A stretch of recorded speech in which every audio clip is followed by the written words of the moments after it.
Hello! Welcome in, everybody, to this week's episode of Steel and Starlight.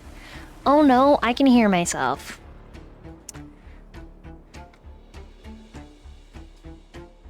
Hello. Welcome in. You'll notice there's some new things. There are new stream loots.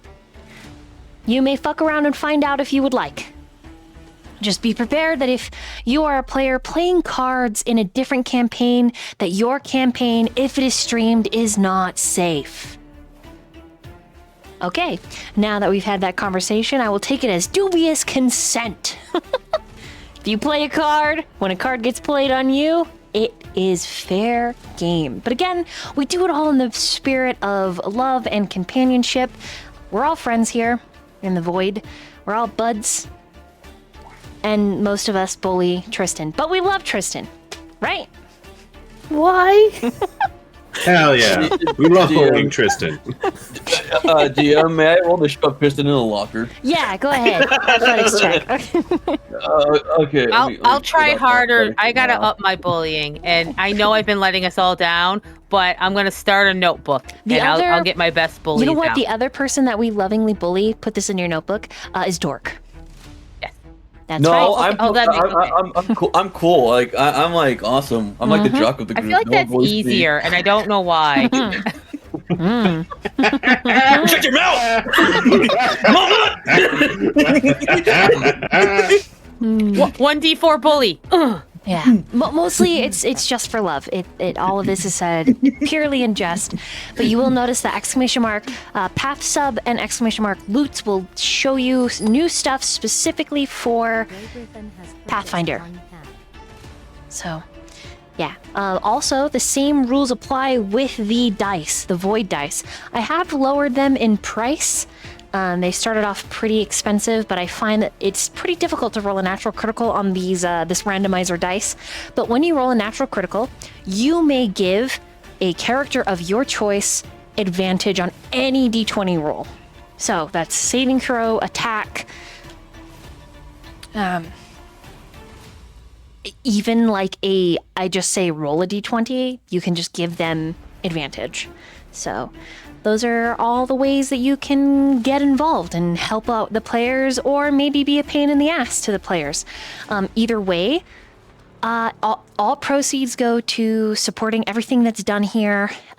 Give you an example, not only does it help pay bills, keep the light on, keep propane in the tank so that I can take warm showers, etc., etc. It helps pay for all of the accessibility things like Forge and Foundry and Dungeons and Dragons Beyond, the D&D Beyond, all of that content and other content and PDFs that I share with all of my players. So it's just a big round and round support for everything that you see that happens in the community, on top of I got to buy my dog some life protection formula food. So all of that's a huge thank you. You essentially help me with my house horse, Franklin, the golden retriever, get treats so he doesn't eat my furniture. So thank you, chat. That's thank you. All of your support, that's where it goes. The house horse. Yeah. My dog knows I'm talking about him, so he's like, I'm a house horse, that's me. Yeah. It's very cute. So, yeah.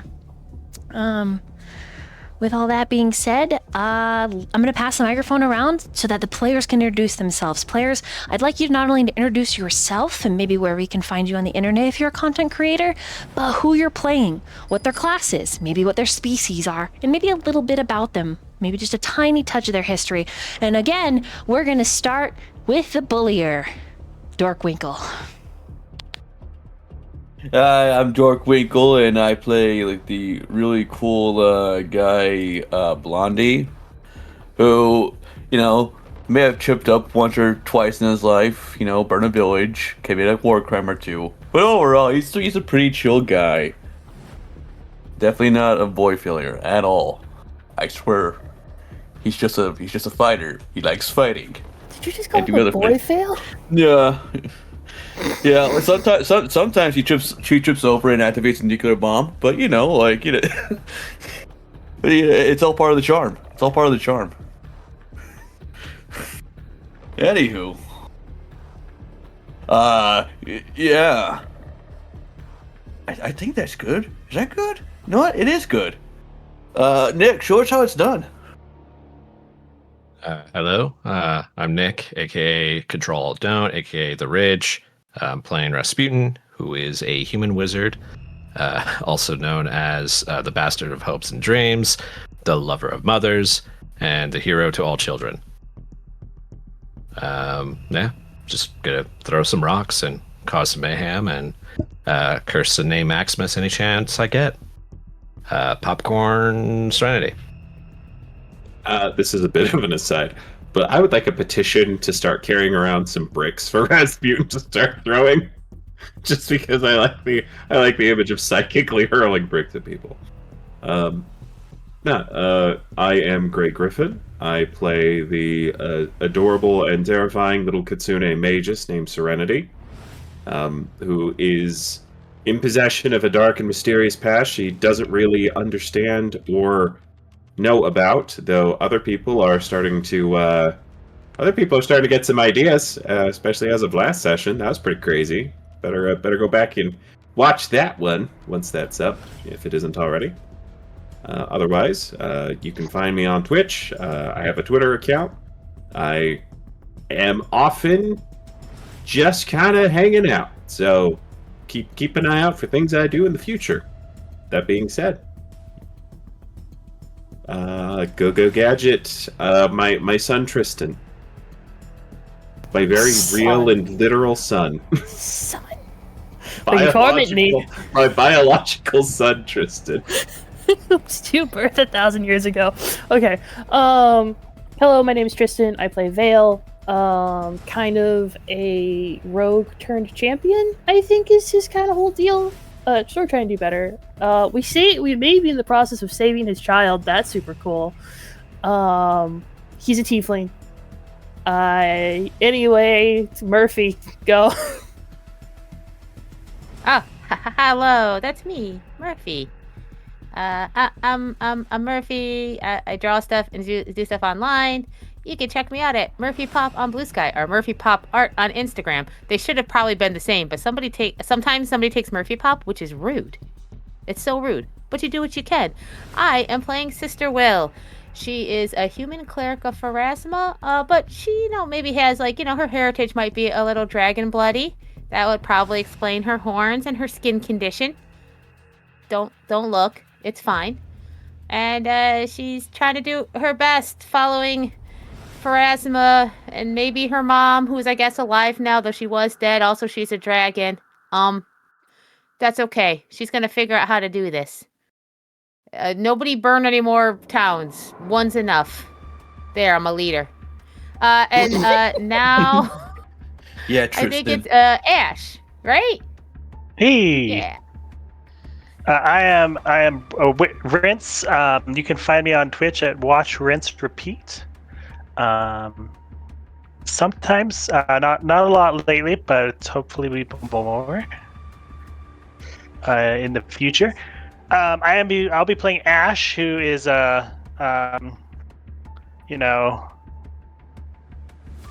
nice little young being who's never had anything bad happen to them in their whole life. They're just a soft little marshmallow. Their dad definitely didn't kill all their other parents. You tell him, sweetie.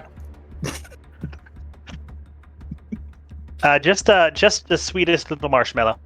I think, was that everybody?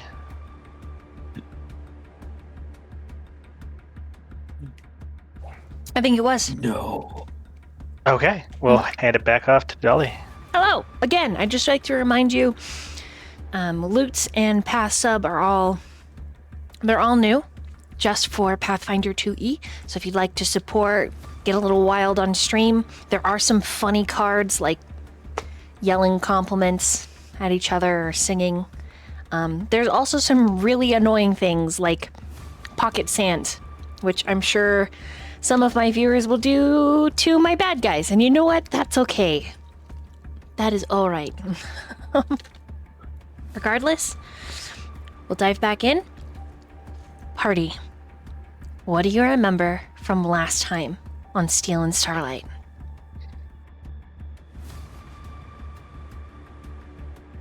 We're in the square with a fight and the riot. And then we shot a fireball into the crowd. I don't remember. Did we shoot a fireball? Oh, I'm looking at my notes. You're right. I want to say might have been Rasputin. I mean, it was already on fire. There was a discussion of. Yeah, a horse kicked over a lamp, so it was already on fire. It was just kind of adding more fire to the fire. Yeah, how you beat fire with more fire? It's a firefighter tactic. But then there were creatures. There was those doppelgangers full of oil. I threw a baby with my mind. Pretty sure that happened. Baby with your mind. Yeah. Yeah, All Serenity part of recognized you. these creatures, and the gargoyles listened to her, and at one point healed her, and she was like hanging out with them, so that wasn't disturbing. Yeah. We had a very, very important, I think, little lore drop. Graylin, who was the man orchestrating Corey's death, seemed to be possessed by someone opposing us and said, "You will never ascend to the throne to our dear Vale." No one heard that. It's fine. He had a Starlight symbol on the hilt of his blade, and you don't know the powers you are playing with, which is probably something to know. Yeah, it's no good. Yeah, he was all it's fine. devilish and ghostly. It had a feeling that he was. Yeah, it's fine. It's okay. Also, and that's when there's a rip and tear in the reality happened, and there's a large creature that is it's mostly mouth, and there were like eldritch runes carved into its flesh. And that's when Corey was like, "Rasputin, you need to throw me now." And Rasputin couldn't, not with his arms, but he could throw her like a rock with his mind. It was beautiful. And then the guy that's like wearing somebody's like body. It was a guy that was in Ash's past, but he was being like worn by this creature, right? And this like devilish guy's like, "This is how it was meant to be." Like he keeps saying that like, "You can't change this. This is meant to be." Specifically, he said this child was never supposed to be born, I think, or something like that, right? Like, let me see here. Yeah, but then it was great because like Blondie and Vale and Ash came in like halfway through the fight, just in time for like as Corey's flying through the air. For I think Blondie caught Corey, and then Vale was able to which is cute. Blondie was my and then Vale was able to linebacker. hold Corey. Yeah, and then Or okay, wide Dad, you receiver. gotta put me down. Yeah. And then she used the clown suit. She used the clown suit's invisibility powers, which we knew about from Doug. That son of a bitch. Yeah, there was some of that. Friend. And then the creature was trying to smell Corey. Then Ash like mimicked Corey's voice with ventriloquism to kind of confuse the monster, which was cool. And then, oh god, this is when Vale had a memory from when he was very, very young, perhaps baby. And I failed to say. Well, it's okay. We still learned some, like their parents. It seems to be well off. And all Vale heard that time was like one of the parents saying, "Do we have to? Are you sure?" And it seems that they're on another plane of existence, right? And it had there's like a carriage there that they're putting Vale into, and it has the same runes as the creature, so there's like some sort of connection in there. And in the runes is the name. There's some role that we were able to figure out that in the runes is the name Monad, which we've heard a couple times. And the parents were trying to take Vale someplace safe. That's like the memory that Vale has. And then the guy approached Vale, the possessed devil guy, and okay, "You cannot change what has been written. Sacrifices must be made." But it feels like the body that the guy is in is like one of those like the whole situation seems like an angry reflection. It felt kind of like when Kale was like angry. It wasn't fully him. It was they were like fighting something in the past. And then he says exactly to Vale, "You'll never ascend the throne." Oh. And then let's see. Okay, that's when we hear that Serenity's near one of the gargoyles. Oh, I'm sorry, what'd you say? Could ascend the throne, which could mean nothing. I'm sure it's fine. That's right. And speaking of things not to worry about, Serenity was near the gargoyles and she heard "come home" again, and then Serenity got sassy and it was like, "No, you come get me," and then heard "as you wish if you want me to come for you," and it feels like what a parent would say. Like it felt like parentally, and then the gargoyle exploded. So someone's angry, and we killed the devil guy. And the body just kind of fell off like it was a cast-off shell, which was scary. And then Blondie killed the big mouth monster, but Vale felt bad because it felt like they had killed a pet, like they had known this creature before, and they had another memory of their parents saying, "One day all this will be yours. You will have to protect it."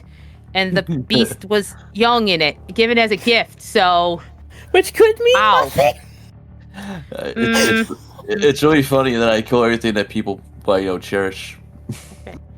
But it's okay because we found something else to worry about, which is great because the scene starts to gray out, like it's done, right? It's over. The action starts to be in stasis. It's moving slower, and then a young girl appears, and she's wearing a veil and a headdress and fine clothing, kind of a slight figure, and she seems to be moving no problem. And we find that I think it's Blondie recognizes her as ℙ𝕒𝕒𝕙𝕗𝕚𝕟𝕕𝖼's younger half-sister. And she seems to be in control of the scene. There's something mandated, like this is some sort of thing that happens after. She's also wearing a pair of wedding rings around her neck like a necklace. Probably lyrics. I think Blondie recognizes some more, but she's also from her belt is hanging a empty love potion, which is dangerous. She also is talking about she will have vengeance someday. She'll kill Blondie. So that's get in but line. As she's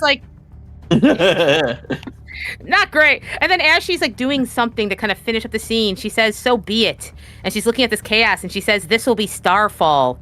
And she whispers under her breath a prayer to Monad, the inevitable, the balancer. And everything begins to pull towards her, redirected somewhere. She bleeds Starlight and then her veil drops and she looks like a young girl, perhaps almost exactly like Serenity would have been at, say, 13. And a voice directs the young woman to time moves around her. It goes backwards. All of those who died cease to exist, directed towards another purpose, some sort of balance. And then anything I forgot because my notes are messy.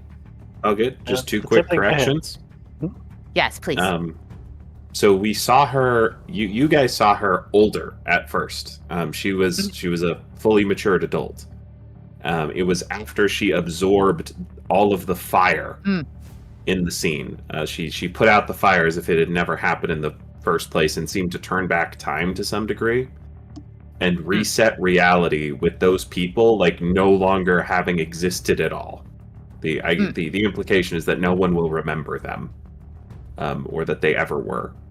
And that is what caused her to return to a youthful appearance. So I'm pretty sure the implication is that is Serenity, or at least. I don't want to make big assumptions, but also I'm watching Serenity.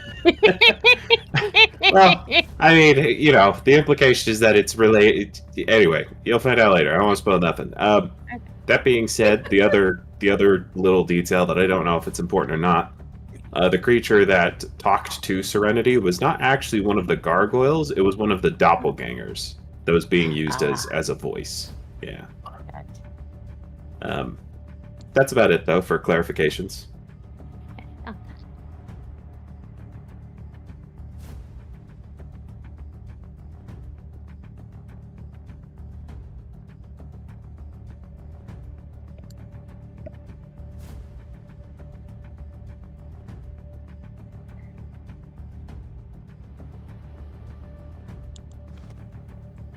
And Serenity also said, if something specifically was come home, and Serenity was like, if you want me home so bad, then come and get me. And then it was as you wish, and Serenity was like, oh, that's not good. Yep. All right. Everyone may have an inspiration, so this is just a 1d20 roll. Cannot wait to do something super stupid. Let's go. Inspiration. All right. I need a group perception check. This is not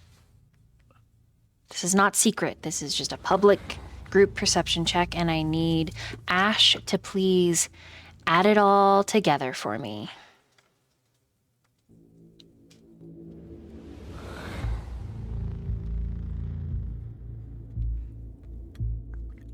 It was writing that 20.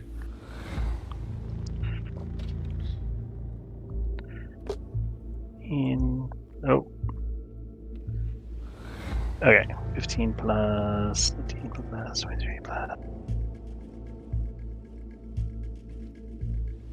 8. Who did that? 122. 122. Oh, good job, guys. Oh, sorry, I included the athletics check that he did last game, so it's 1. No, that was for shoving Tristan in the locker. Oh, got it. Yeah, so it was 101. Ooh, okay, so you barely made the DC. Okay.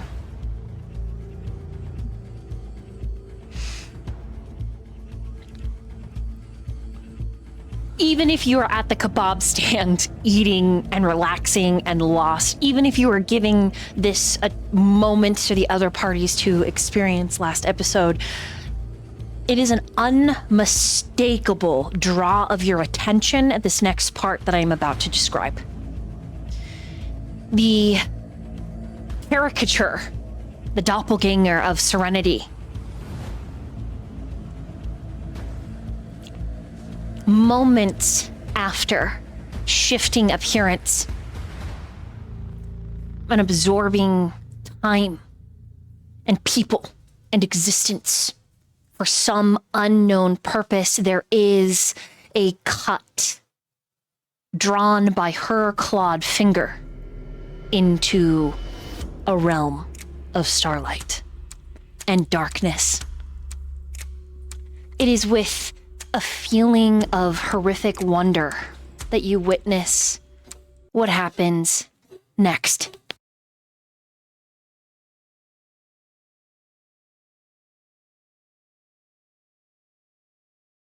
Sorry. Die quietly.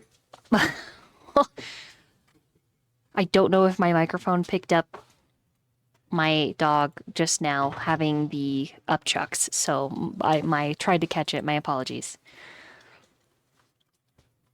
It may have on the recording, but at least on Discord it didn't. Okay, well, I'm so sorry, Natalie, when you edit this.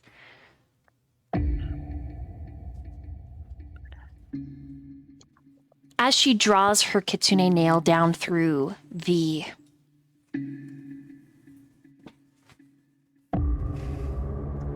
open air, it creates a scar that begins to peel back. And then the girl, whom was not handling anything, produces a small, swaddled bundle.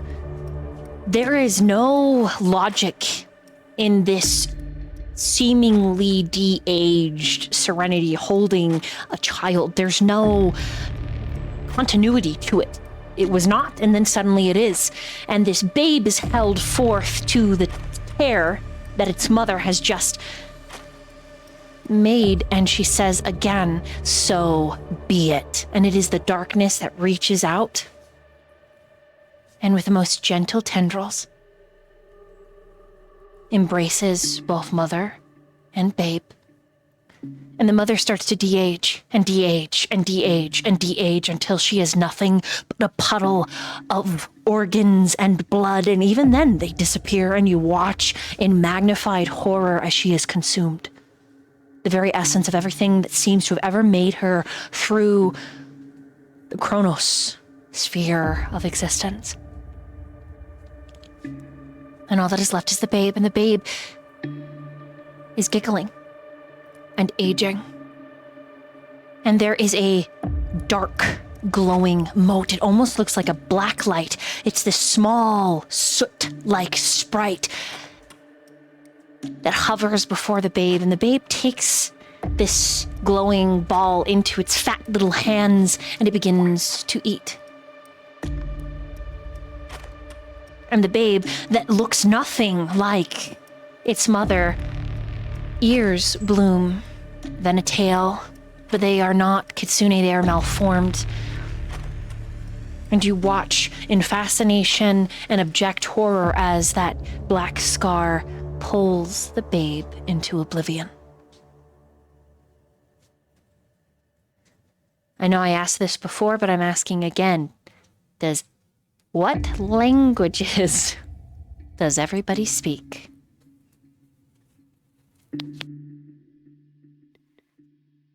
I forgot the names for them in Pathfinder. Never mind. Common and Empyrean. Common, Serenity. Draconic, Elven. Conic, Dwarven, Shadow Tongue. Serenities. Go ahead. Demonic and Diabolic.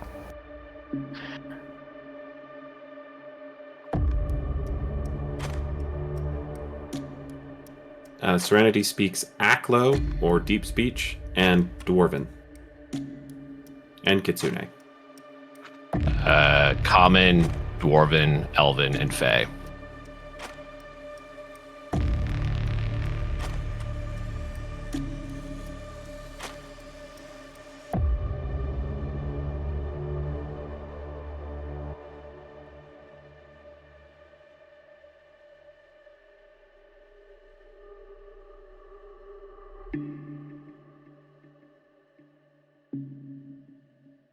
All right, give me just 1 second. I'm going to restart Discord and then rejoin for my players because they're getting a little bit of robotness.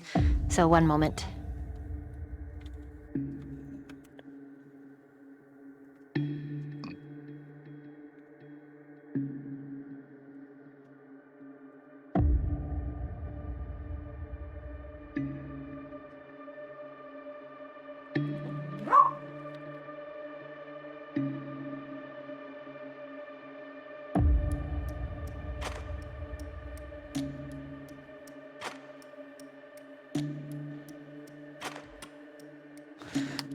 Okay, see, Discord is struggling just a little bit. Let me try again.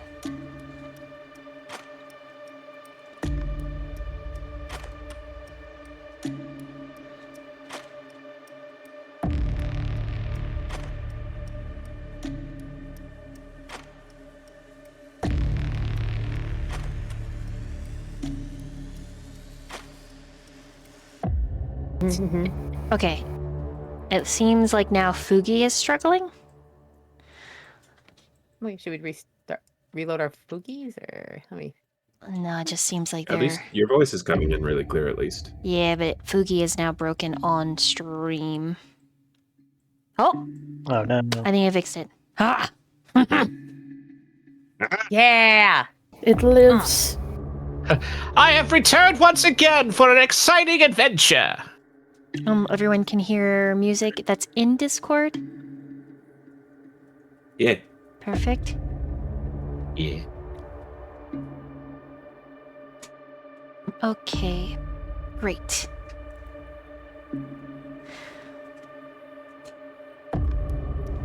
Okay, so those of you that speak any planar language, so demonic, Imperium, Infernal, Celestial, Abyssal, Alclo, you understand, even though it is broken, it's like adjacent to the language that you know. It's enough that you can still pick it up, like Pigeon Common. But the darkness to the babe says, "Come home. And home forever you shall be. A balance, a price, paid for a daughter."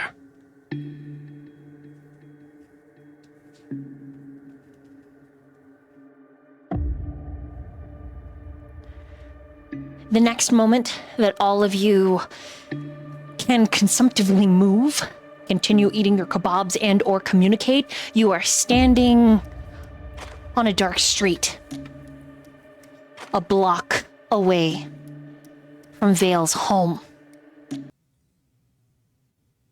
And it is quiet. Very, very quiet on this street. Almost uncomfortably so.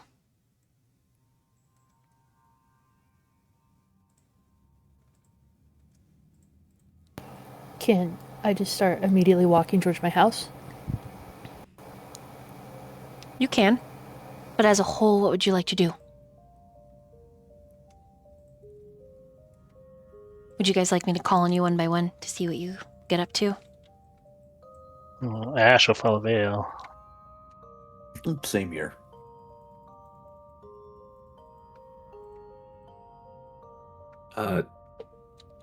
Serenity's not going to move for a little while. She looks a little shell-shocked.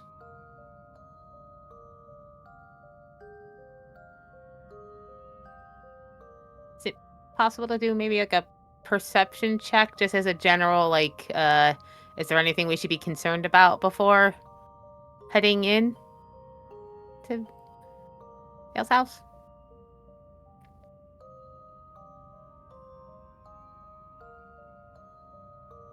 You could roll an insight. So I suppose that would be I guess that would be a perception in Pathfinder. Or a will saving throw. Just kidding, hold on.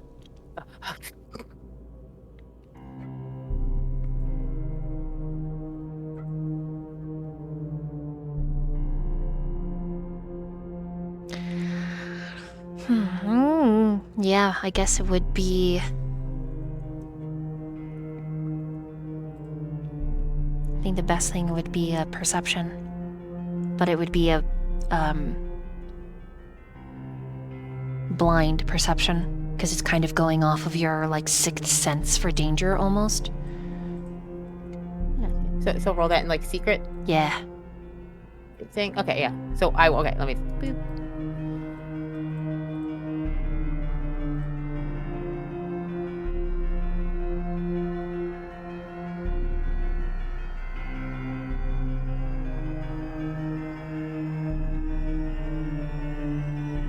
You don't sense anything that would give you pause. Then she would follow the group after. Just, it's we're not dealing with regular reality, so she's just trying to be a little careful.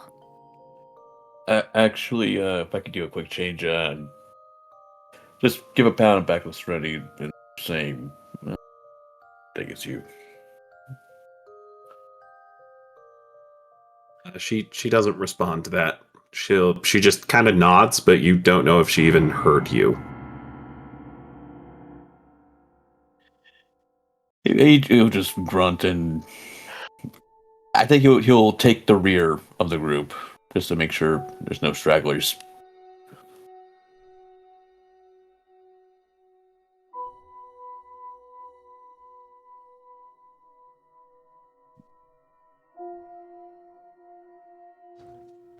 Anything for Rasputin? Just gonna follow the group.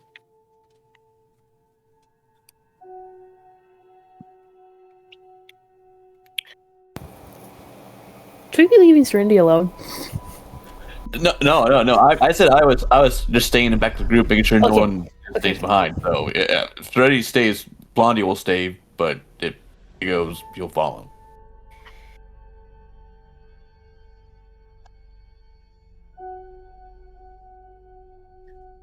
How long do you wait, Serenity? I think she's probably just going to stand there until she starves to death.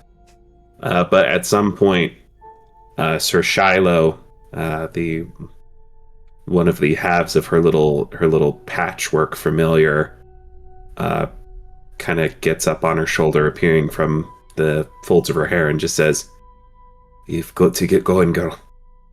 I know you got a lot on your mind, but you have to get going. It's not safe out here in the street. This is a temporarily unstable location, as Lady Flora likes to say.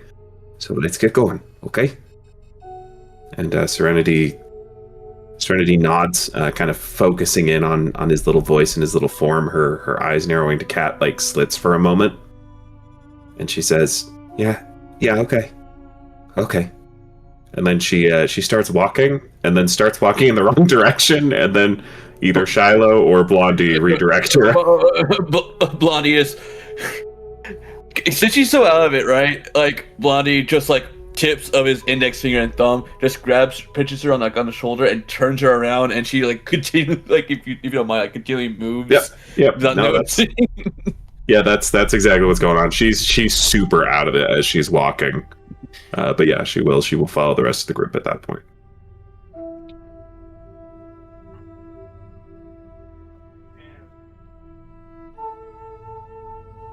Vale, I need you to roll a blind perception, please.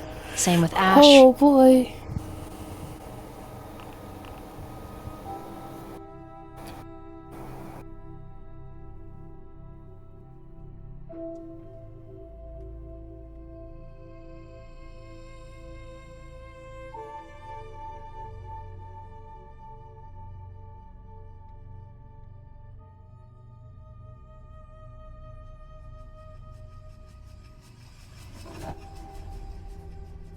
Vale is completely blind to it, but Ash, this home is built with an adjoining neighbor, like a townhome, stacked in and on top of itself. The home itself is very, very long, but it's narrow. Probably many rooms, probably a multitude of in and outs. There's probably a servant entrance and a main entrance that also coin itself an exit. Remind me, did this happen while you were living with Maximus and Ash? Corey's death? Mm-hmm. Oh yeah. Okay, so you are more familiar with this place, Ash? Yes. And you know that never are any of the windows left open. But especially the window to the Widow's Walk. The attic window is always closed and locked because it opens up onto an unsteady balcony that with any amount of weight would plummet. It would fall. The second thing that you notice, one of the windows, the old ones that look into the living room with its big hearth, is skewampus. It's a sliding window. You pull it up, you pull it down, but it doesn't hold itself up any longer. It actually takes a block you set underneath the window to hold its weight. And sometimes when it is misplaced, when it is set down at an odd angle,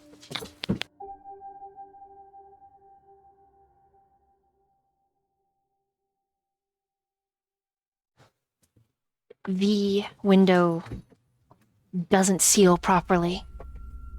And it's the window that is just adjacent to the front door. So it looks like one of the eyes, if the house face was an actual representation of a face, one of the eyes was squinting.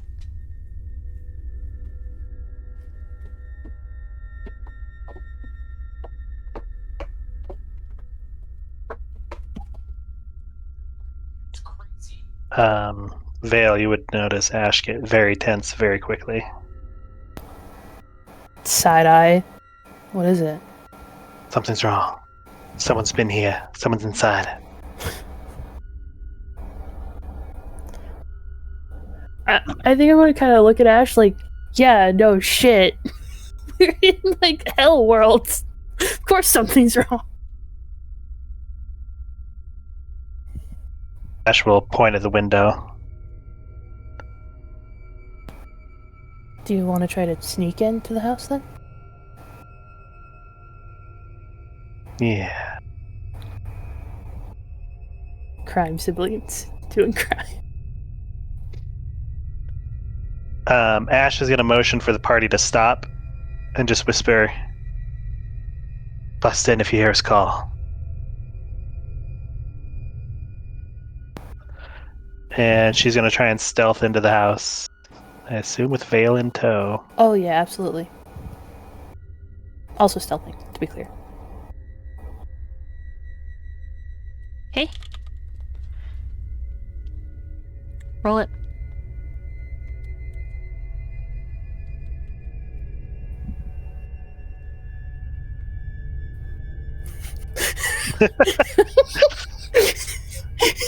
Not very good at what we do. I'm so tempted to use a inspiration. We can start with one anyway, right? Mm-hmm. Let's do it. Yeah, let's re-roll this shit. That's terrible. So everyone should have 2 hero points right now. Oh, there we go. 25. Oh no. 17. Better than 13. This is a little ridiculous. As Vale, you're able to hop in, but Ash, even through that front-facing window that's already unlocked and open, you got to heave yourself in, only to like hit your diaphragm and slide backwards before Vale pops out over the edge, grabbing your belt around your pants and pulling you all the way in. It isn't necessarily quiet, but it isn't necessarily loud either. It's just kind of a medium range. The whole party standing outside hears what just happened, however. I thought you were a criminal because you never got caught. The fuck was that? Shut up. But upon standing in that hearth room, which also could be considered the sitting room,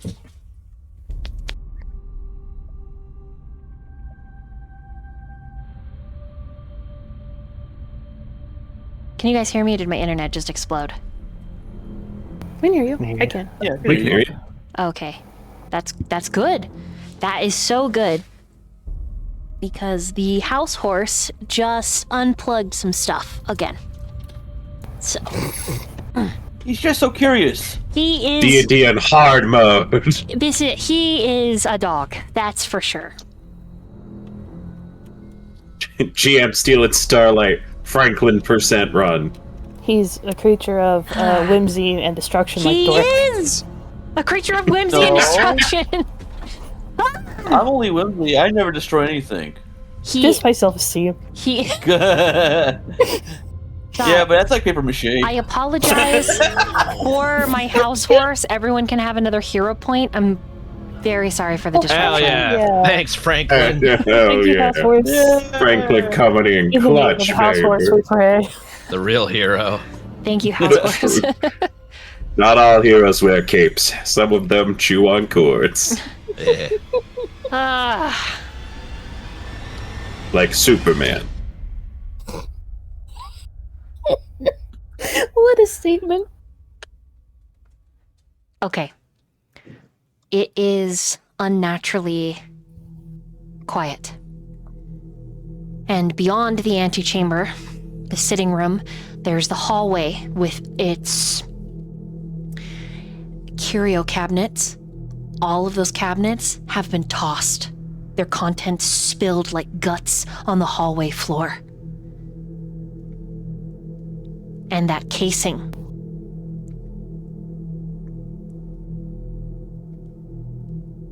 It has moved like a storm all the way upstairs. Can everyone see the vibe of where Vale lives with this image? Yeah. A little less Bad slummy, part of town. a little less slummy than this, I but thought it wasn't this bad. Holy shit. a little less than this, but this is like the neighbors, okay? Like we're right. Yeah, that seems quite nice to me. Sardines. Yeah. You live in a garbage can. A dumpster. How dare you?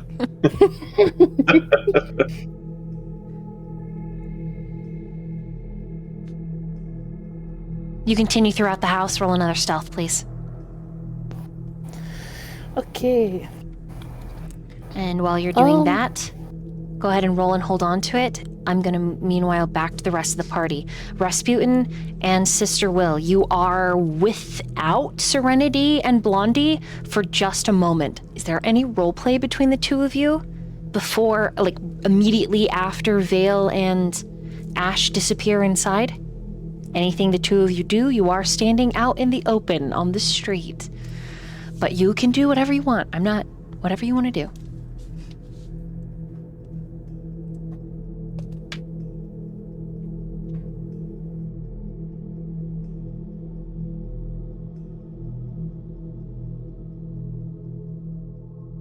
Sister Will? Rasputin? Hello? Sister was asking Can you a hear me? question. Yeah. Oh, I could not hear Am I anybody. hero? Oh, wait. Hello? Oh no. Hello? Hello. Hello? Okay. You guys pineapple or some shit? Yeah, it was bad for a second. I can hear you. What the fuck is happening? Oh my god! Huh? God damn you, dork! Yet again. Okay, I can hear you now. What's your question, Sister Will? Say it again. So you said, is she suddenly aware that they're a little bit out in the open? Yeah. Oh, I guess she'd look at Rasputin and, you're probably good at finding somewhere a little less, open? While we wait? Yeah, true. Or I could do this and I cast invisibility on myself. So it's I'm just gonna go follow. I'm gonna go follow Vale and Ash. Fucking asshole. the door opens and closes, and you're standing on the street by yourself, Sister Will. Holy shit! I think she just kind of nods to herself and a hero. Uh-huh. And I think she would just look for a place with a little more shadow where she can still watch the door. She's not going to enter until they call, but this isn't her expertise, though.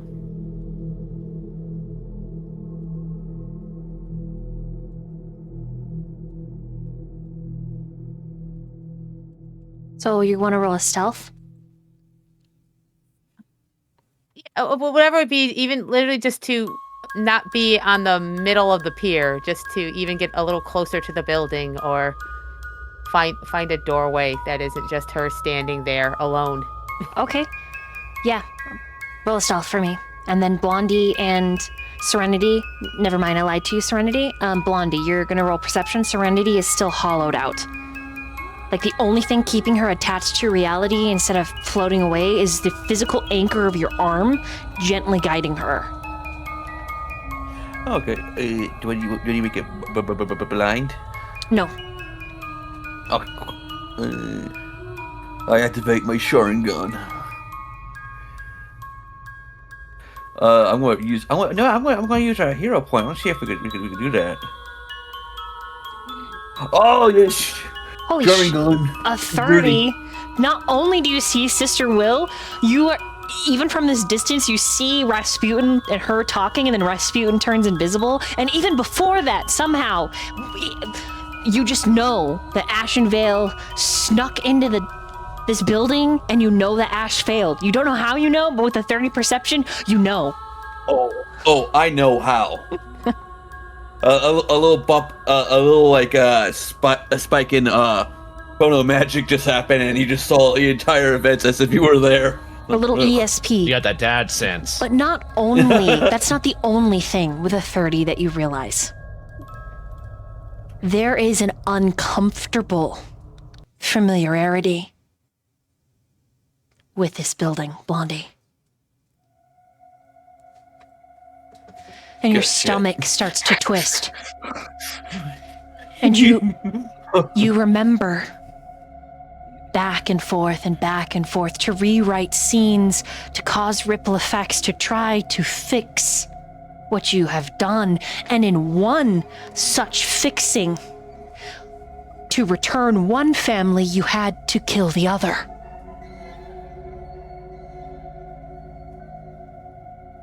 You look then for the image of the Black Rooster. One of these homes on the street, you remember stopping and picking up some poison. And in this timeline, it was an apothecary, an old woman. It was an easy poison coated on your blade, not even that much, and just a simple prick, deadly.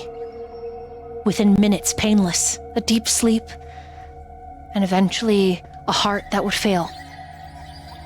And the closer you get to Vale's home, the more worried you become because you spot 4 doors down the apothecary with the image of the Black Rooster.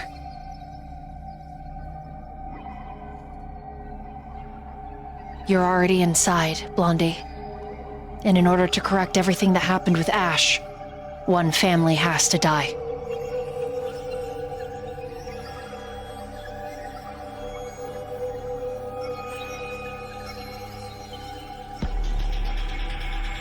Oh boy. Oh.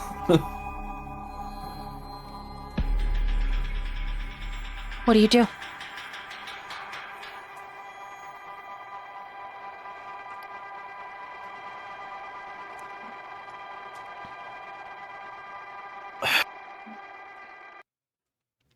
I'm trying to think of other possibilities, but that's probably not gonna help none.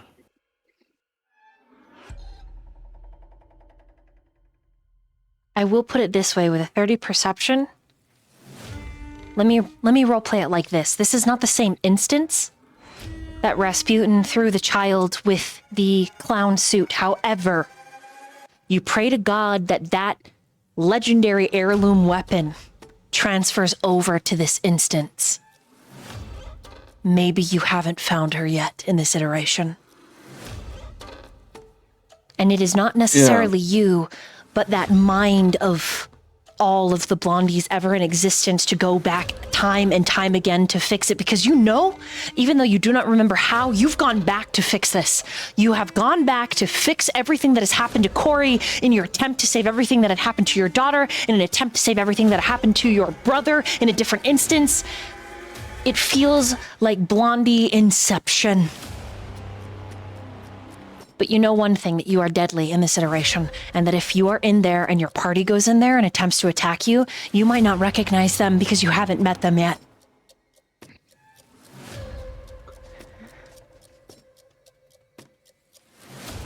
Boy. Blondie's gonna start rushing, with its hand on the back with Serenity, and will go and leave her with Sister Williams. Like, Sister, please, just watch Serenity real quick. I need to get them. All right. And he'll rush forward, hoping Sister will watch over Serenity. And we'll open the door and go through. Are you being stealthy? Are you calling out to your party members? How are you doing this? In my recollection, will I be able to tell how much time do I have, or am I already in there? You think that past you, this instance of you is already in this house. The minute you walk in the front door and even looking through the window, you can see that the curio cabinets, their contents are just spilled everywhere. You know exactly what you are looking for. You can't be left to find it. Oh, okay, so... And... Could you message me exactly what I was trying to find in there, or am I just being dumb? Starlight. Starlight. Okay. Starlight and Blaze to be used to go back again, to return to your timeline. You don't know what will happen, Blondie, if you kill an iteration of you, though. You have no idea. Sure, iterations of you have died naturally and within their own instance, but never before by your hand or the hands of your party, so to speak. It's a guessing game. I will try my best to stealth in there with my amazing +4 stealth. Okay, roll it. And then I'm gonna meanwhile to Serenity and Sister Will. Sister Will and Serenity. Serenity, you are still fairly hollowed, but it's been a few minutes, 5 or so, since your processing. So in total, I'd give you about 10 to 15 minutes of complete and utter mute, complicated, trauma-responsive processing. 15 minutes is not long, but in a crisis, it's a measurable amount of time. What kind of draws your attention, though it isn't fully, I'll let you decide in character, is a voice that's calling you by name. And Sister Will. It's slightly accented, and the owner of this voice is in all gray robes, carrying a large staff. He's an older gentleman, gray beard, streaks of white in it, same with his long hair, and runic tattoos around the edges of his face. His knuckles likewise are ringed and tattooed. The wizard, Arendor. Sister Wynn! Serenity! Oh, it is almost impossible to track you through time and age. You did it. You saved the girl, right? You saved her in the square. Why are there only 2 of you here? All of you should be here. What is happening? Are the rest of you inside? What do you say?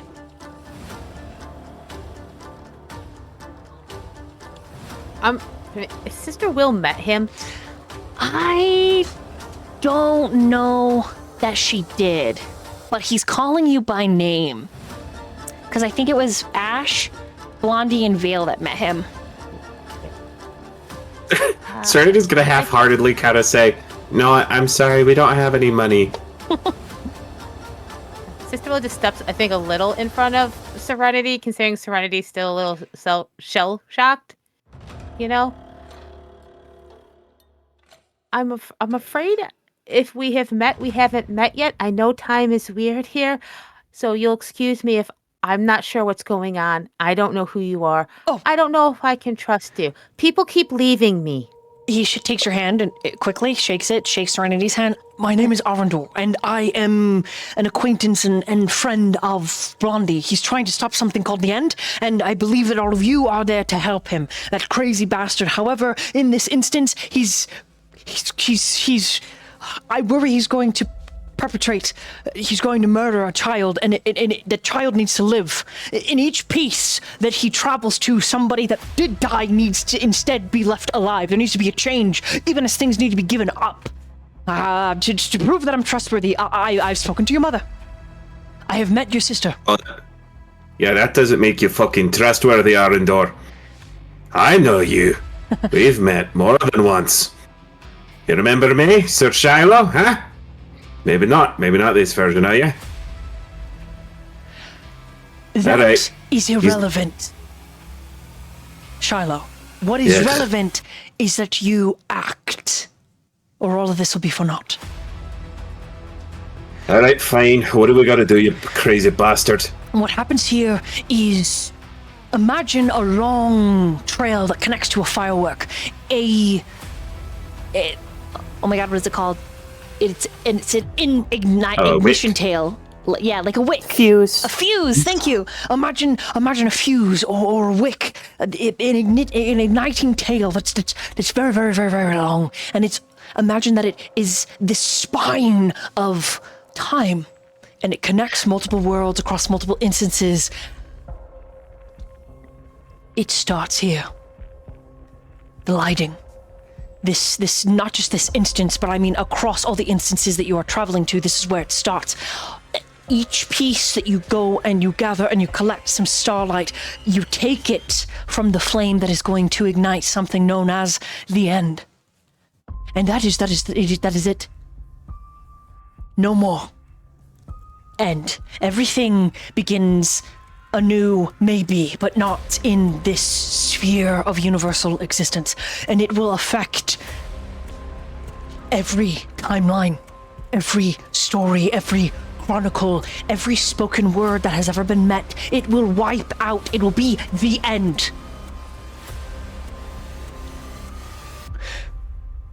You need to stop him from killing Corey.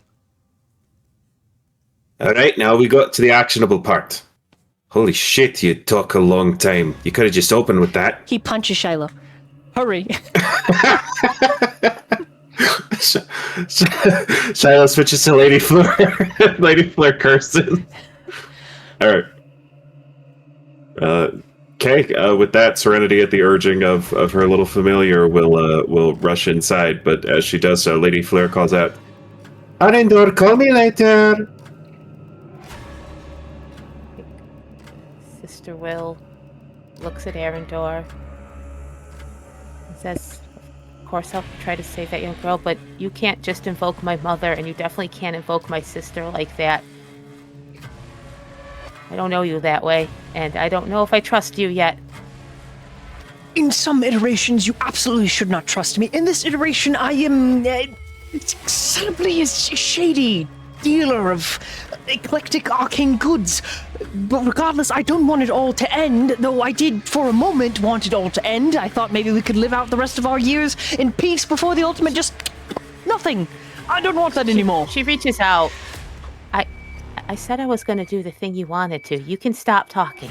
You're not good at this. He exhales. Good. I'll wait out here. Up and down, and then she'll follow after Serenity.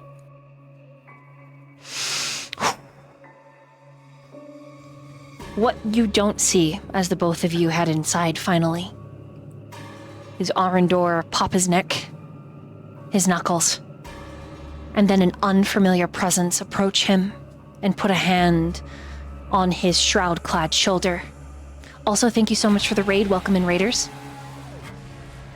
And that voice says... Arendor says to the voice, "Do you think I reached them in time?" The voice responds, "I think only their decisions will tell.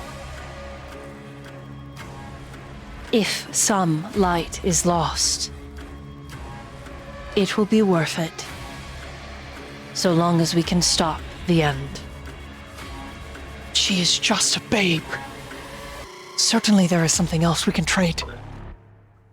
There are things greater than even us, wizard, at play and stake here.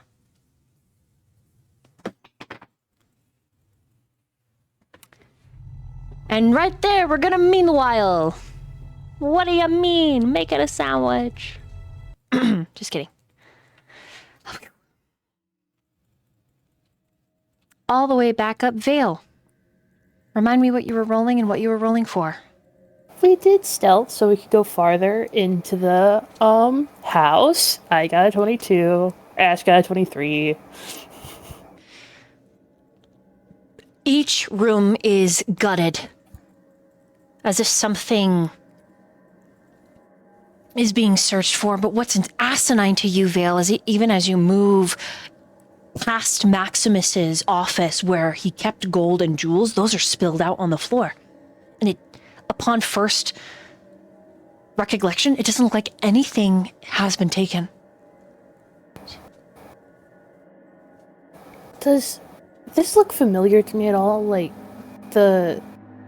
if the way I think it went down, a Vale was probably like, not, is this, I guess that stands, is this like any way familiar? Does this make sense with like what I remember of the night? Roll a perception. Kinda? Oh boy, just above board. Let's see. Oh, you motherfucker. That's a 10. I'm going to use the Franklin inspiration. Okay. Thank you, House Horse. Thank you, House Horse. In your name, I cast this dice, and that's a 24.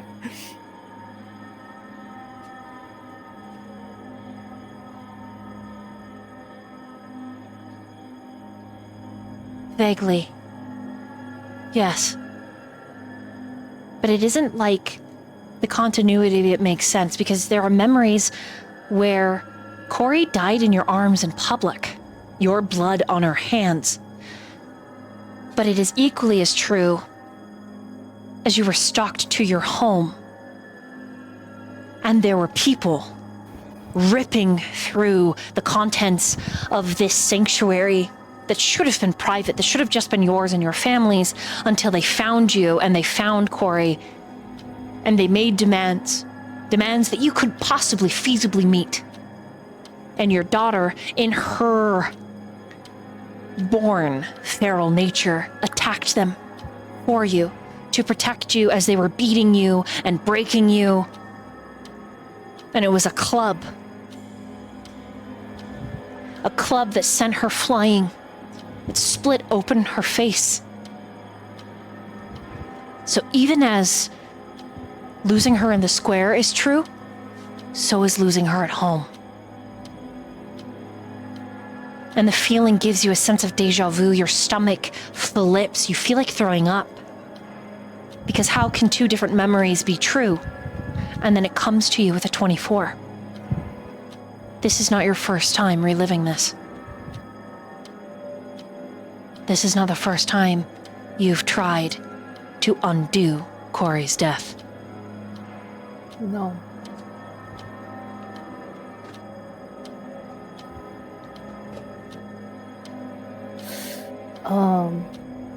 I think Ash is gonna see Vale just kind of like this look of stricken horror of realization that, oh fuck, we're not out of the woods yet. Like, I already knew that, but like that's just confirmed, and like, oh god, the implications of that are insane and very bad. And just like very, very shallowly hyperventilating a little bit of like trying to keep it together through gritted teeth of like, I need, and like walking faster. Like, what? Yeah. Sorry.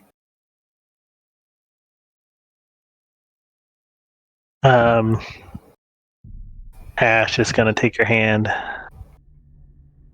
not say anything, but This is just the first time. try to. What do you mean? I don't know. This just isn't the first time. We've tried to fix this. She'll squint a little. She's going to preemptively cast shield on herself repeatedly as they move. As a psychic, she doesn't have to speak to cast spells, so they're silent.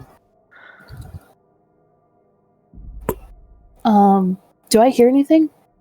Like, does it sound like there's any, like, movement or yelling or... Not that you can tell. Just quickening my pace, going through every room I can, looking.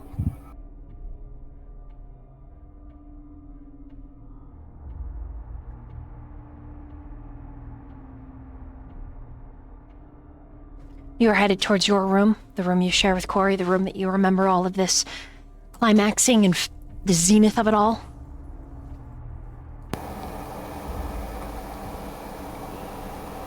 Yeah. Okay. Rasputin, I need you to roll a perception check.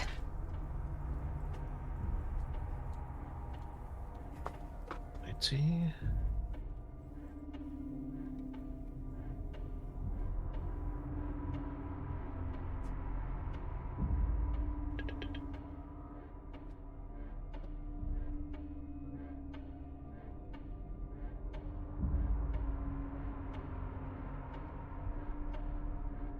Uh, 13.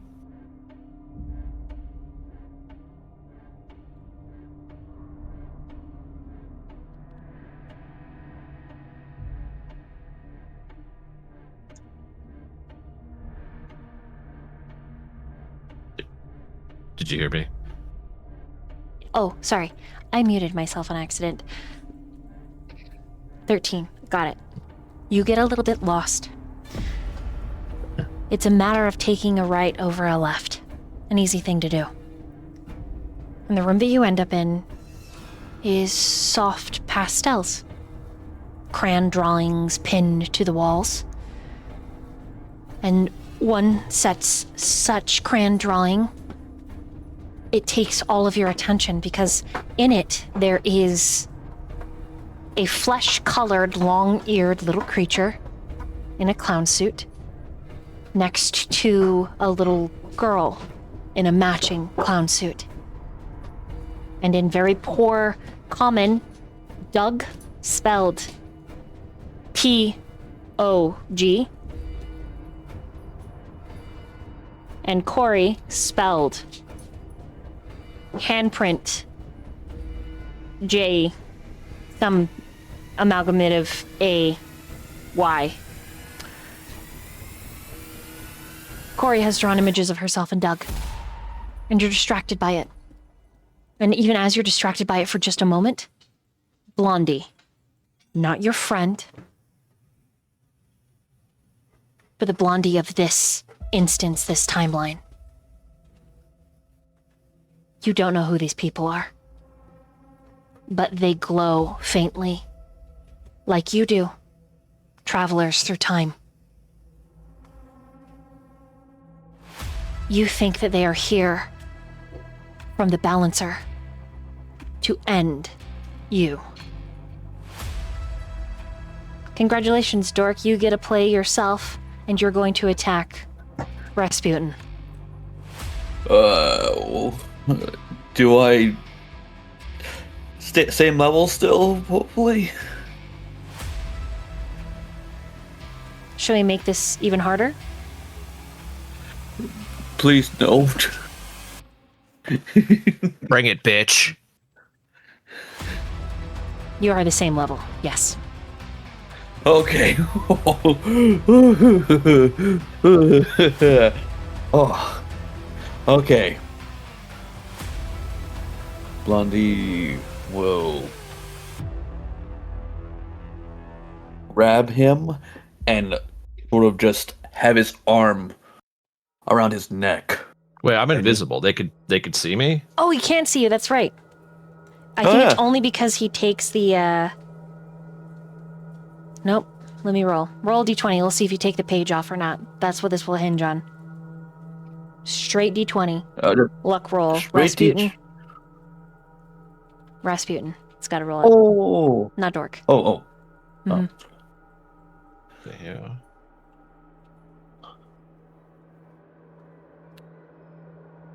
Can I use a hero point? You can. I feel like... Yeah, let's just...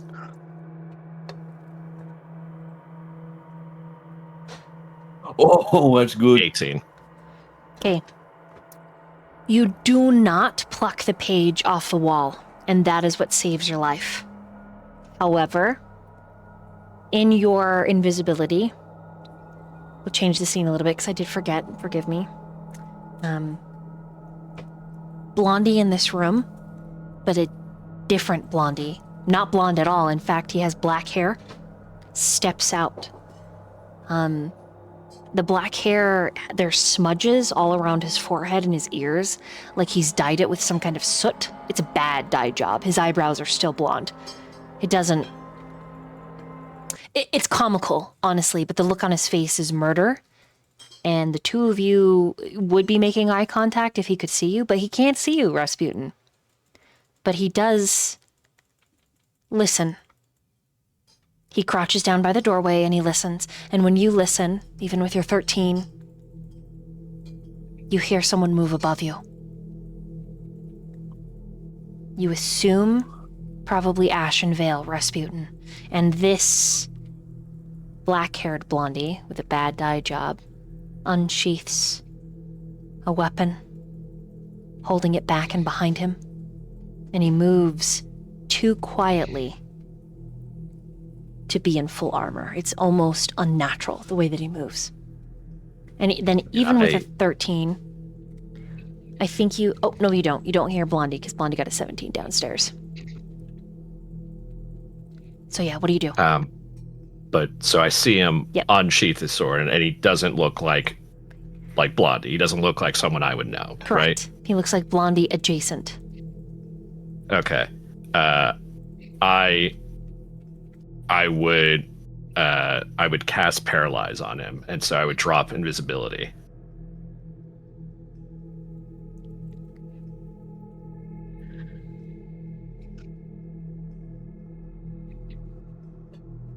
Okay, what does he got to roll? A will defense? To make a yeah. Okay. That's a good DC. If you have stream loots, feel free to use them. There is a negative 1d12 as well as a negative DC's 1d6. 21. Okay, I guess I have to roll it.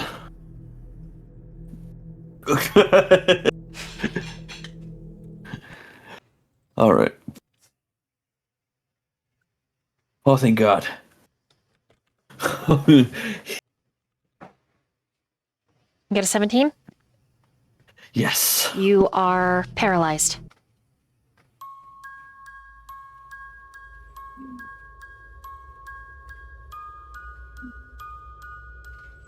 And so I would say out loud in hopes to, get Vale and Rince's attention. Just be like, well, look at this sneaky little bitch.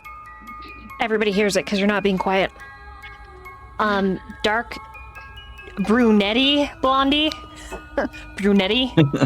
Brunetti, you you have a minus 1d6 to your next roll. So just so you know. That was played on you by Watch, Rinse, Repeat. So Thank you. okay. I am not gonna make anybody roll because Vale, Ash, Sister Will, Serenity, and regular Blondie all hear Rasputin. Well, sneaky little bitch. And then, Vale, you hear a different voice.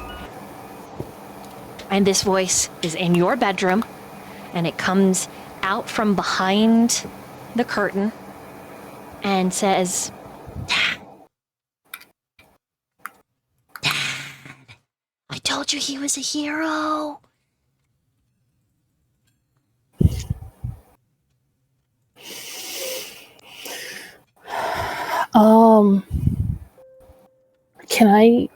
Can I look behind the curtain? Am I in my room now? There's no one there. Or- You just hear the voice. When you look, nothing. Okay. You do hear a Good. as she moves with her clown shoes, but Okay, stay put. Probably not in this room. okay. I need to get my Barbie though, really quick. Don't do that. Wait, do the clown shoes do a little sweet like? Yeah. Stream can hear me, but Discord can't. But yeah, I just made that sound, and she connects. She gets Mildred or Mumford. What is it? Mildred. Mildred, I think. Mildred. Yeah, Mildred. It's Mildred. She gets Mildred. Thank you, Dork. Mildred Fillmore. And then goes and hides again. I told you he was a hero. Yeah. Did you see? Sure. I climbed in through the attic because he threw me. Huh. Yeah. Cool, yeah. huh? All right, stay put, stay quiet. I'll be back. Okay. And Mildred is not invisible. Me and Mildred will wait here, and it just looks like the bat plush is just floating and kind of flying. I'm going to gently take the bat plush out of her hand and put it on the ground. Keep that down. They can see Mildred, that. If you're holding no! that, they can see you. Mildred! Mildred's right there. Mildred is right there. It's fine. You'll be okay. You'll be okay. And I think... Actually, I don't know. I'm gonna look to Ash. Do you think that this... Are we supposed to, go back downstairs? Or... I think we should, but I'll stay if you want me to. Can I think maybe Vale should guard her. Honestly. Ash sees it in your face and just nods and moves on. All right. Hey, you're I leaving want to up. go. You're leaving this up to your party. I don't, because I don't know exactly what's happening. Vale doesn't know Correct. exactly what's happening either. So it's all those visions and stuff were like usually here. There could be another threat. I don't even know really what Raz has found. So I think pulling up a chair to like leaving her hidden where she is, I'm gonna like grab like a chair or something and set it against the wall so I'm looking out the door and like next to the window or something and just waiting. Okay. Then we're going to meanwhile back to the party. Blondie, regular Blondie, what do you do when you hear Rasputin's words?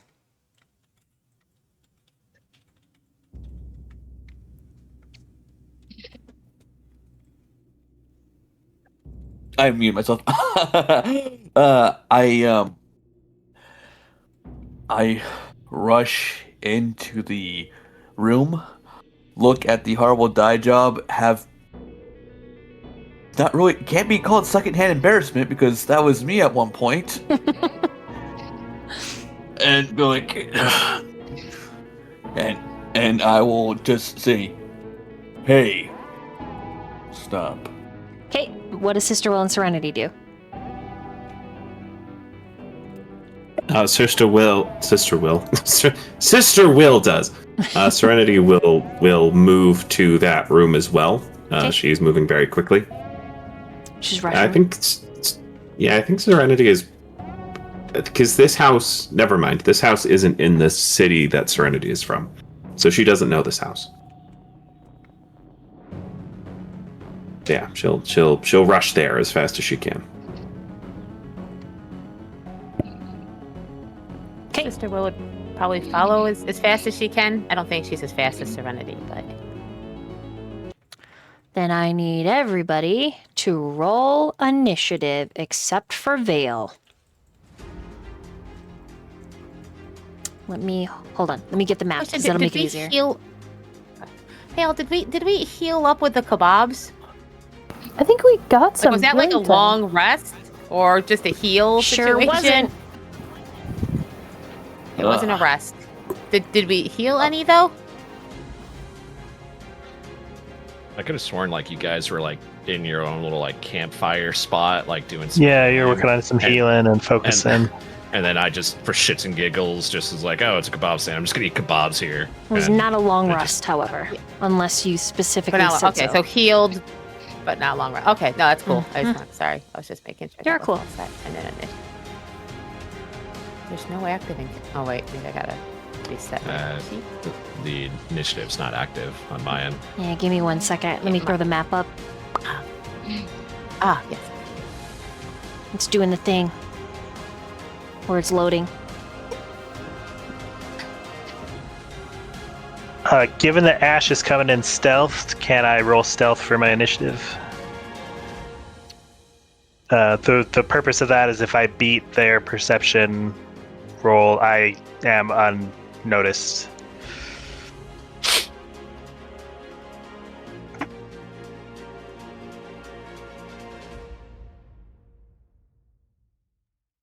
I'll allow it.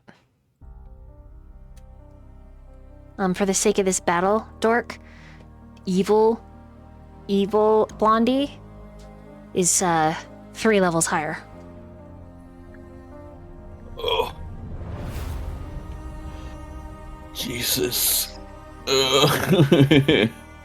Please let the paralyzed last.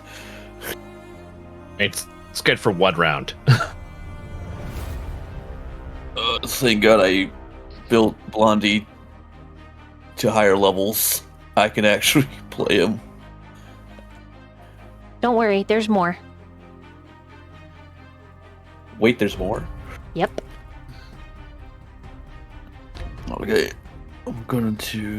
3 Blondies! The other one's called Ready.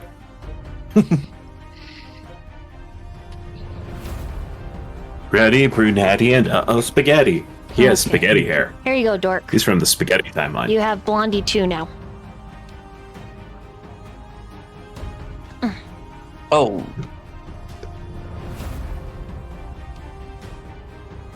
Just in case. No pressure to use it. Everyone should be able to check the...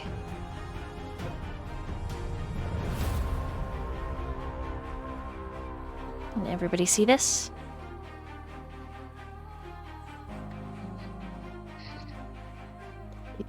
Yeah. Yeah. Yes.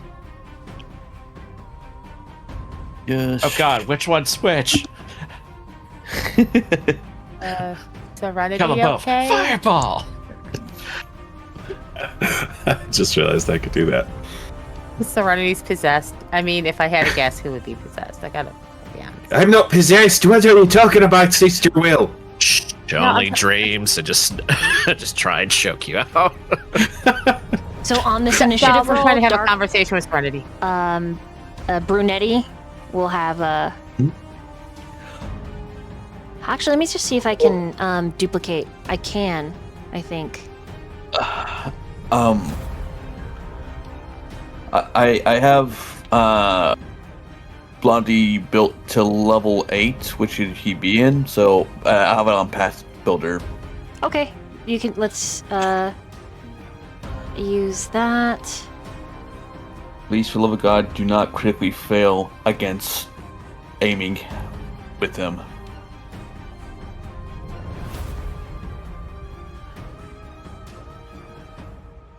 It'll be fine. Okay, this is for... And I only have 9 health, I just want to tell you all that. Oh, evil one does? Oh, No. dude, piece of cake. No. Evil one is fully healed. God damn it, Blondie.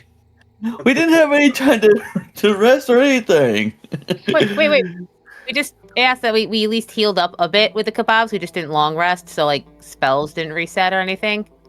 Oh, so we're fully healed or halfway healed?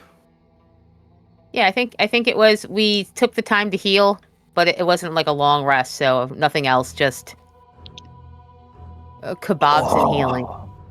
Yeah. Okay, so roll a Let's- d6, Blondie, because evil Blondie rolled really high, and I'll update his initiative. Okay, and I'll give you the updated, like, because he should have a couple. Well, he's probably going to be first. Okay, yeah. Minus d6, though. Minus D6? Mhm. Okay, thank God. Let me see what my perception. He has a +5. Okay. Level 8 Blondie has a perception, has an initiative of 16. So it'd be a 5 on that, so it'd be 34. Then minus the D6. So it would be. So it'd be minus 4 from that, so a 30. Perfect.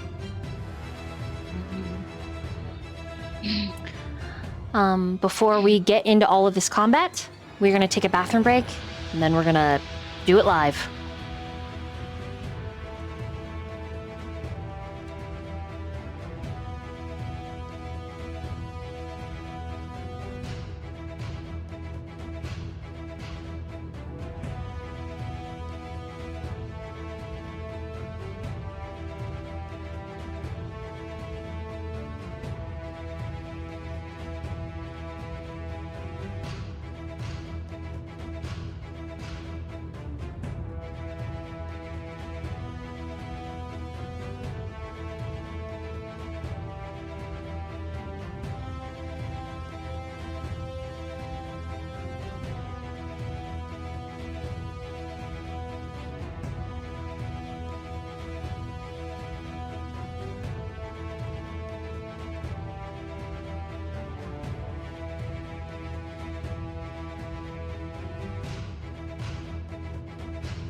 Hello. We're back. Don't forget, you have stream loot cards that can help everybody, and you can play them against yourself, Dork. I'm gonna buy myself a pack. All right, Evil Dork, or Sudi, or Bernetti, or whatever we want to call you. You're paralyzed. You don't get to go this first turn, I believe. Yeah. For one round, but after that. And did Sudi see was he able to at least hear what Blondie had to say? Or no? No, not yet. Okay. His ears are paralyzed. He can't hear. Rinse. Ash, it's your turn. My eardrums. Ash, since it isn't hidden, since he beat her on the thing, she's gonna look at the two blondies, do some math in her head, given that she saw an old blondie before disappear into time. And she's just gonna say, she's gonna cast message so he can respond in his mind since he's paralyzed. And just say, how long ago was Avondale, and what have you done to atone? Do you want to volley at Dork, or do you want me to do it? Blondie. You got it? You can add on. Okay. You can add on if you want. It was a cooperative RP. Got it. I have been trying so hard to make up for that one day, and yet it keeps on going back to that same damn day.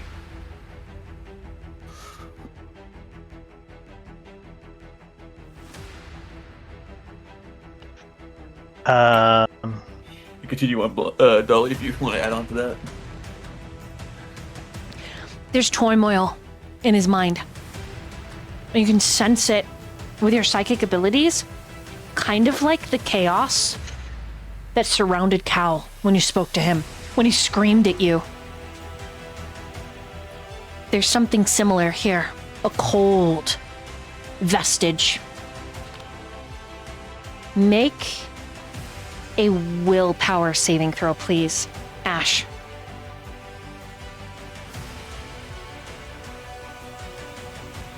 Oof. Yeah, maybe Critical fail. Maybe a hero point? A decent little hero point? Yeah, let's hero point on that. Okay.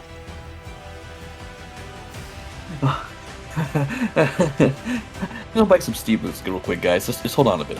13, so hopefully just a fail, not still critical. With a 13 connected to his mind like this, there's an overwhelming, how do I describe it? Like a pressure. Like the flesh that you're talking to that is Sudi, Dark Blondie, is not what you're actually talking to. And because you're psychically linked and you fail this saving throw, you're going to take 2d6 points of necrotic damage. Would you like me to roll it? Yeah. Okay. Now this is like frigid cold, a lot like those icicle snakes did, the ones that Cal was in control of. That's 5 points of damage. Only it feels like an overwhelming like brain freeze. So like migraine level of just scratching cold down your brain in the front of your sinuses. Your nose immediately begins to leak and everything feels like it's frostbitten. You know when your ears leak because you've been out in the cold for too long? That's the sensation that you get. You hear Blondie's voice, but you sense something else brimming just under the surface. Go ahead. I don't think we're gonna talk this out.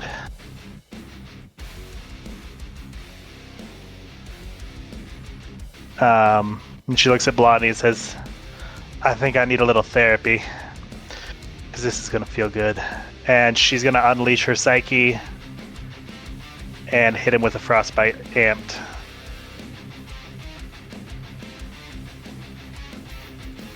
I'm going to cast...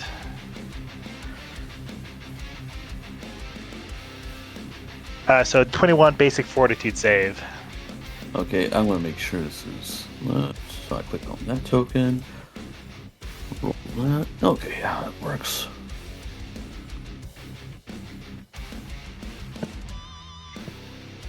Critical success, I think you take none.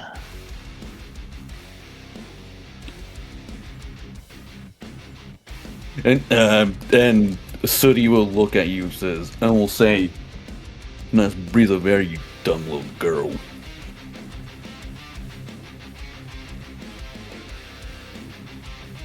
She's cast message. She cast that. That's her turn. Hey, Serenity.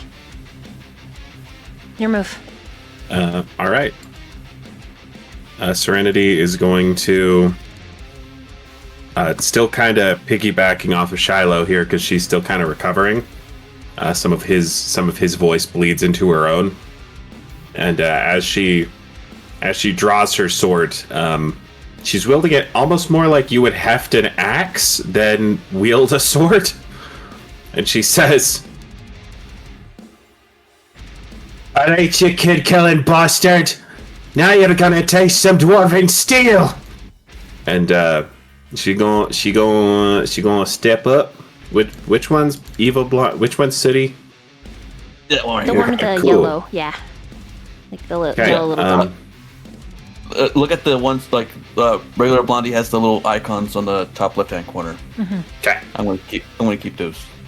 She's gonna 5-foot guarded step up here to get between City and her best friend Rasputin. Okay. And You then she are going you playing to that card? No, she just is actually using an action to do that. Okay. And then she's gonna go ahead and use as a solid opener. She gonna spell strike.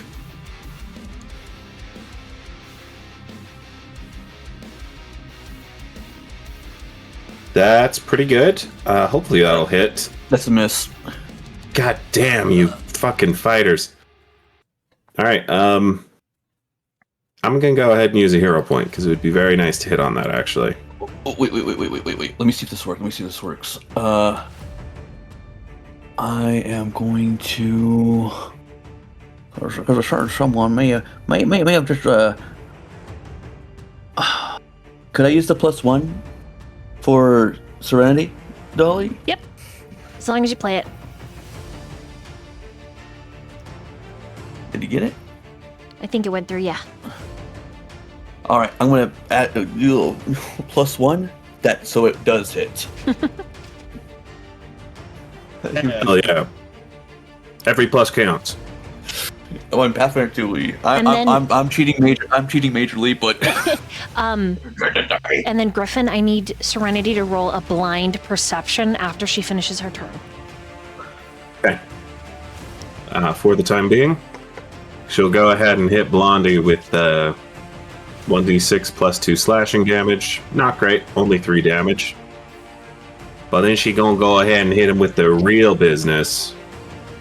And that's going to go ahead and be some gouging claw.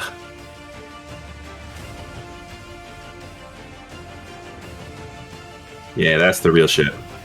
Alright, so that is going to be 8 bleed damage and 3 regular damage. And Blondie will take 4 persistent bleed. As Serenity's arm that's not holding her main hand sword, so her offhand sword turns into a giant claw and just rakes across his back.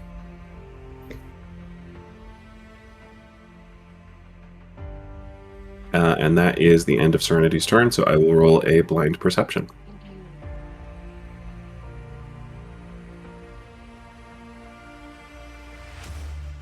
He doesn't notice. Okay. Sister Will, your turn.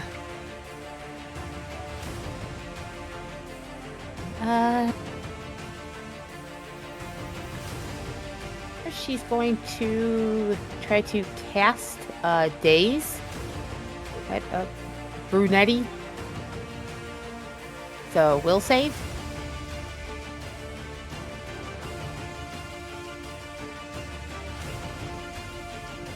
boy.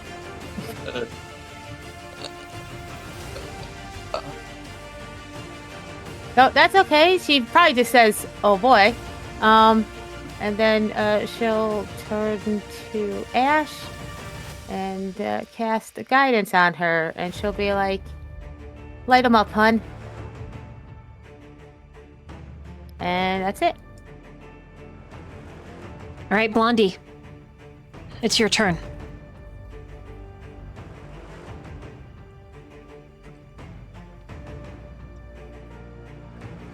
Blondie will go up to Sudi and let's see. I've been through this line before. It does not end well.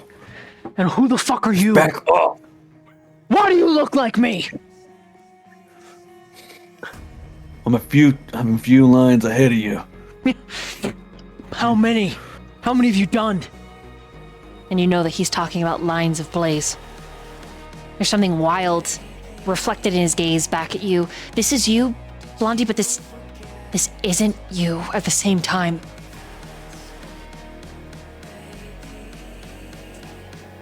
I lost count. I can honestly tell you. You've lost count? So it doesn't matter how many times we do this. It doesn't matter. We don't ever win. So it doesn't fucking matter. No, it does matter. Look. Right now, I got more help than you ever did in this line. So back off! These fools? These are the people that are helping?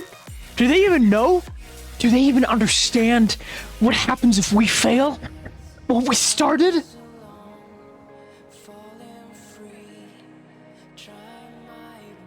No, eventually. You haven't told them the truth.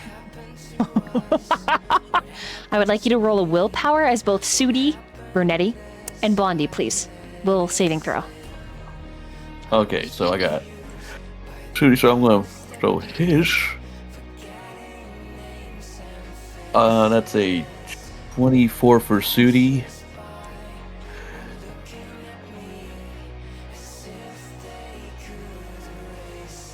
14 for Blondie. Okay. Blondie, you are going to take some persistent bleed damage. A migraine punches into the center of your skull, and the reverberation reflects down your neck and out over your shoulders. You will take 1d4 points of bleed damage every turn. There is something like a psychic catalyst firing off in your brain. Some unstable connection to this instance of time, this other you, and all of the consequences of every single one of your choices.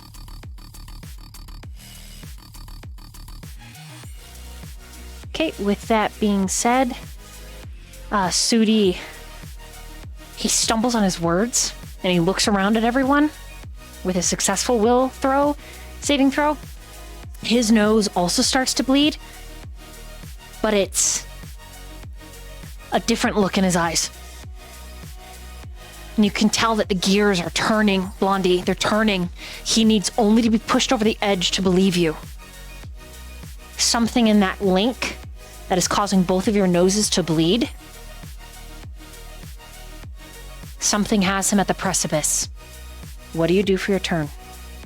For the rest of it. I will grab him at both shoulders and say,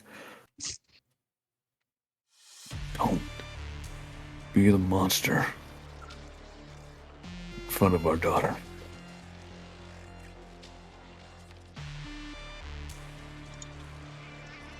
I don't want her to see us like this. Please. And he's whispering this. This is the only time you're going to get to roll this in this battle.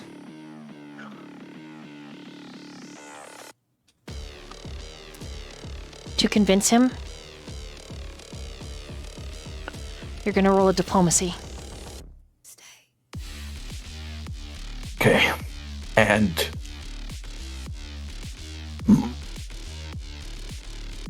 Blondie, can I give one of my D4s? You sure can. can Yeah, I use a Steam You Loot get one of card? my plus D4s. Yes, get I would one, like to get. Yes, please, thank you. And May I you can also use you get can use loots. Yeah, of course you can use loots. Okay. That's what they're there for. I feel like I'm cheating the system, but No, you're not. That's what they're there for. a level 8 character, even with lower standard gear, is still very, very scary.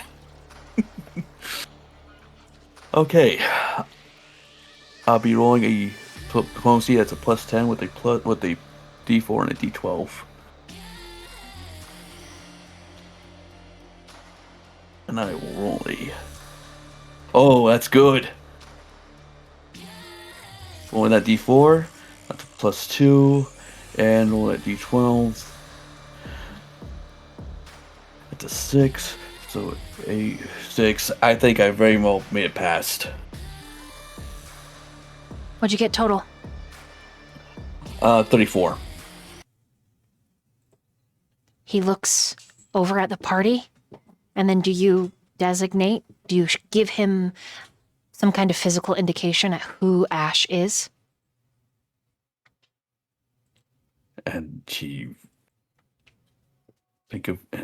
continuing the whisper. Remember lyric. And that's the indication he'll give. Because there's someone in the party who looks a lot like her. His gaze immediately moves to Ash.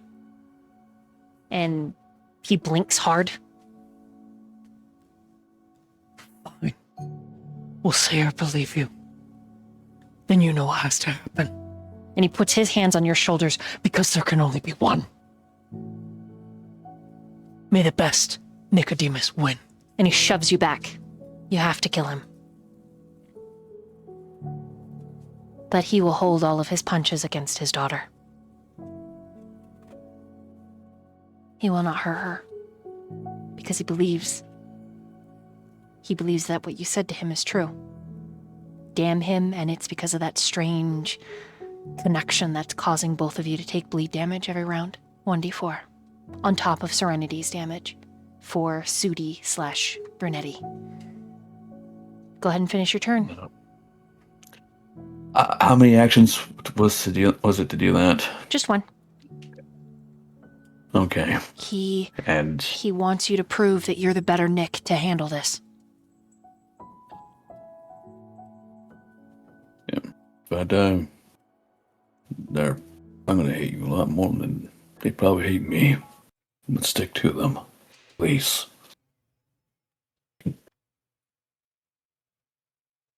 And he will draw a sword. And we'll do a power attack, or a vicious swing as it's found out. Okay.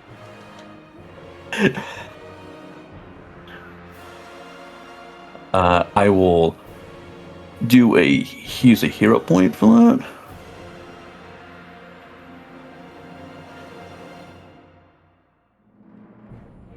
Do some damage.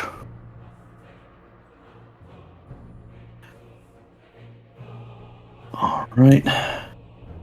And that's going to be the end of my turn. I'll roll a d4 for that persistent bleed damage and apply it to myself. It's 2. It's going to be...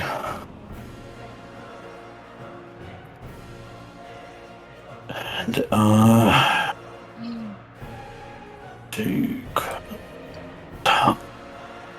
and I hit 9-man turn. Raz, light him up. Your turn, Rasputin. What do you do? All right. So, to evil Blondie, I'm like, you look a little tired. Why don't you have a seat? And I'm gonna throw a chair at him with telekinetic projectile. Okay. And that is 28 to hit. Hits. All right. That's 12 damage.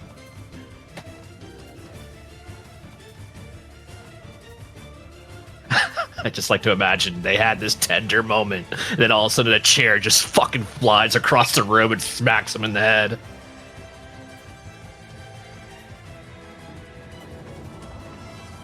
Okay, so oh geez, so Dark Blondie is blinded for a round. Nice. Can you apply the? How do you find the blinded condition to give it to him, or do I just check under effects? I got it. Ah, thank you. Mm-hmm. Okay, so it's top of the round. Sudi is blinded.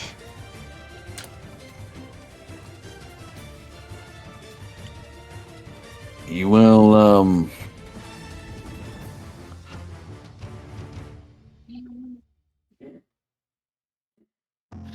let me try leaders. Real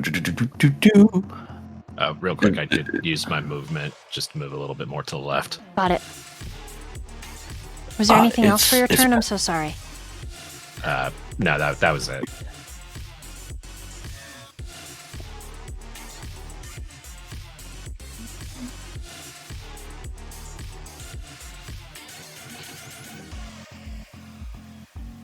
Actually, no. What the heck am I doing?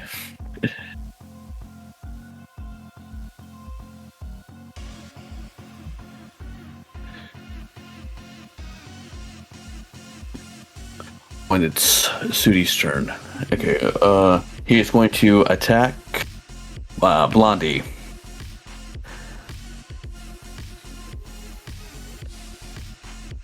Vicious swing. That will critically hit. Oh no. He first has to make a DC 11 flat check. DC 11 flat check? That is, Oh yeah, that's correct. I thought Because he's blind. Mm-hmm. Doesn't matter. Yeah, that passes. I will take that damage. I think I'll be healed. And that's 2. And we'll do a dueling parry. So the effect.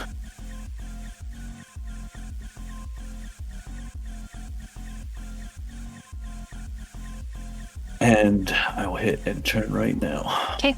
Dark Blondie Sudi says, If all of you are with him, then you're against me. Prove that you can make this right. Ash, it's your turn.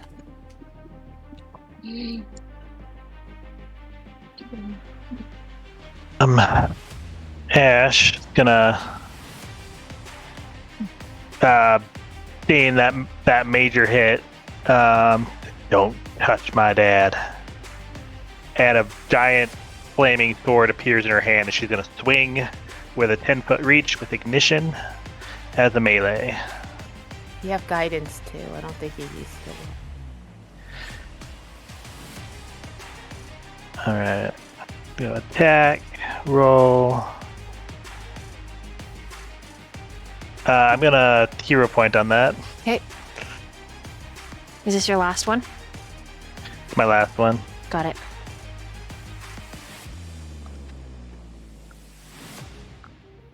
And then I'll use the guidance, give it +4, or plus 1d4.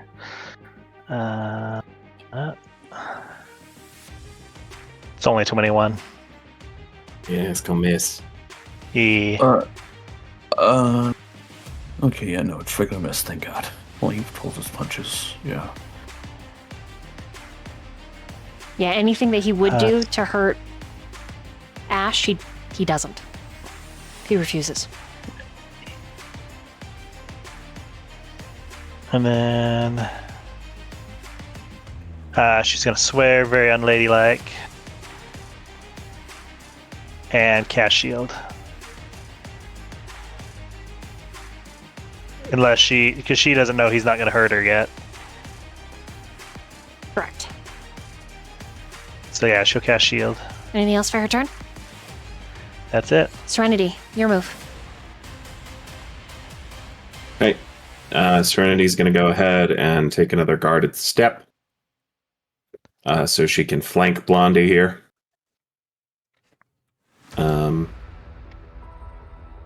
Let's see.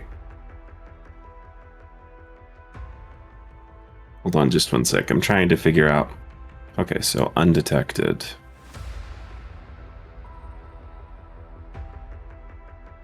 Okay, so he is already off guard. So he takes a -2 to his AC against all attacks. I don't think that would have made Ash's hit anyway because of Blondie's dueling parry. But just something to bear in mind. Okay, hold on. He's off. He's what? Off guard? Off guard. Yes. And he will continue to be off guard, not just because he's blinded, but because now Serenity and regular Blondie are flanking him. Okay, I got it up there now, so it should be applied. -2 plus circumstance bonus. Sick.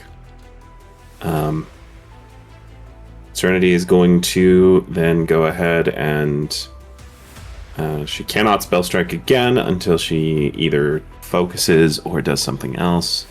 So she's going to go ahead and hit him with a Force Fang as her sword temporarily transforms into raw sort of void energy and strikes unerringly quick.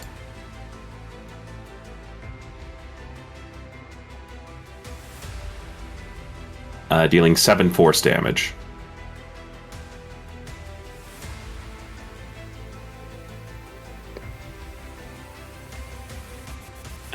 And then she's pretty sure this Blondie is focused on our Blondie, so she's gonna cast shield. Instead, she's gonna go ahead and try and make an offhand strike at a multiple attack penalty.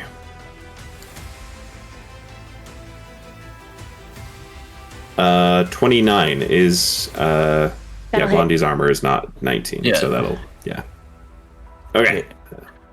Hit. 1d6 slashing. 5 slashing damage with her offhand blade as it comes in for a quick follow-up. And that will be Serenity's turn.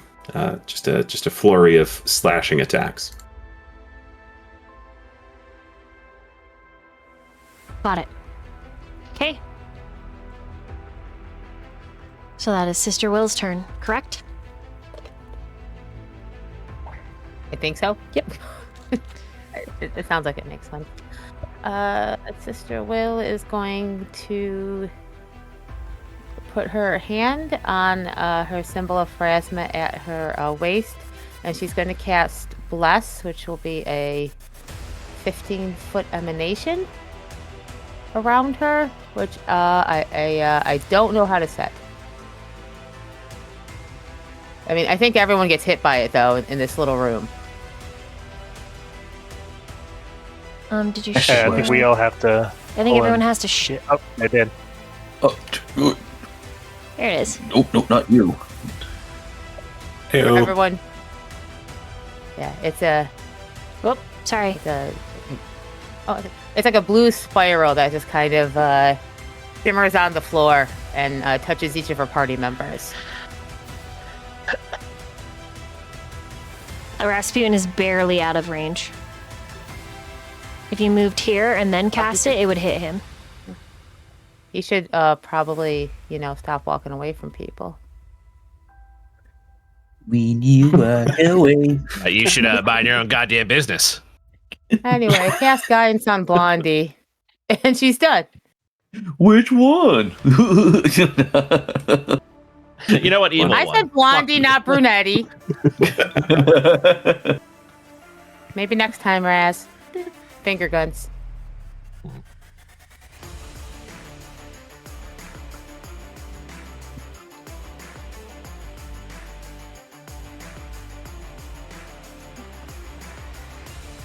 Okay. That is Sister Will's turn. That will bring it down to Blondie. Your move. Yes, and let me just make sure that... I just Brunetti or whatever the fuck have guidance as well? Mm-mm. Or bless? Mm-mm. No, why does it say that? Get away! I took you off before. I'll take you off again. I don't know you. That's my bless. He doesn't get any.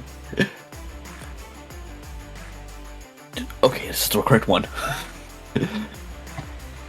Alright, I'm going to strike. Oh, I'm going to re-roll that. Because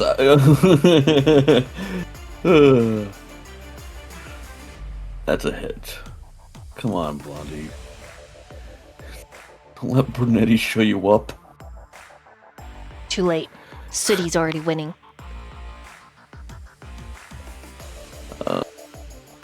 I'm just going to... For safety, I'm just going to take it off manually. And then Blondie will do a dueling parry as well.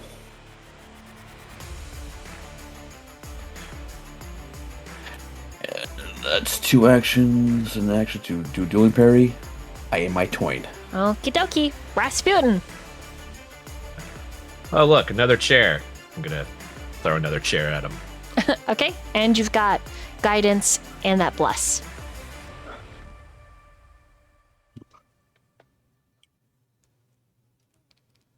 Uh, 21 to hit. No. Misses. But you hit regular Blondie. No, not even regular Blondie. What? Lame. Oh, bitch. Could I use a hero point to try roll again? Yep, sure can. Okay, you know what? This fight's not scary. It's not scary. Let's see here. Yeah. There we go. 28. Hits. Yep, that one does it. Excellent. Be all. Ooh, nice. 16 damage. Okay. You also get Spell Surge played on you. So what Spell Surge does is it allows you to cast an extra cantrip. So if one is 2 actions, it's then 1 action. Wow. And I'll do another telekinetic projectile. So I just roll to attack like normal. Yeah, all right. So it lets you do it again. Running out of chairs here. I'm kind of feeling a little bad. Never mind, these are Maximus's chairs. Yeah, fuck him. 19. You know what? Fuck it. Or can I use my last hero point? Yep. Or no? Sure can. All right. Fuck it. Let's do it again. Let's fucking go. Yeah. Okay, 23. Missed. Wait, even with a -2? Yeah, because originally it was a 25, and with off guard it's -2, makes it a 25. Would a It's normally a 27? Yeah. Would rolling a d4 maybe help? Because I've got one more to give. That would definitely help. And he needs to roll 2. Well, Rasputin does not know that Sister Will's helping him. I'm like, come on, you son of a bitch! But she's feeling bad. Damn it! Damn you, Maximus, in your chairs! No, actually, it does have Maximus's name on it.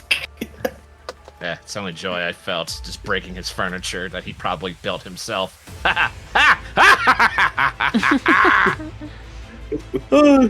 And my turn.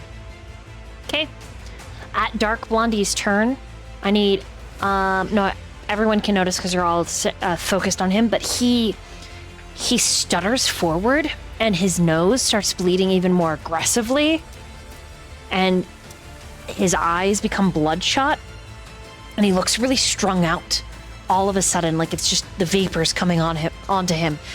And he looks down at his hands and they're trembling, and he's like, what the fuck is happening? What is happening? And he looks at you, Blondie, with panic and fear, searching for answers. And he screams in your face, what is happening? And then he's gonna attack you.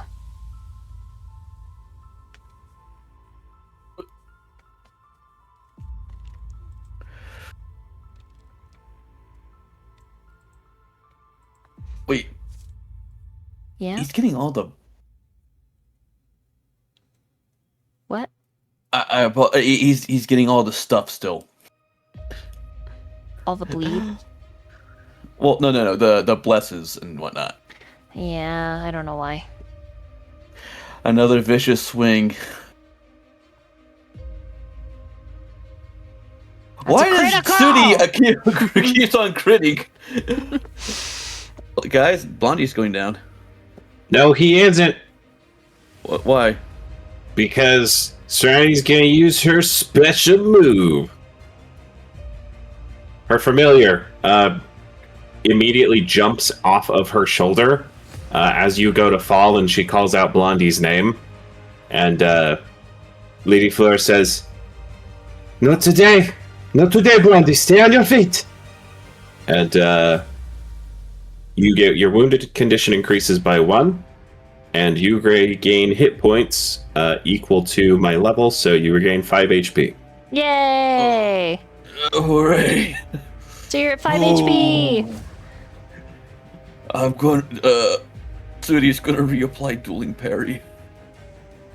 But Lady Fleur does become dormant and returns to Serenity, and Serenity is very concerned because she's never seen this happen before. God damn. And I'm assuming that's Dark Blondie's turn? Yeah. All right, Ash! Serenity. Your move. All right, Ash. Kill him. Her unleashed psyche just wore off, which we haven't had happen in combat. She can't use it again for 2 rounds, and she has been stupefied 1. Oof. Also, welcome in, Raiders. Thank you so much. Sup, 10 pigeons in a trench coat. Just kidding. 10 pigeons is your name. Welcome in. Thank you, Edda, for the raids. Much appreciate. So her psychic emanations all fade away, and she's a little bit dazed. She's like, "Stop it! Stop!" And she's gonna run forward, and she's going to try to disarm Blondie with her mind as she casts telekinetic maneuver. But first, she's gotta roll a flat check. Oh.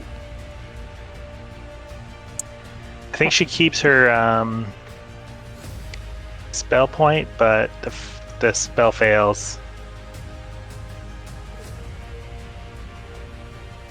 Double check that. Yeah, it's the spell's disrupted. I lose the spell slot too. Yep. Oh, jeez. Unless you only needed a 6 as well. Oh God.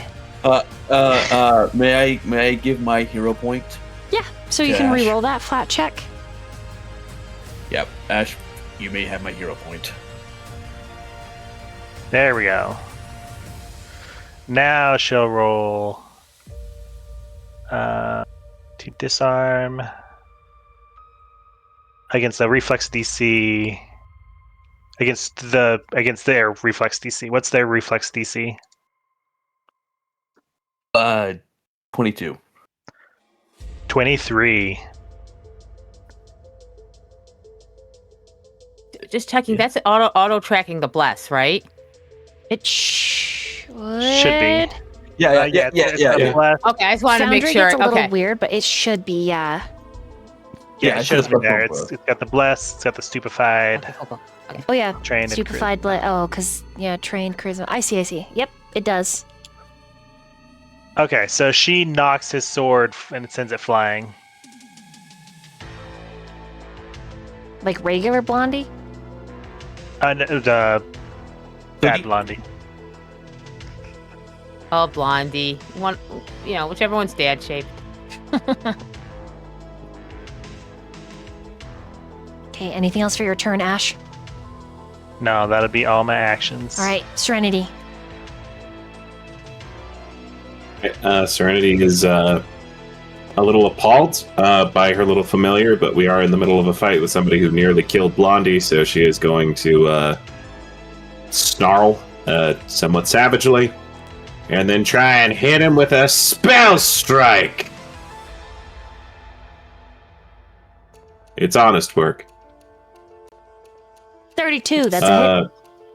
32. Is that a crit? No, it's not. But I'm just breathing a sigh of relief because of doing riposte.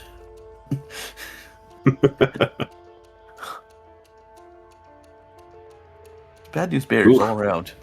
8 slashing damage.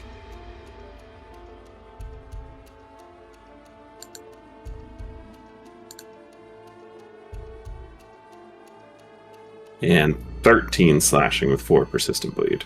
He's so close, guys. And then Serenity is going to go ahead and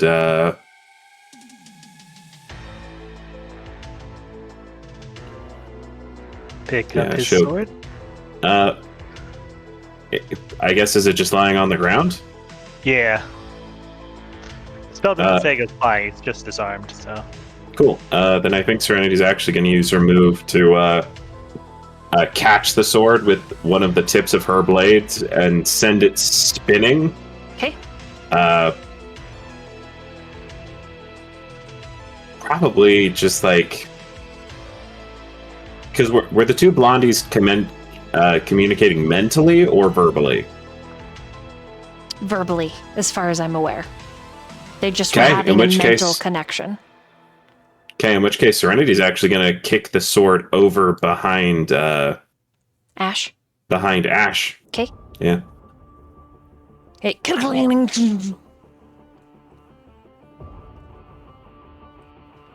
And she'll just say, "Now be a good little shadow and fade away." And that'll be her turn. Oof. All right, Sister Will, it's your move.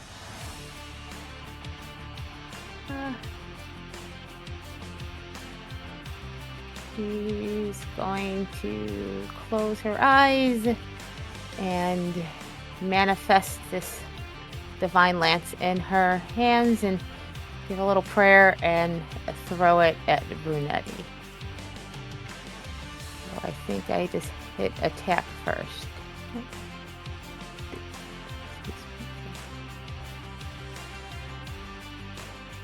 May I use a hero point? Yes.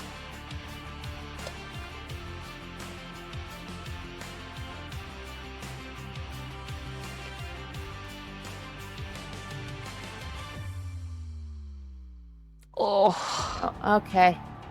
Duh. And that's okay. This ain't her fight, and she's just gonna step back. Well, anyway, she's stepping back and she's done. I'll deal with this on my own. She's on the table? Okay, got it. There's no chairs there. They're yeah, the chairs are gone, so I didn't know, because she actually could get on the table if she wanted. So, all right, Blondie, your move. Now, it'd be really funny to critically miss right now. It'd be like it'd be worth the content actually. All right, Mr. Swing. It just gets punched.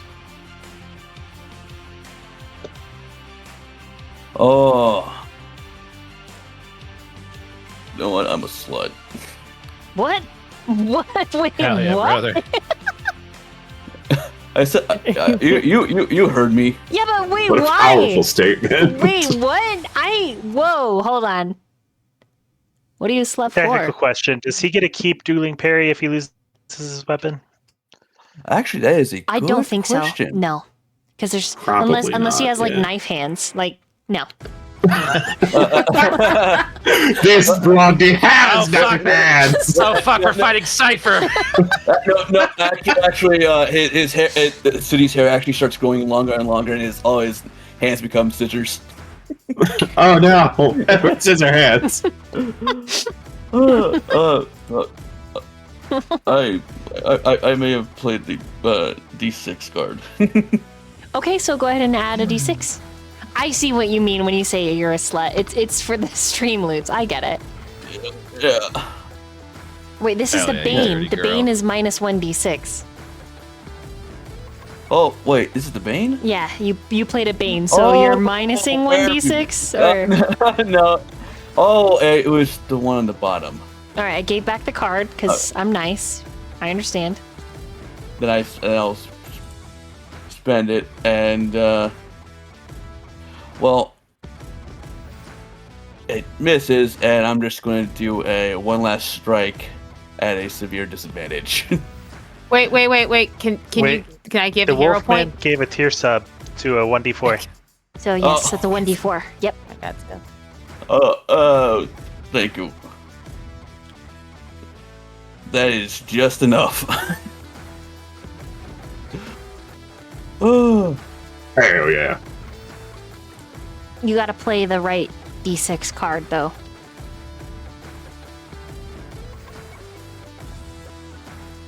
Right D6 card. Mm-hmm. The boon, not the bane. Or did you use 2d4? Because it looks like you used a d6 and a d4. I thought the wait. Oh, the D4 came from The inspiration, but the the d6, Wolfman. you played a rare bane, but I gave the card back to you. You didn't play a boon. Does that make sense? Oh yeah. I think he hits with just the 2 though, doesn't he?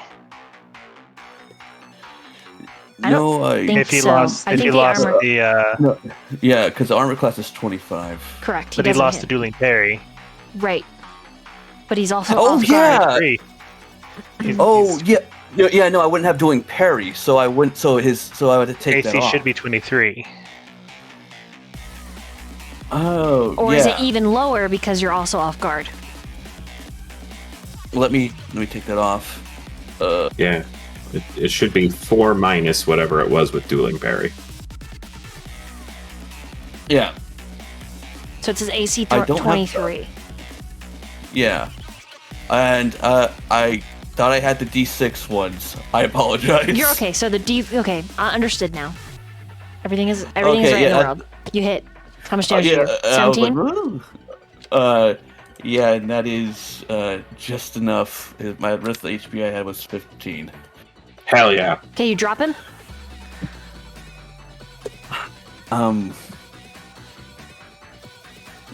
He will go in, hand on his back, shove the sword through his torso, and just lay him gently on the ground. And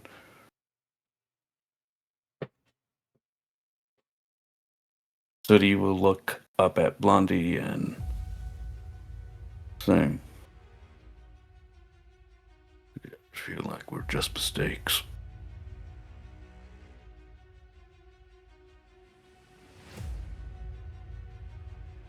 And then he'll perspire. As he exhales his final breath, there is a cracking in his sternum where you stabbed him, and ice blooms. And then suddenly that frigid coldness that is like the outline of a star explodes and shoots upward. And as it burrows through the ceiling, Vale, I need you to roll initiative. Oh shit.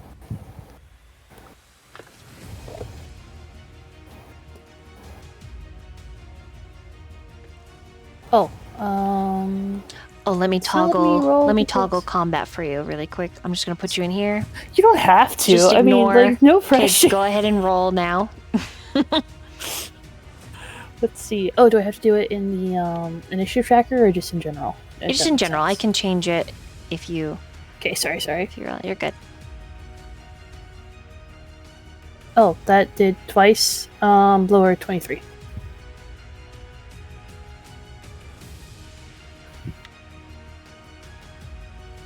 Okay. Upstairs, from your vantage point in the doorway, there's a beam of frigid starlight, and it starts to expand. It literally cuts a hole between the bottom floor and the floor where you and Corey are hiding. Corey begins to scream as that beam of starlight explodes outward, forming this long tendril-like creature, arms busting out of the ice. Do I have time to react?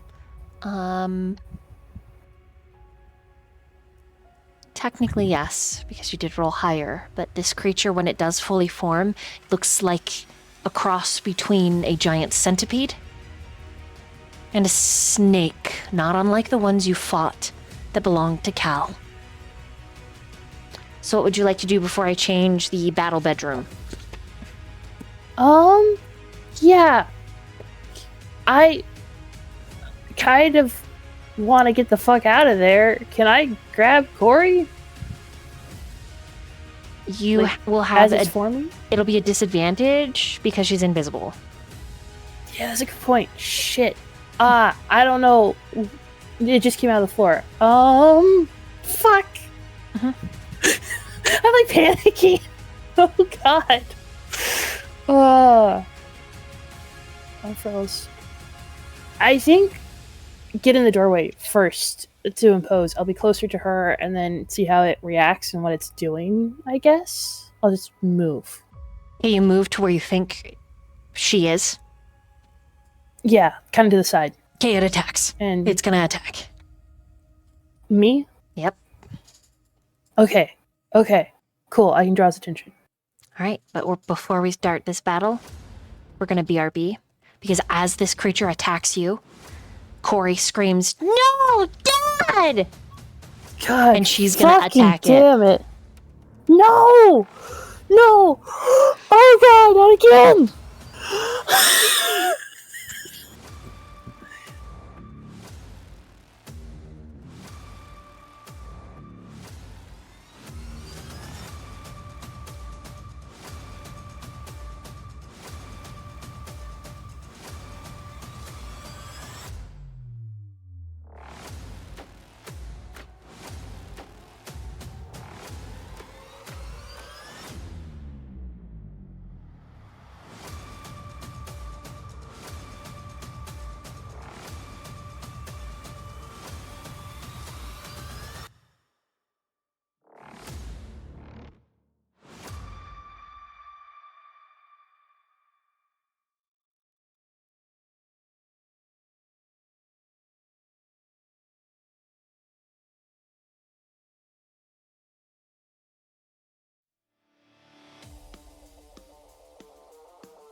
Oh, I'm so fucked.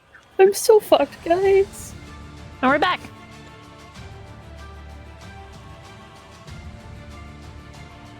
Hi. Hi. Hello. Dorkwinkle played plus 1d12. The next roll, any roll. Who would you like to have the epic boon? Me actually. Yeah, Tristan. People live.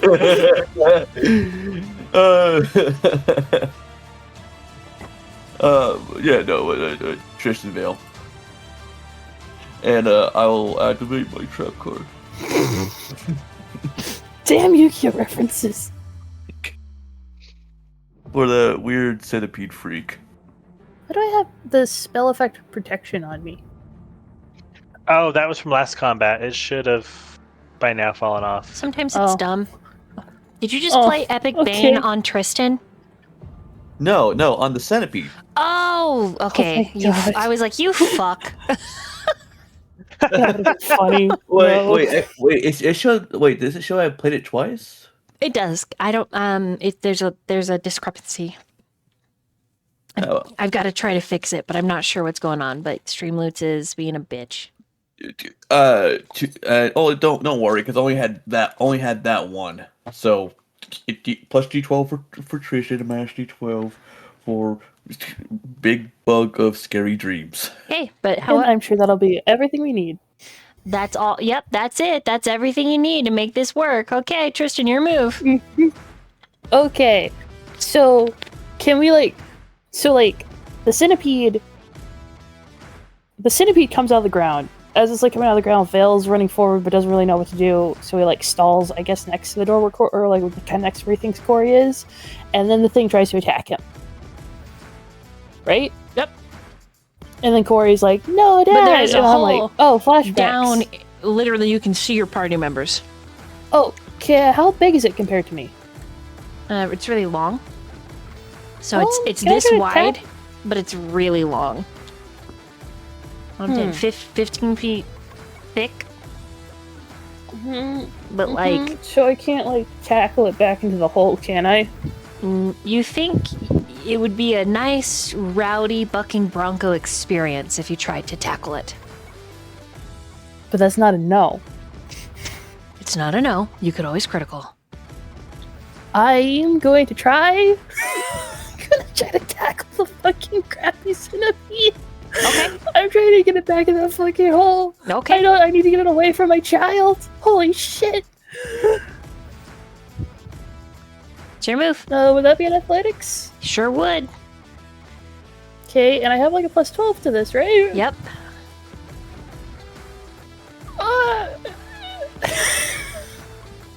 Remember how I said you could always critical? Okay, go ahead.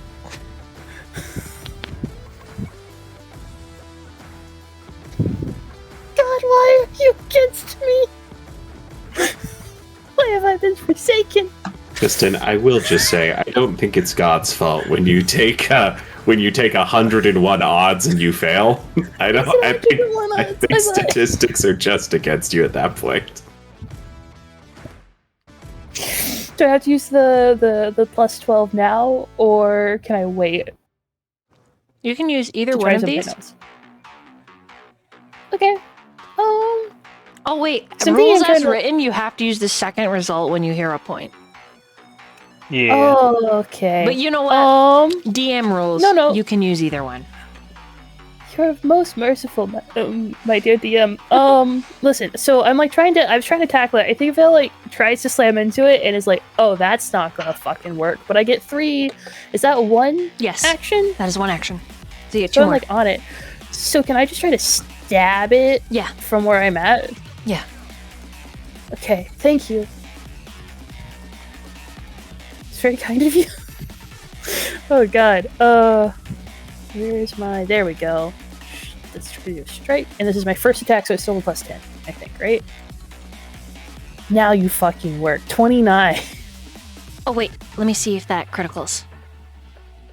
Oh, it doesn't. You hit. If I had the plus 12 to it, though, could it? Potentially, yes. I'll do the plus 12 roll now, if I can. Okay, so roll a d12 and add it to it. D12. Roll. 31. No, but you do hit it. Wonderful. Damage. Roll. This is gonna be such a boring fight. That's 2 points of damage. I'm fucked. I don't. No, I'm probably. I need to add to this. I need to add to this. Vale is like, okay, I want to keep its attention because I'm not the best fighter, and I am like yelling for my friends. I'm like, Blondie, Blondie, what the fuck? How? Okay, it's Corey's turn. Are you ready? Is it Corey's turn? I thought I had one more point. Oh, you do. Go ahead. I don't think 14 hits does it. No. Oh, okay, it's Corey's turn. All right. Oh my god. So I'm going to just use Jug's token because Corey's wearing his clothes. Wonderful.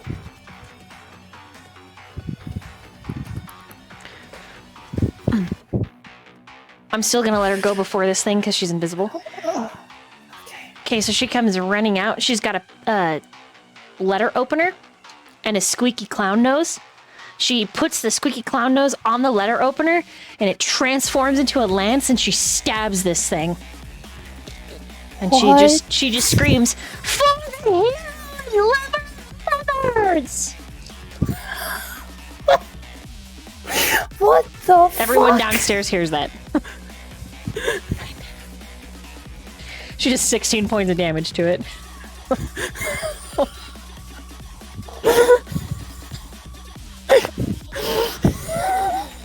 Goddamn.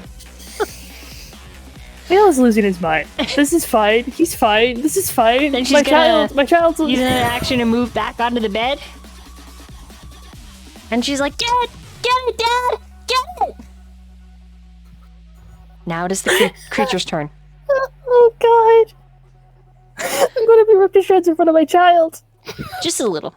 I'm just kidding. What's your armor class? I think it's like hold on, there's no thing here. Let's open the sheet back up, sorry. 21.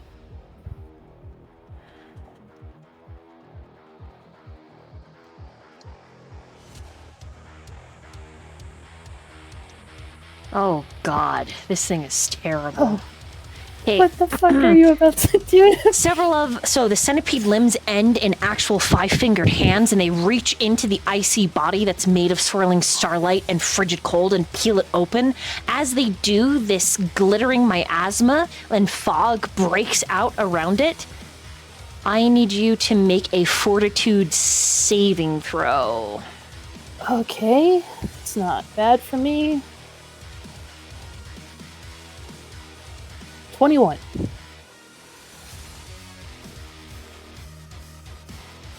A 21. Okay, you make it. You're lucky. Oh, thank God.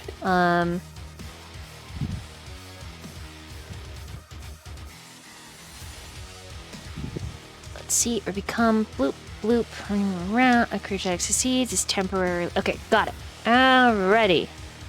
So then that's its first thing. Its second one is going to try to use its jaws. Remind me your armor class again? 21?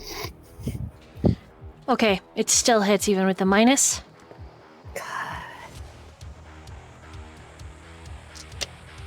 Oh my god, I rolled so high. I'm so sorry. 16 points of piercing damage. And how much cold damage? Oh, I added them both together. Hold on. So that's 11 piercing and the rest cold. Okay. Okay.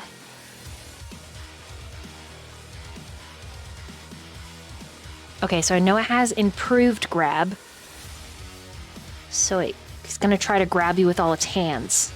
But I'm trying to find where the... wonderful. Oh, there it is. Grab. Okay. Haha. Give me a second. Use grab. Last action. Okay, so its last action is going to use grab. Grapple using its body. Grab, choose one creature, or restraining it. Oh my god, it just grabs you. Oh no. So literally it just grabs you. So you're grabbed, and it has improved grab. Oh my god.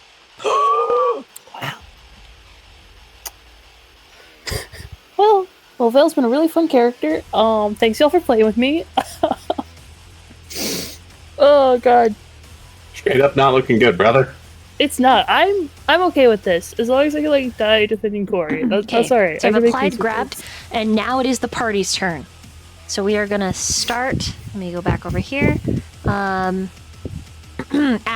what do you do? Trying to think if there's any way she can get up there. You can climb up the creature's body, but it will get an attempt to grab you. So its body down here still? Like, and its head is up there? Correct. And it has hundreds upon hundreds of limbs that end in hands. So I could just smack it. Okay. Yep. Did not. You could just in smack theory, it. have not cast the spell last round. Just so you know, you did she hear will- Corey charge into battle.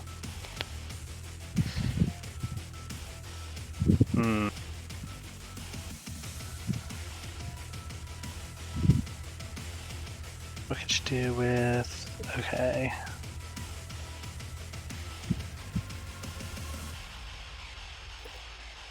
She's gonna yell, "Blondie, throw me!" And she's gonna run and jump off Blondie.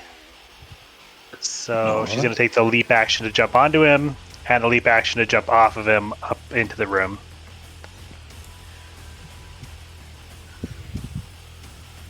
It would bend his knees a little bit, so you had easier time to like get your feet on his shoulders, and he'll bump up to try to give you some extra air. All right, I'll let that give you advantage, so you can roll this twice. Okay. Acrobatics. So that's gonna be acrobatics. Mhm. Okay.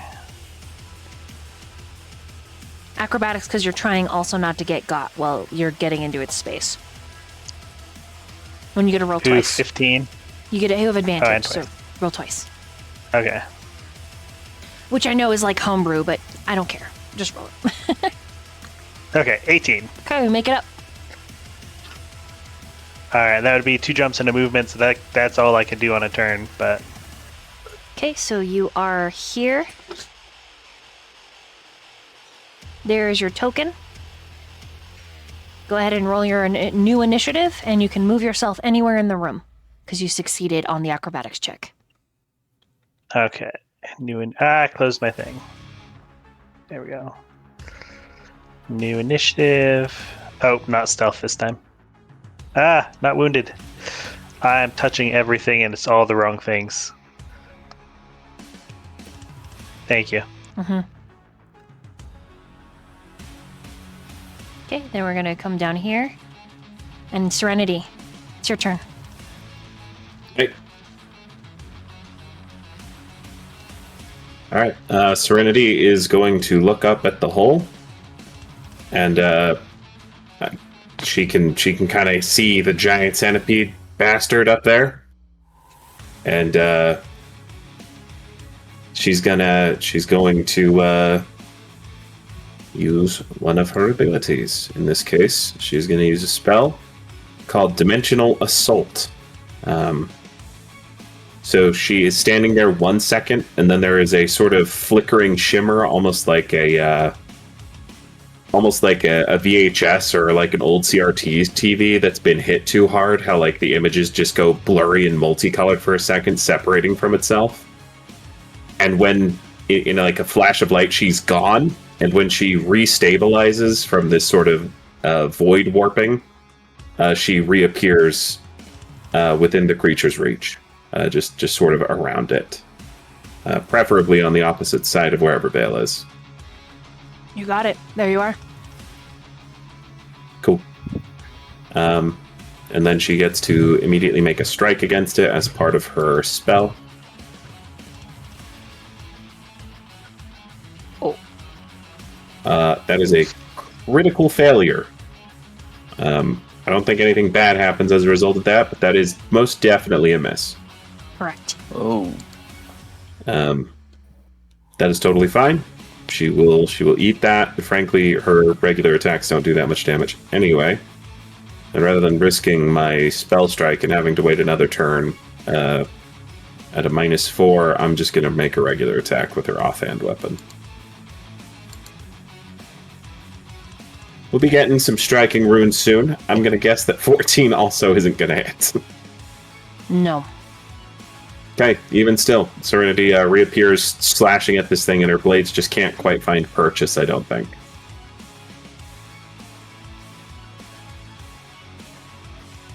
And that is Serenity's turn. All right. Sister Will. Your move. Blondie's pretty beat up, right? Yes. How? Incredibly. Oh yeah, he is downstairs with you. Yeah. Yeah, he's still in front. Yeah.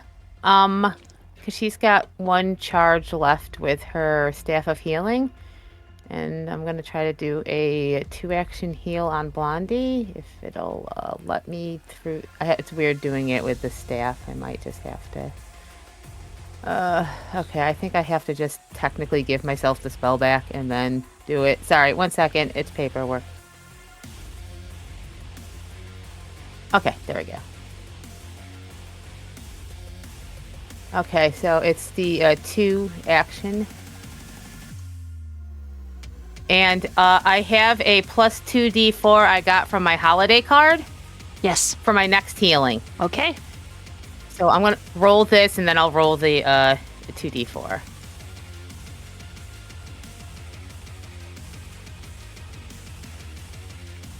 That, and then there's more healing coming. She's really praying. Okay. Oh, no, that's not it. Sorry, 1 second. I've got to...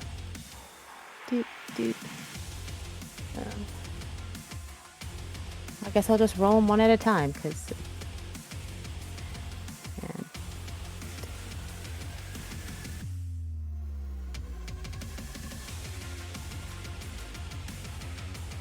The 2 of those roll, it's not showing up totally for me. I don't see it.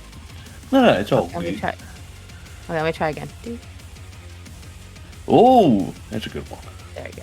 Okay, so yeah, so that's 2 actions.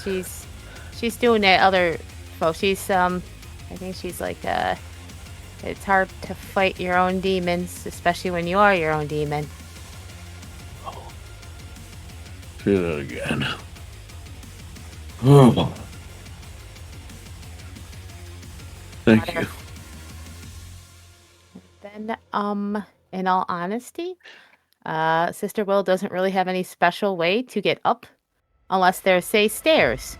There are limbs that you can use as a ladder. She has an action left. Is that a thing she can do with an action left? Since you're climbing up the limbs themselves, it'll be an athletics. And if you have to hit a certain DC or they grab you.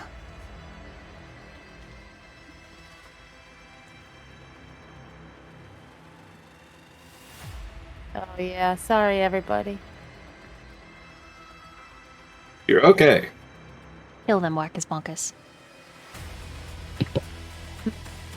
What? What? We can try using I think I've got 1 hero point left. I'll try again, but she doesn't have much athletics, everybody. Sorry. You're Well, fine. it's all good.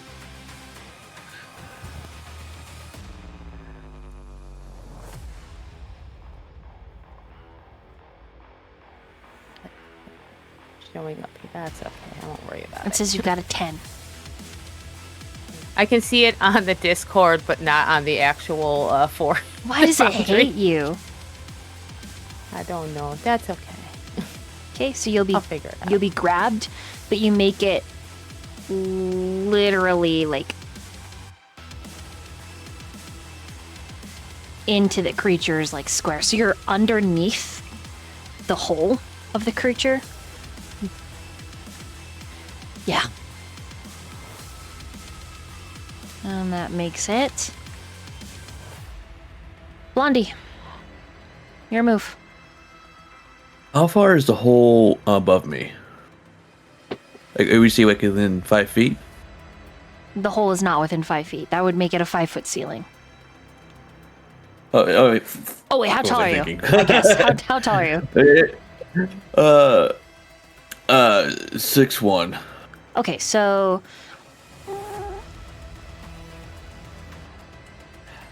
the start of the hole is just under 6 feet above you. These are 12-foot ceilings. Okay. Mm-hmm.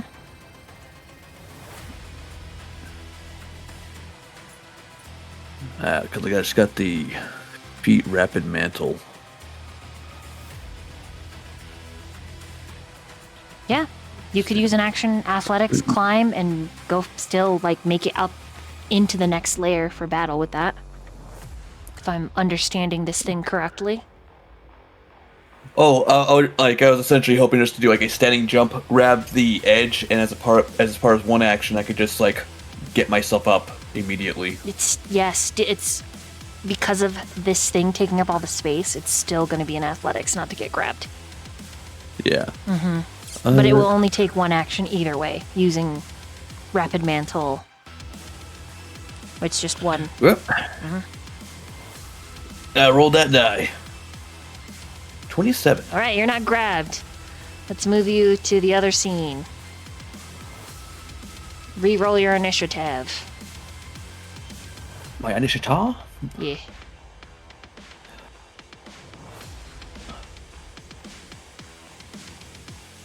Oh, that's stinky. Stinky pee-pee!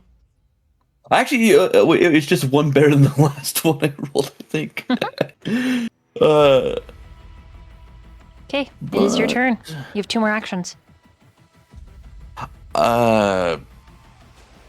Let's do a vicious strike. There you go, it's on. The AC's been set for it, right? No. Oh, okay. So you have to just roll and tell me what you get.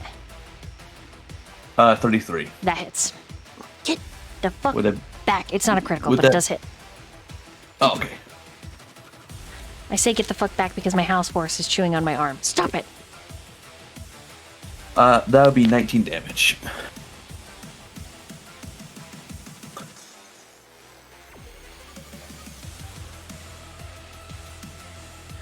Okay. I climbed up, striked, and I end my turn. Rasputin! You're the last one left in this room. Oh, perfect. In that case, I don't have to worry about splash damage.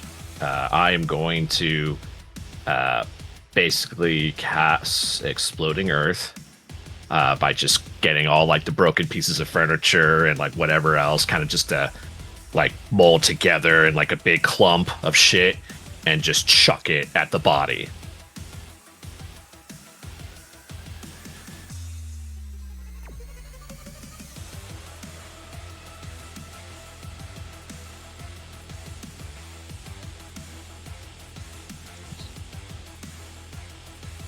And then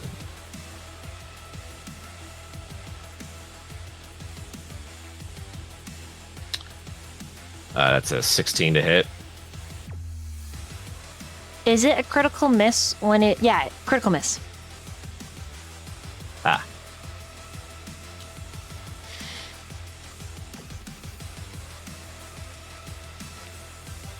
It just goes everywhere around it or something. Okay, it just like explodes and somehow turns into a bunch of rubber ducks. Useless.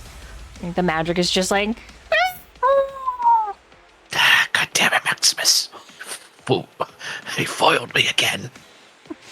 With Your furniture was cursed. Yeah. I'm not fucking climbing that thing. There's no way. Okay, so you're just gonna... That shit's gross. You're gonna make me do 2 different maps for this battle. Yeah, fuck you. You made this problem. Okay, re-roll your initiative. I see all the negative things, like icons on everybody else. I'm like, I deal with that shit.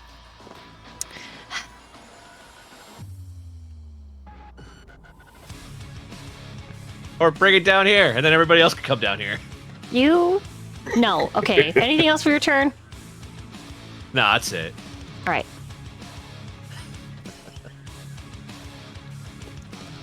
Ash, top of the round. Your turn. Now, I know you want to help your dad, but if you get hurt, he's going to get distracted. He's going to get hurt worse. I need you to stay behind me, okay? Okay. All right. And she's going to cast Frostbite on the creature. It's going to make a basic fortitude save. Anti-Ash, destroy its fingy wingies! I love her so much. She's the best. Could she do that? Could she aim for the hands that You are sure holding can. Vale there? You sure can. It just kind of gives it a little bit of an extra to its AC, but you could always critical. Okay, well, this is it's gonna have to roll its own save. DC 21, Fortitude. And this is the one specifically holding on to Vale? Yeah. All right. Oh, I natural 20'd. Nothing happened. Okay.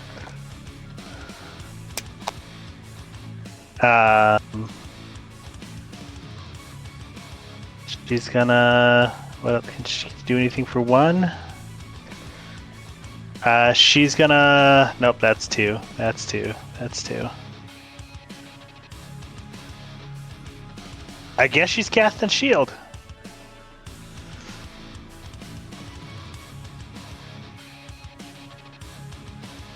And that's it. Okay. Everyone can gain back a hero point. This is a different encounter. And everyone also receives 1 focus point. Oh, yeah. Vale. It's your turn. Yes. You do not know what this Okay, creature tells you as at the beginning of your turn, because it is speaking in a different language. However, Serenity does. And it is saying a balance must be kept, a price must be paid.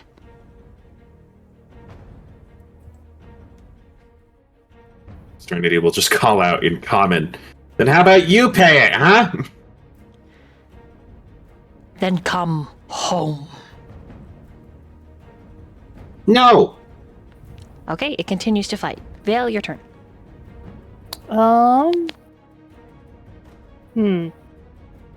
So what are the I'm held. I know it says I can't do any movements that require, or I can't do any actions that require movement. Can I try to stab it from like where it's holding me, or am I literally just locked in unless I can get out?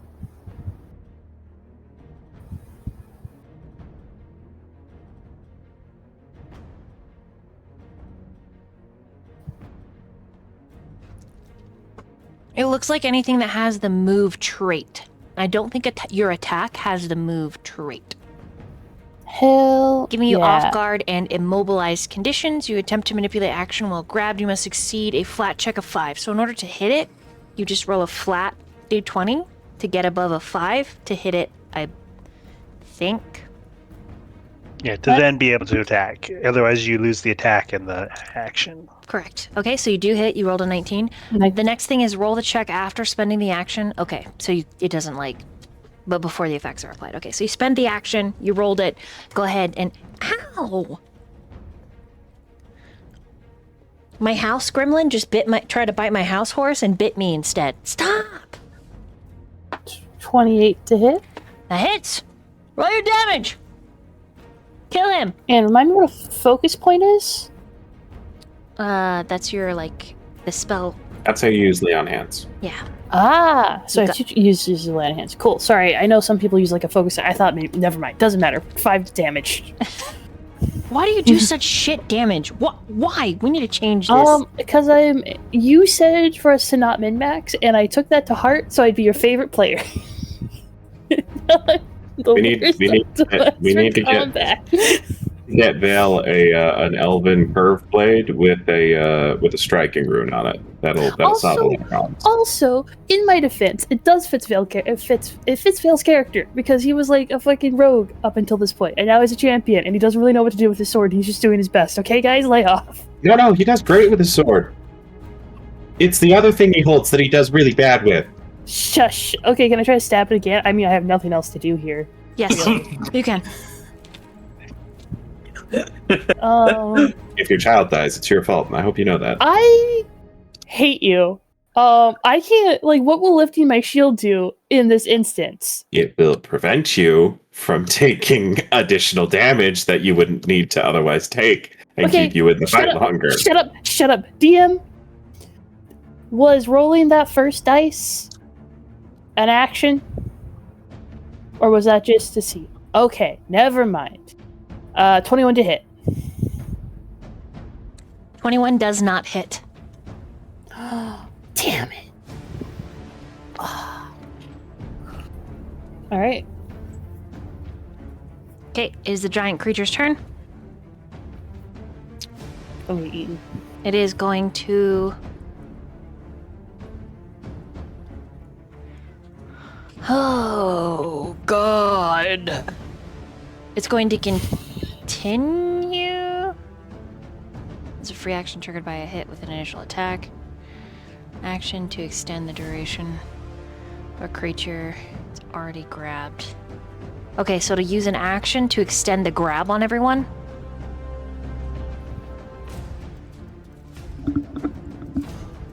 However, it only spends one action to do that because it's all the same creature.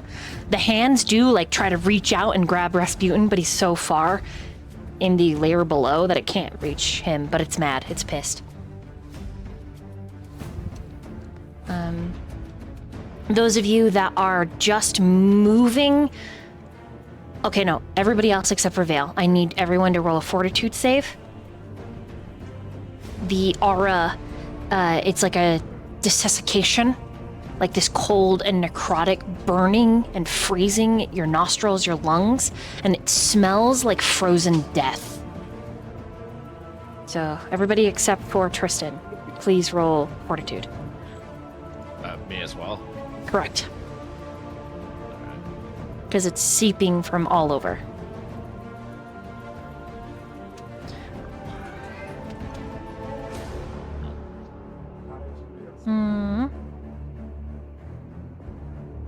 Okay, so in the order that you rolled them and they posted, please, starting with Griffin, tell everybody, let chat know what you got. 17. Oh, freaking god. Wait, sorry, I gotta look on Discord. I'm actually going to use a hero point on that one. Okay. So Sorry. Reroll, you're okay. Okay, 27. Perfect. Sister Will got 24. Oh, wait, that's me. 20. 11. Okay. 17. All right, so Rasputin and Dork, the both of you. Oh, and Ash, the three of you fail.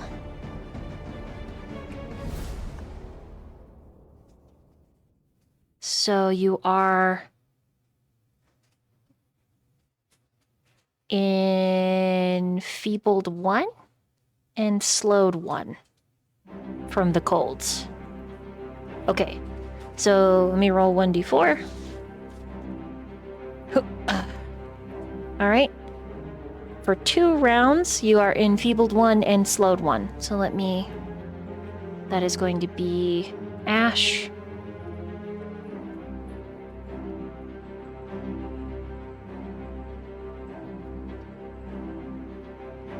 Do I have enfeebled? There it is. Enfeebled and slowed. Okay, and then on the other map, Rasputin, enfeebled, slowed. Got it. For 2 rounds. Teacher, you forgot someone. Oh, you.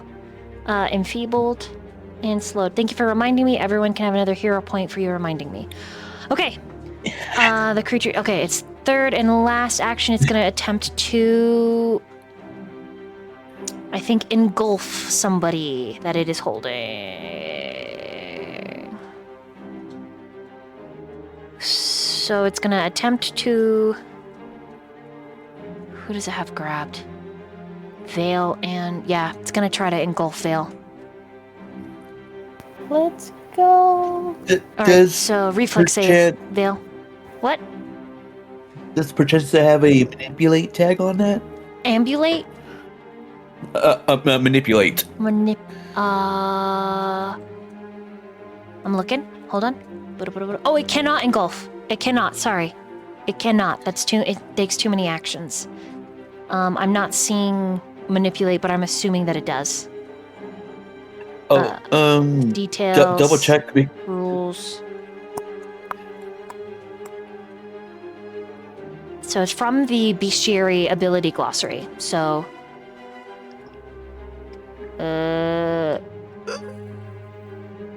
anyways, it can't do it because it's 2 actions. So instead, it's just gonna attack. It's gonna try and eat.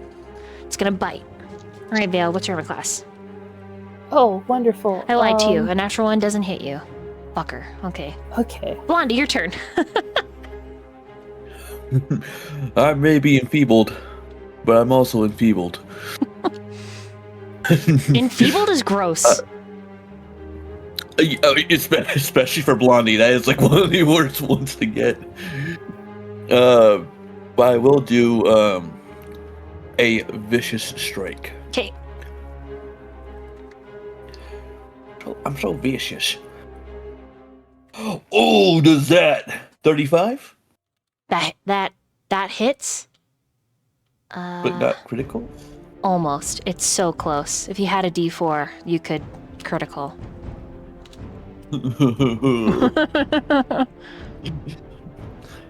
Well, I'm not good. I cheated too much last round, so I'm just going to do that regular damage. That enfeebled save it for now. 18 points of damage. Got it. Several chunks of ice break off and they explode into glittering starlight. Well, that was a vicious swing that takes 2 actions, so that's the end of my turn. All right. Serenity. All right. Okay. Serenity is going to kind of unconsciously begin speaking ℙ𝕒𝕒𝕚, because I don't think this is something she knew how to do until just now. Fair enough. And she's just gonna call out, what other offering could we give? We're not giving up the kid. Roll a diplomacy. This is a free action. Okay. She is trained in diplomacy. Yeah, that's a pretty solid roll. 24. Okay. All of the hands that are not grappling someone point at Blondie.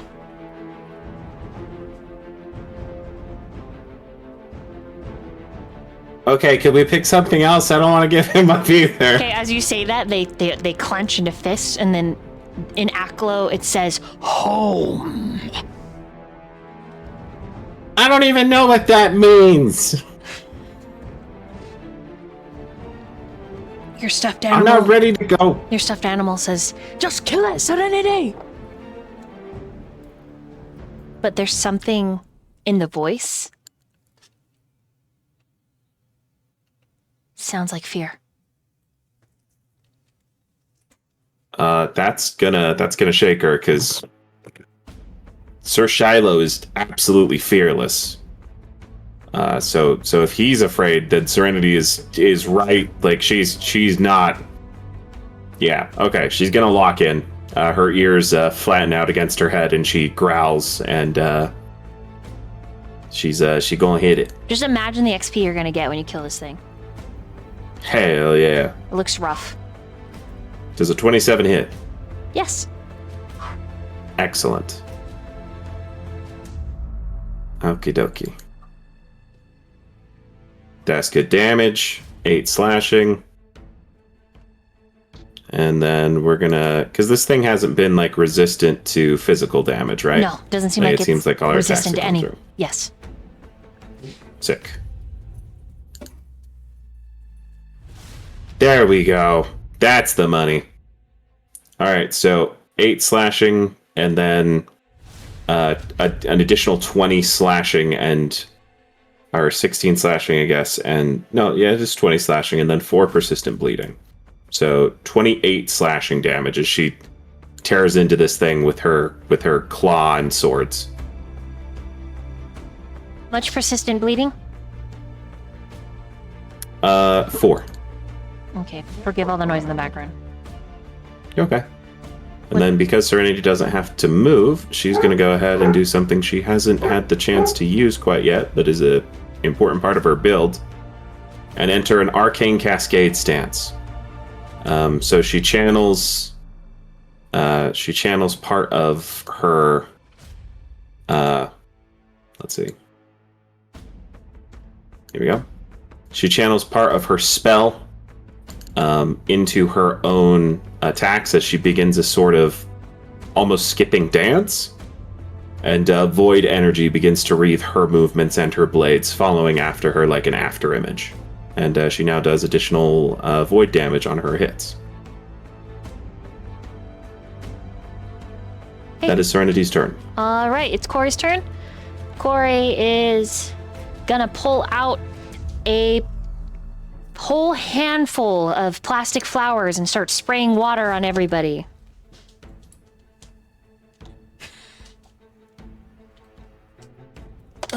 Everyone gets 2 HP back from the clown flowers. Corey, that's oh, never mind. That feels fine. Okay, yeah, you're good. Keep doing your thing, girl. And that makes it Rasputin. You said it was like a chill breeze of like death, right? Yeah. I'm just like, the fuck's going on up there? Rasputin. Maximus's AC unit is on the fritz. Curse this place! I hate it! It should burn to the ground! And I try to start Fireball, but I can't because I already spent it on my And so, I am going to, what do I have left? Fuck it. I am going to throw a... Are you far away from your mic? No, yeah, but I was like looking at Okay, got you. spell is. Thinking, hold on.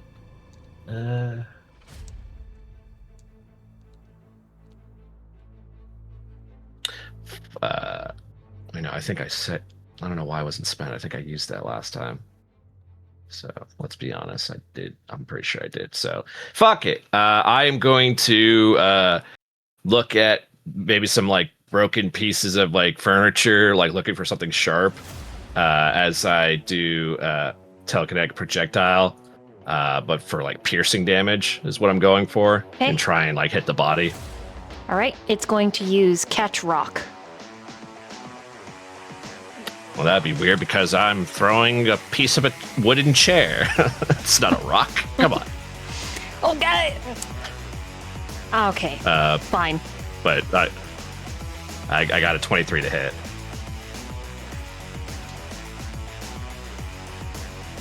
All right. Because you're not dealing with the face, the armor class is a little bit lower. Can't believe you're making me improv this. 23 hits. Excellent. Let's see here. If the rest of the party goes downstairs, though, its head's gonna follow and the armor class will go back up. So... Stay the fuck upstairs. I do a backflip downstairs. 12 damage. Piercing. Okay.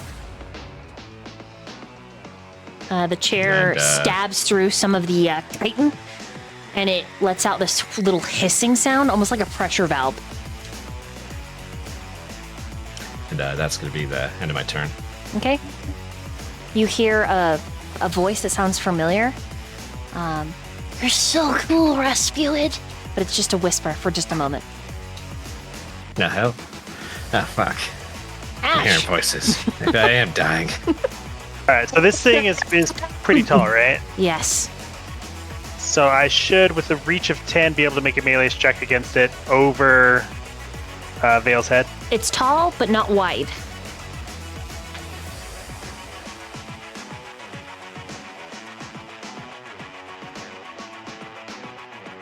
So, like, if I came down from the top, I could hit it before I hit Vale? Correct. Okay. She's going to do so. She's going to amp ignition. The cold around her starts to turn to steam as she Vale's technically like adds this because he's energy. grabbed, so you could hit it from there, Oh, okay. I guess. If I just didn't want to cover Vale's face with the serpent body. It felt weird. Gotcha. Oh, there we go. I fixed it. Never mind. Okay, so casting ignition. Did that amp? Did I do the amp? I did not do the amp. I'm going to recast it. Sorry. This is her theme song, Ash's amp song. Okay, ignition, amped, melee, attacking. Oh, she is off her my game hero today. points. I've got 2 actually. I'm gonna use a hero point. Let's reroll.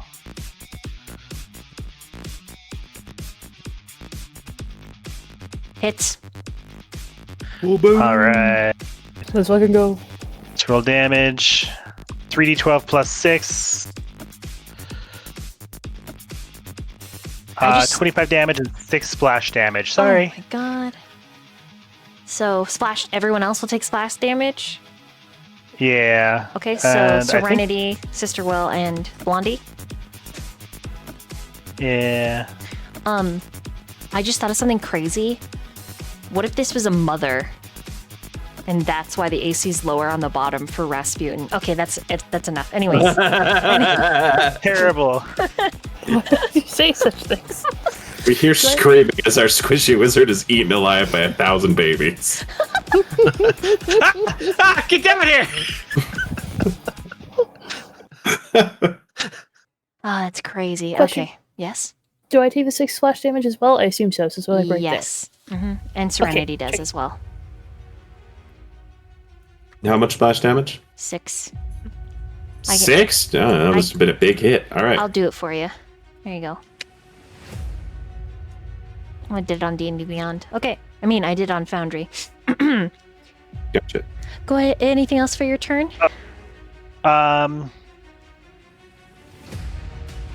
I think it takes the splash damage too, but I'm not sure. I'll look that up and I'll tell you in a sec.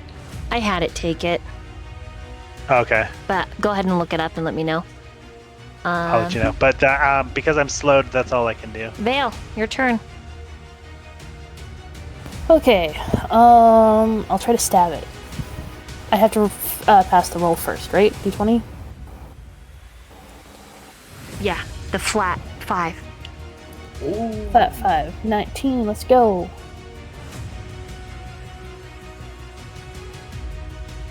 Uh, 27 to hit.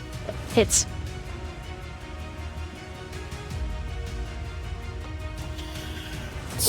Two damage. Holy shit.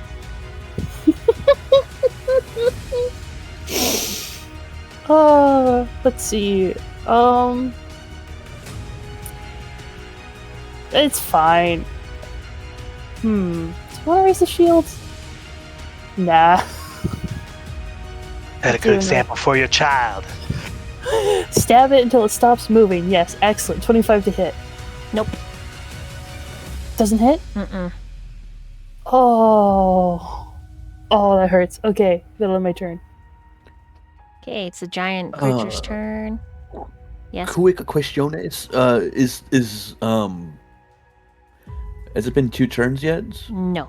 This is only the first one. There's one more. Oh, I meant mostly for Ash. I think it was Ash's first turn with all that. Like for Psyche? I for forgot the- to unleash Psyche. For Enfeebled and Slow. for the Oh, Yeah. Enfeebled? No, that was the first round of Enfeebled. So and this Slow. will be a second round for Okay. Dork, for Blondie, because he goes after the centipede. Okay. Yeah. Ooh. The splash, it does deal damage to the initial target. It doesn't get doubled with a crit, but it does get added before you do initial resistance and weakness. Got it. So many rules, so little time. Got it. Okay.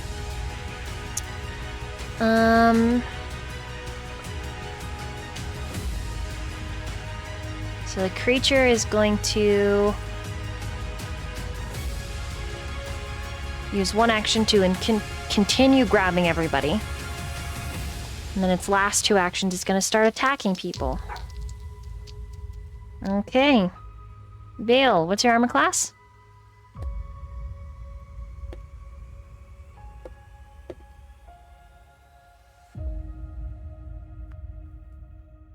Tristan? Sorry, what was that? What's your armor class? 19. Okay, it's gonna miss you, and then it's gonna turn around and swing at Sister Will. Sister Will? Armor class. 17. Okay, that is a hit. Forgive me.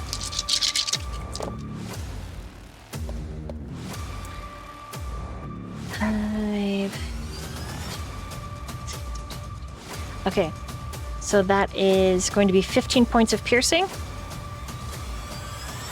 5 points of cold, so 20 points of damage total.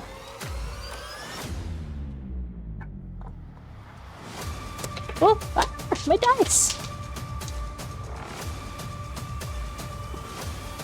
That is its turn. All right, Blondie, this will be your second turn being slowed and enfeebled, and after this you can... Take them off? Mm-hmm. All right. The creature takes 3 points of bleed damage.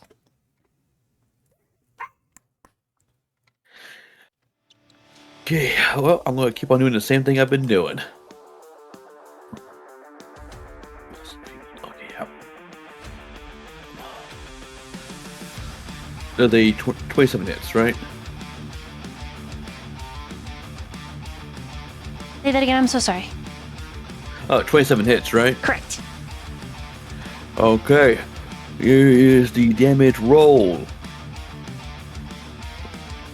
Raise a hope, but 16 damage.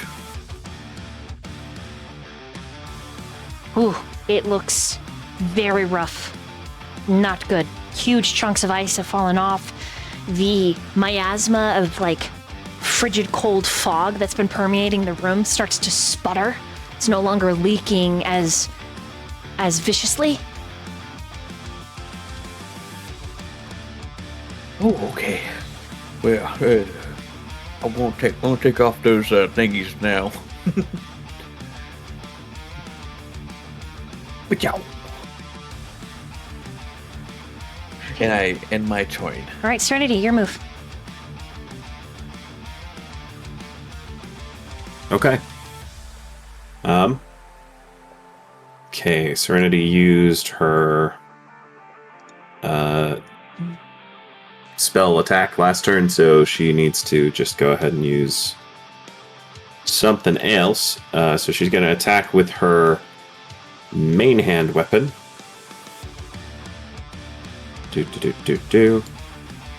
Oh. Hold on, my forge is reloading. 2. Jesse? Hello? Oh, okay. Cool. Yeah, my internet just dies. Like, I mean, it is technically running from your device, so that was a concern. I was like, okay, hold on, wait a minute. All right, she's gonna go ahead and attack with her main weapon. okay, 29 to hit. hits. Okay, let's see if it will properly apply damage. Yes, it will. That's very nice. Okay, that is 3 slashing, 1 necrotic, or void rather. And she's going to go ahead and attack with her offhand weapon at a -4. That is probably not going to hit, but she's going to go ahead and use a hero point. So she can roll it again. Yeah, I'm going to guess 20 isn't going to hit either. Misses. Okay, that's fine. And then she's going to go ahead and for her third move, she's going to use Force Fang, because that automatically hits, so it doesn't matter what her base attack bonus, what her attack bonus is.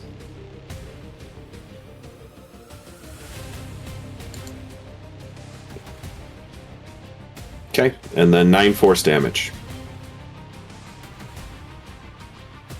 Ooh, okay.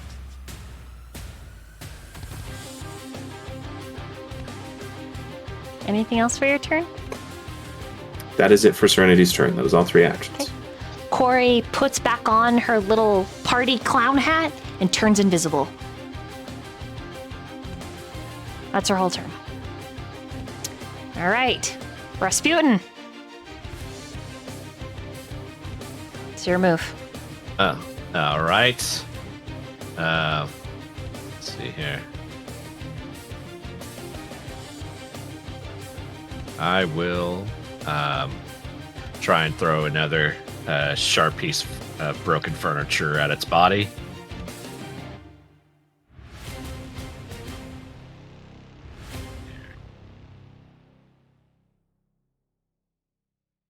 26 to hit.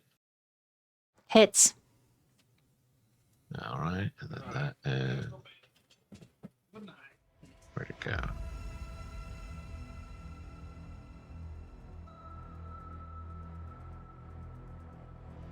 16 piercing damage.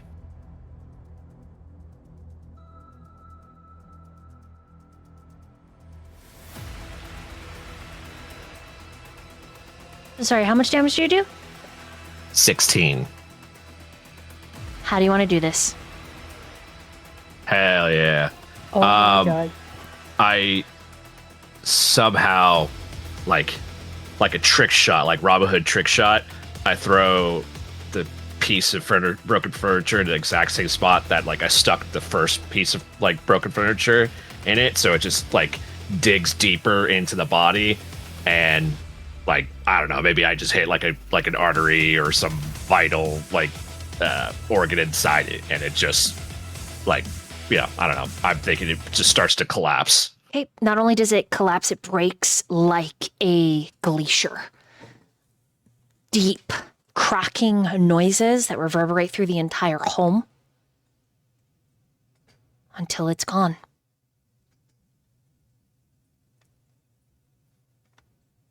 And all of you are left a little confused, except for Sister Will and Vale, who are now falling through the floor. I'd like the both of you to roll reflex saving throw, please. Let's go.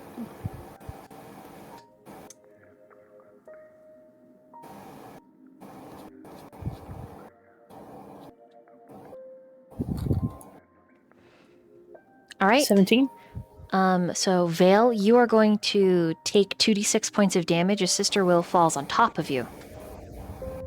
Hell. But you manage to land, and then she hits the top of your head with a crunch. Oof. So you take 9 points of damage. Yeah.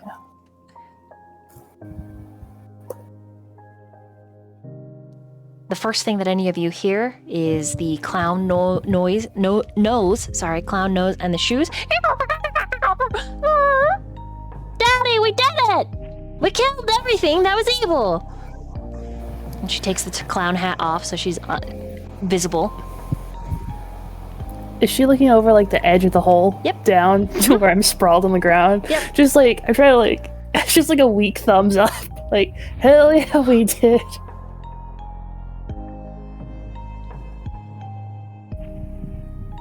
And then everyone else that's upstairs, she looks around with a big smile, and it's Serenity, Ash, and Blondie. And she says, I told you Rasputin was a hero. If he wasn't here, we all would have died. He's the only reason that centipede was put down. Damn. Damn right! Give me a little bit too much credit. The hell were you all doing upstairs? The body was here.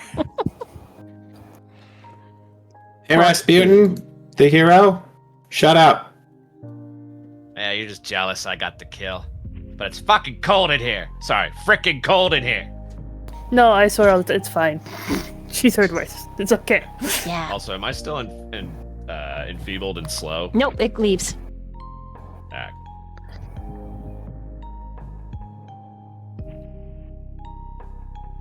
I'm gonna help Sister Will up if I can.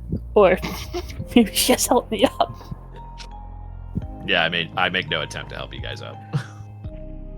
Blondie will go up to Corey and just shake her a bit, says, "We did good there, warrior."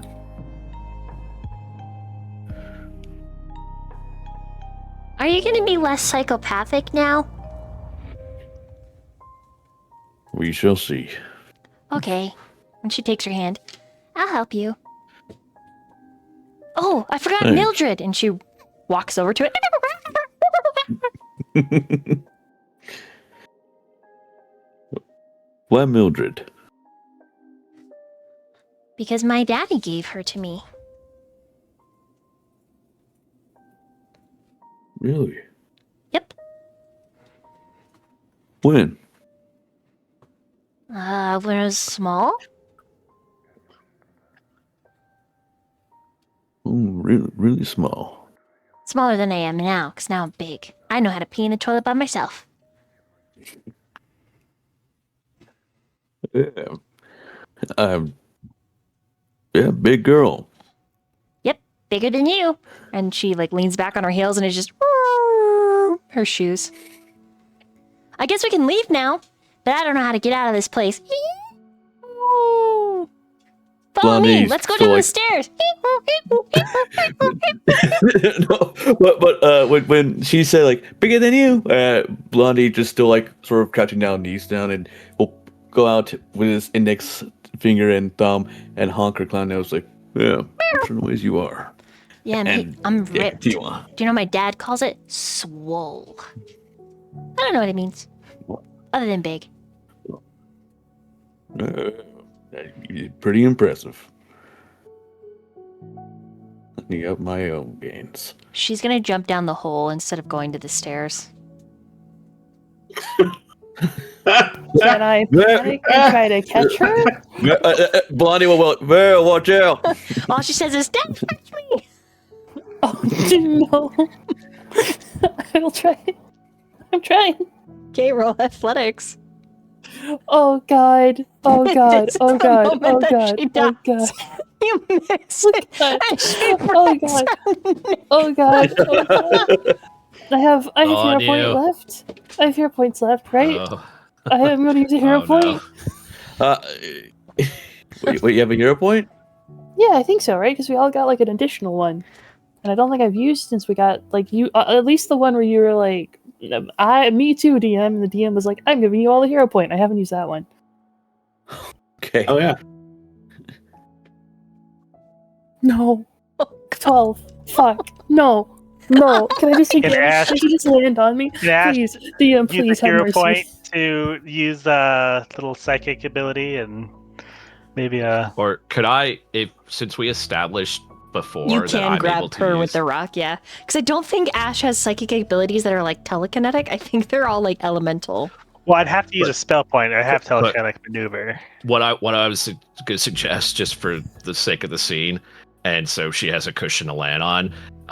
If I could have the kid like use telekinetic to have the kid hit me, so like I absorb the impact. Yeah. Don't be a I- fucking hero here. No. I haven't can't. gotten hit. Like You take even if I 12 did max damage. 12 points of damage as she like literally hits you right in the gonads. Just full force headbutt.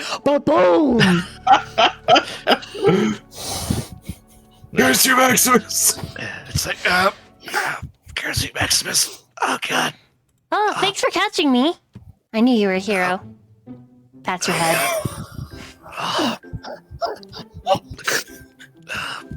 god. Runs off to her dad. I was doubled over laughing at that. The magic orbs. Oh, they're bruised.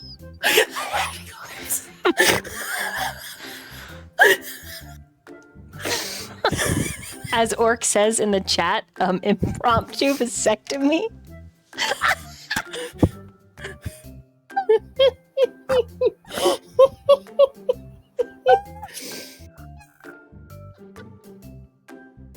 Okay, before we proceed, can we all just take a minute just to breathe?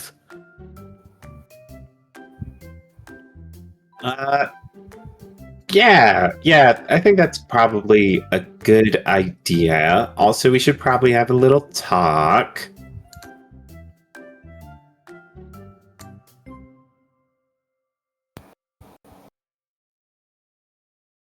What does Sister Will do after landing on Vale and then Vale helping her up? I mean, probably stands off a bit to the side if, like, Corey's coming to be with, like, her dad. Oh! Oh, fuck. Shit. Fuck. Hold on. The music was not proper. I'm so sorry. There's so many different vibes that were just cycled through. Is there any ice around? Like, I would have tried to, like, grab some and, like, wrap a cloth, like, some ice, like, with a diaper. Cloth. And just like, put it on my crotch and just be like, oh, God. Yes, 100%. Since Raz has been such a bro, can I, like, holding Corey, go over and lay on hands him? You can. I just want to know if Sister Will does anything first.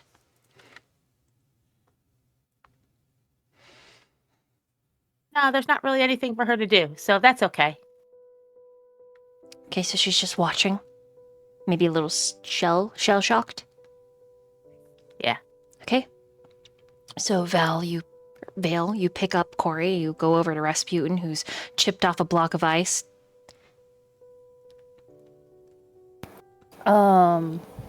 I think Vale is going to give him a sage nod of like, yeah, that shit's happened to me too, bro. That's just kind of par for the course. And I'm gonna put like a hand. I wish for death.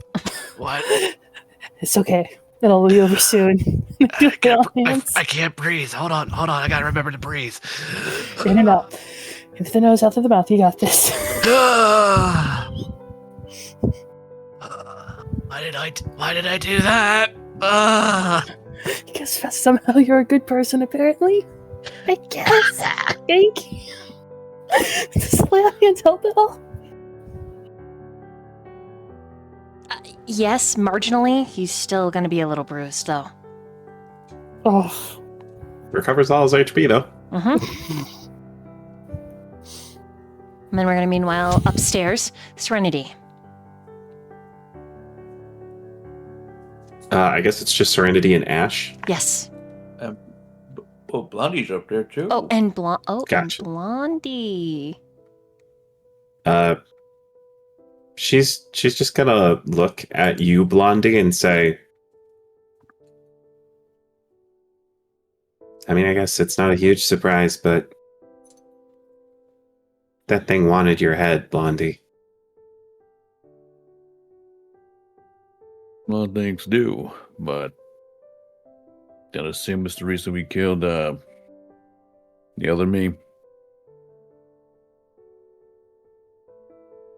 I don't know. It said something about balance. And it wanted either you or Corey. And she kind of grimaces as she looks down at Vale playing with his child. And you can tell she seems like she has some bad news that she doesn't really want to share. If you want to talk about something, say it now. But if you can't, do it later. I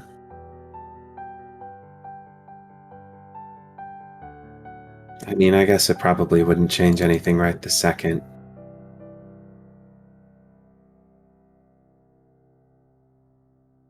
I just feel real small. That's all.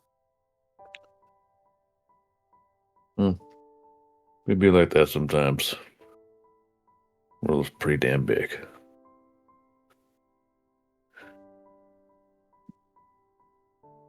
And that's just this one. And she'll walk downstairs at that point. Okay. Ash, you watched that whole exchange. Anything for you? She's gonna walk up to Blondie. Say, how many of you are there out there? I don't know. If I have to be honest. Some points I may have lost my mind and probably made more than I don't remember. Well, if we run into more, there might be a problem. I couldn't seem to hit you, could I?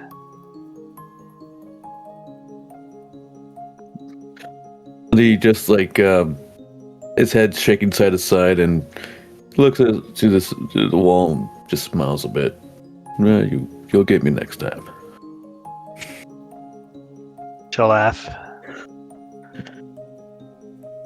Say, the man, that old man, he said the choices aren't what we think. When we were in my door, Sister Will was gonna save her, and I stopped her.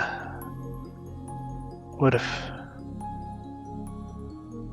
that was the wrong choice? I didn't want to be selfish. I thought.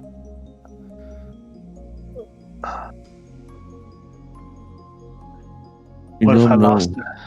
Oh, go ahead. What if I lost her and I didn't need to?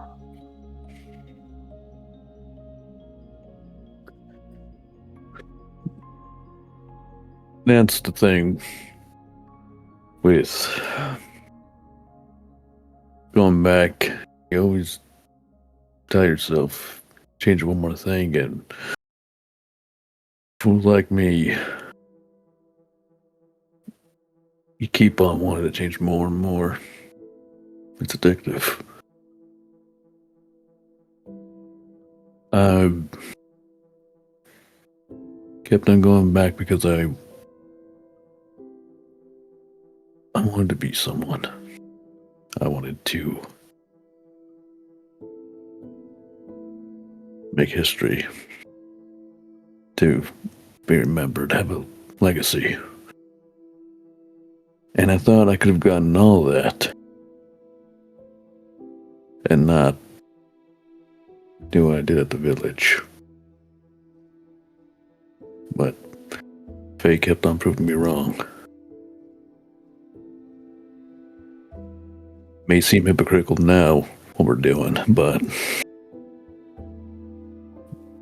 don't focus too much on what can be. Because look where it got me. I can never stop thinking about what could and what should.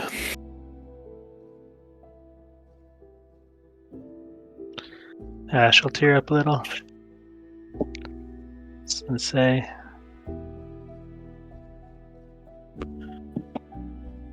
if you want to chase in that dream of legacy, Derek might have shown you yours one day.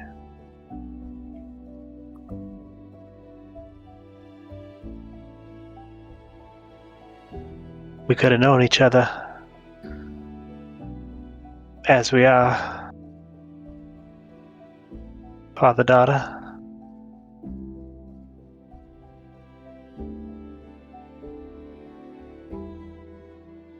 As soon as I learned who you were, I was thinking just that right now.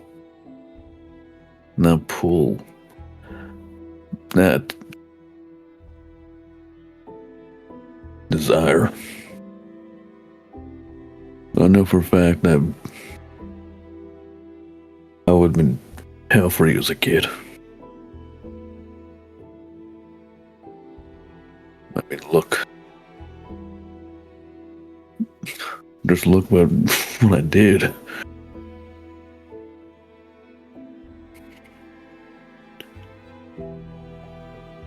Don't get me wrong. Actually getting a chance to be your father is a lovely dream. But I don't think it was worth it. At least not back then. I mean, now I could probably give it a shot. She'll put a hand on your shoulder. Try to smile a little and just say,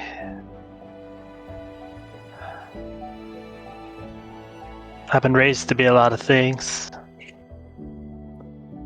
Maximus raised me to be a hero. Horn raised me to be a merchant. Callie and Reg, they just wanted me to be happy, and I'm trying to be a hero, but right now I just want to go home.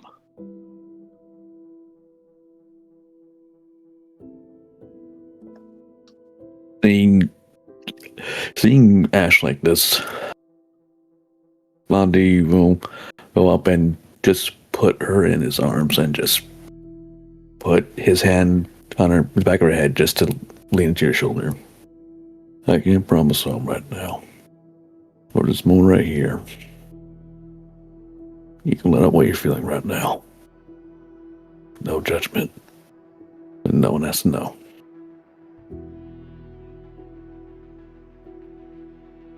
This will be between us. She'll let herself cry. It is soul-shattering sobs. Like everything monumentous comes pouring out of you, and the feeling of your father's arms around you, even though he in so many ways is the source of the pain that is bleeding from the depths of who you are. He is a foundation. He is a shore for your waves to crash upon. He is a mountain, and he does not bow. You find comfort in his strength and his surety.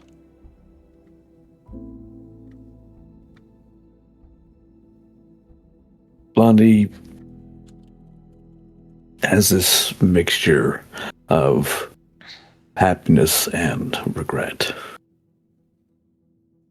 He wished he could be doing this sooner for Ash. But keeps a strong face because he's doing what he wanted to do now.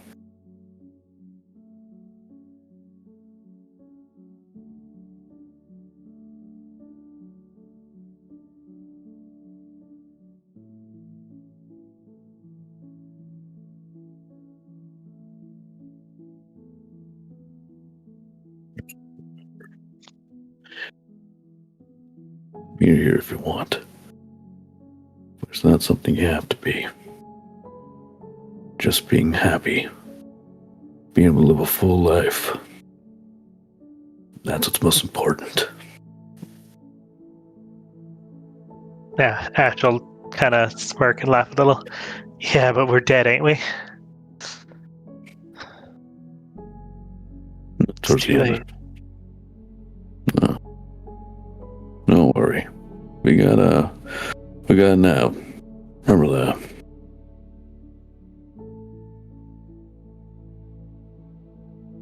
So, don't worry.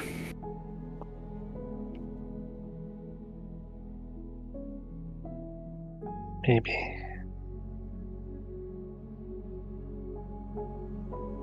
if I'm dead when this is all done, I can go be where Keyleth is. I think that's where I'd like to be.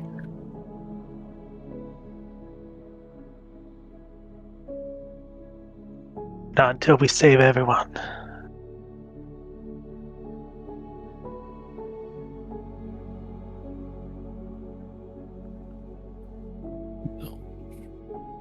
Don't give up on life yet.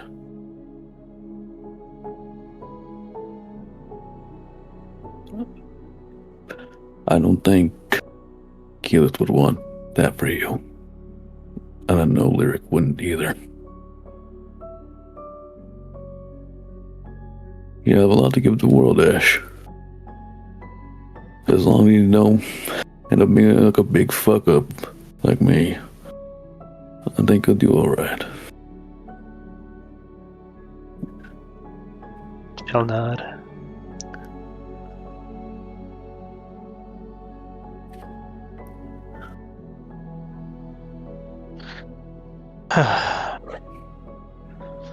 Well, I guess it's just one more thing. And she's gonna try to slap him. Just to make sure she can hit him. Lightly. I'm off guard, so you need to get an AC of 20. Let's see. Where's my unarmed? There we go. Oh, my thing crashed. I can't see it. You hit an 18. You 18. miss. Well, maybe the next Blondie we meet will be uglier. It'll be easier. Savage. We shall see. And I think with that, we're going to meanwhile back downstairs. Rasputin is curled in a corner. His player had to go, but he's curled in a corner with ice. No, but he's commanded no one speak to him, no one look at him, and so far no one has after your assistance, Vale. But Vale, when you look around, it's you, Corey, Sister Will, and then Serenity enters the room because she took the stairs.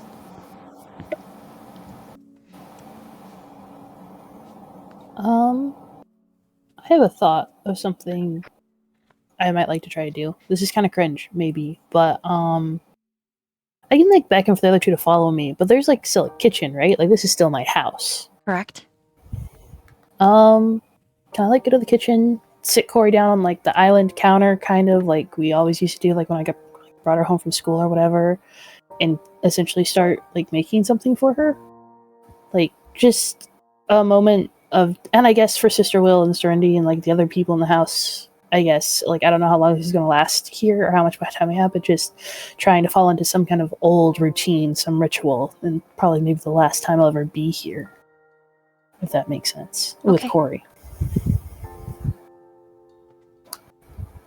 Her favorite snack are freshly chopped up carrots and spicy mustard with a little bit of salt. Yeah, I'm Serenity and Sister Will see Vale like go to like whatever fantasy refrigerator, grab carrots, and start like just cutting them up with like a practiced hand. You beckon the rest of your party members that were down there, other than Raz? Yeah, let's make them all a snack.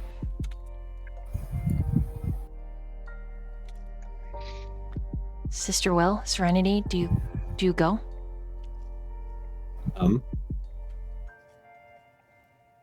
Sister will kind of be interrupted by Serenity as she just walks straight up to you and just places her head against your chest and she gives you a hug.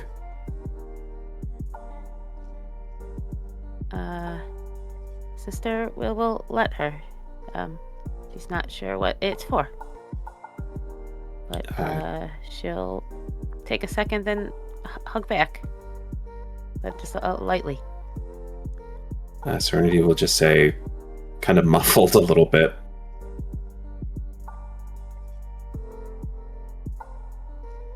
I miss my dad, and I miss Miss Hoshi. Thanks for being my friend.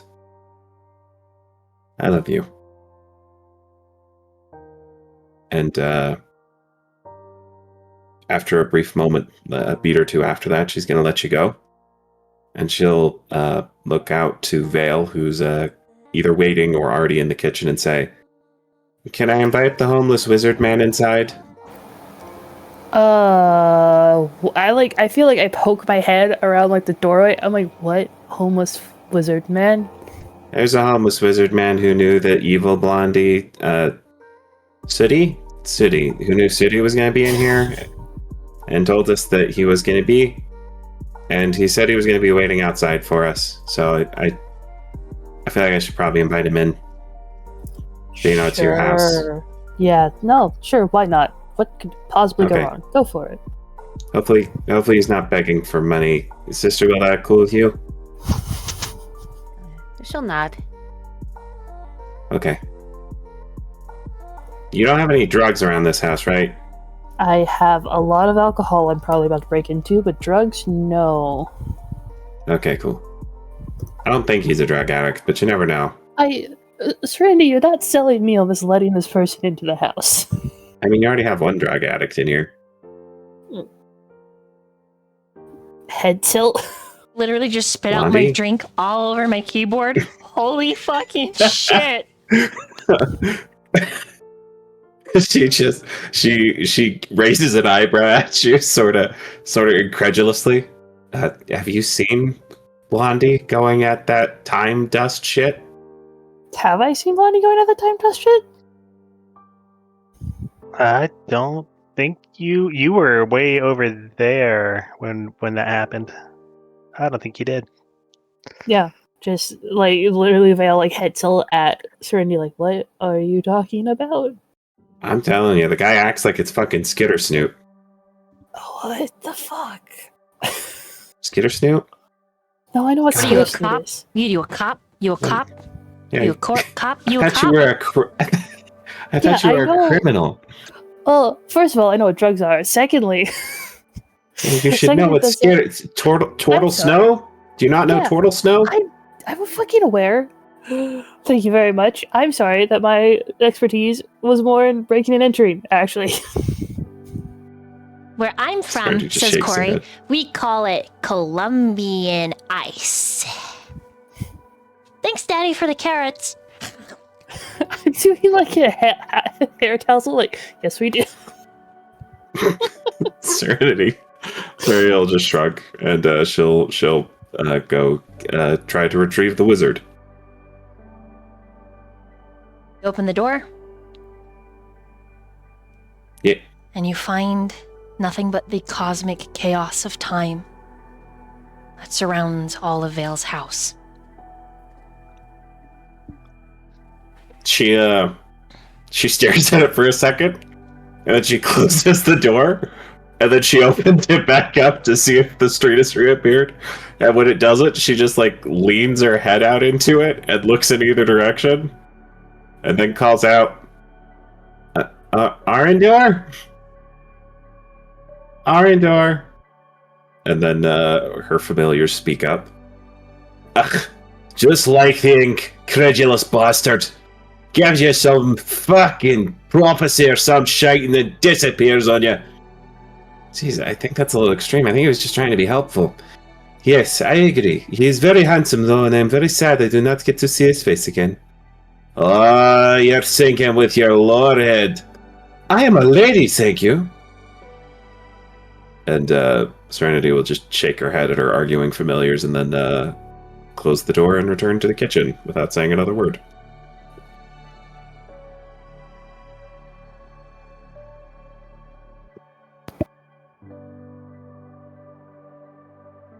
So, do you want to make some coffee? That's a Yeah. really good thing, right? So Yeah. you want to make some carrots? Man, what I wouldn't give for some cuddlebees. That's also a drug, but I read about them in my stories. Oh, no, cuddlebees aren't there's that one drug they call cuddlebees. No, cuddlebees are a species that my family has taken care of for generations. Her eyes glitter. Really? I have a book about cuddlebees.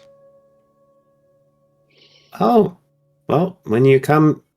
Next time you're in insert town name that... I don't think we've named the town we're from, so wherever that is. Ask Uncle Max to take you to Cade's place. We have cuddlebees there. It's called the Cuttlebee Brewery. She's gonna jump on the table. I know everything about the cuddlebees. I know that they play the banjo and that they are the precursor to the apocalypse. And the apocalypse is filled with puddles and cuddles, and no one can escape. Not even Corey. Still wearing the clown costume. You get bees, and you get bees, and I get bees, and you get bees. Everybody gets bees. I don't think we have enough bees for that.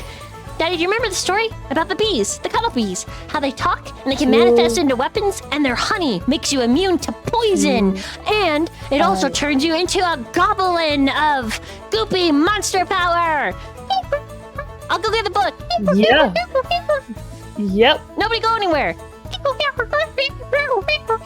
I'm gonna look to Sister Will and Serenity. Yeah, I'm gonna follow her. I'll be back in a second. And Serenity's making coffee. She's faster than you expect and comes beelining around the corner and headbutts you right in the groin. In the crotch. Right in the crotch. Boom! Look out, Like Daddy! it. As you fall to the ground. Ugh. I got a book! Right, Daddy? Get off the floor, silly. Shows Serenity. Yeah. Look!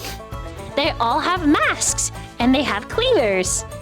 And they can turn people into honey by chopping them up. Where did you get this? This is the symbol of my family line. This is a... It's not yours, it's mine. What the hell? You can't have it. Well, I don't... She No, takes I it mean back. this pic... Okay, I mean the coat of arms on the... It's my book. Oh, boy. I'm not trying to take your book, dear. You can keep the book. I love your book. The pictures are beautiful. Could you please read it to me? Yeah. While I make coffee? This part says, and then the cuddle bees chop them up. That is not what it says at all. And they all turned into soup and were drank. Not what it says at all. And then she gets bored of the book, but she sits on it instead of giving it to you and continues to eat her carrots. Okay. And the adults are left to do whatever as she is talking to Mildred and feeding Mildred spicy mustard carrots with a little bit of salt. It goes like this: carrot, mustard, dip it in salt, eat it.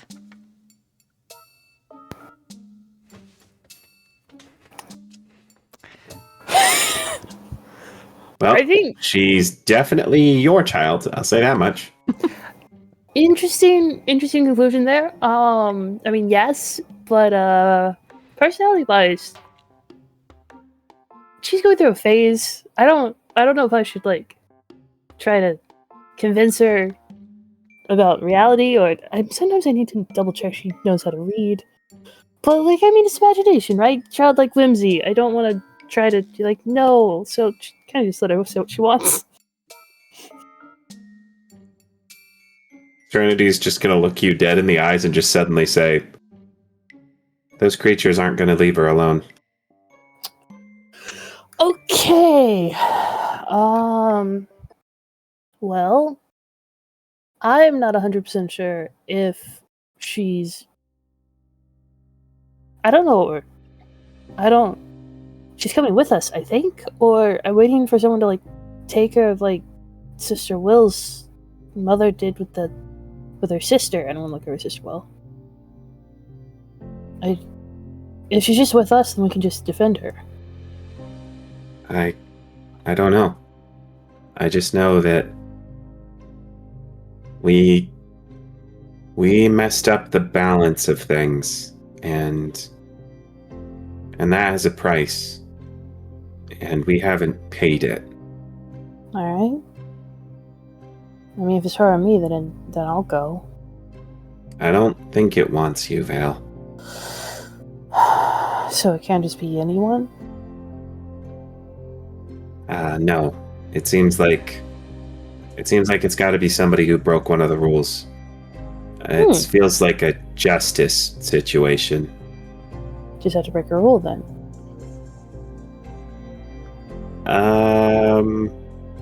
Maybe that might just make another crime, and then you might not be able to pay for Corey. Right. I mean, I still don't know what's happening here. I don't know what's happening either, but I know that I talked to Mr. Centipede Hand, and he freaked out Sir Shiloh, and Sir Shiloh isn't freaked out by anything. Okay, He was a dwarven thane. Interesting. That was a giant fuck-off centipede monster with a bunch of fucking hands. So, yeah, I could see it freaking people out. Yeah. I don't think that was it, though. I mean, some kind of cosmic police officer? I don't... Some guard of the timeline? Maybe. Will coughs a little, and she's been staring off into space, and she says, "We're here to meet Starlight with our steel. I don't know anything about balance. I don't know anything about sacrifices. That's not what I was told. Here to guide us. And that We're feeling here to meet." continues. As you speak, you feel like more power is being injected to your voice. You are there to meet Steel with Starlight.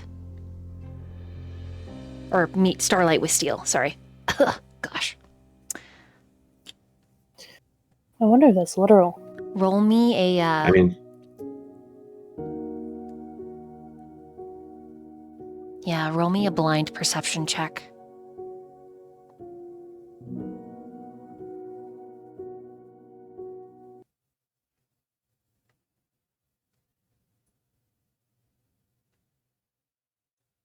Let me see. Oh, wow. Okay. I will interrupt your roleplay at an appropriate time unless you would like it now.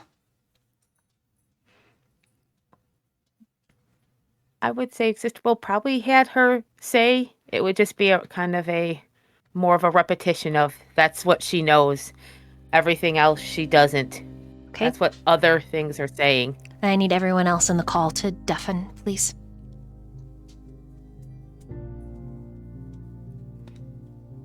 Rinse, are you deaf? Okay. Sister Will. In your mind, it is like a mantra. Like the pounding of a drum. Not a war drum, but a tribal drum. A ritual cast and made physical. Meeting steel with starlight, that creature was made of frost and starlight. The other creatures that look like doppelgangers and look like gargoyles, they bleed oily black nebula. And even this monad, or monade, this creature hinges on starlight.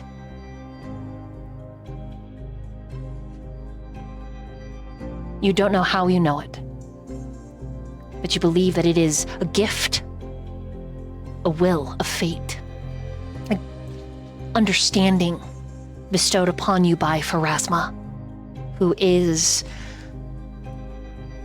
the cycle, the spiral. You are the steel that will cut through fate. You are the steel that will meet the end, the balance. You are the justice, the vengeance. You are the great decider, the jury, the judge. But the opposition would call you Defier. They would call you a bane against all that was written. But Pharasma would call you hope. Pharasma would call you a chance. And you do not know why this is something that you are feeling. You do not understand this dedication, this delegation against fate. Why you are to be the hammer wielded. But you know without a doubt that you are.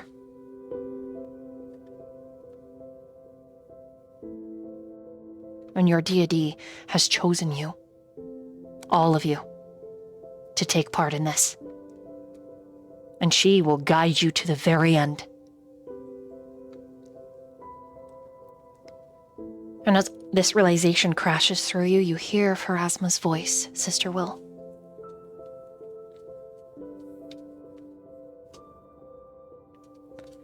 I will not let death reign.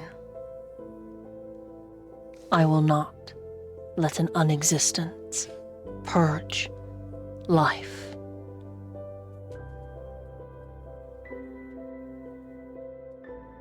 And should you fail, we shall try again, until there is no more left of me.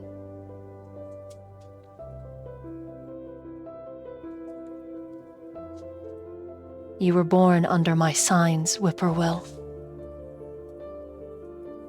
I will not allow you to perish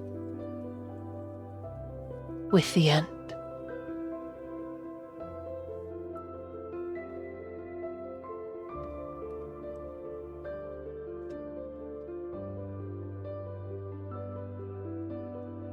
Is there anything you say to your goddess in this moment?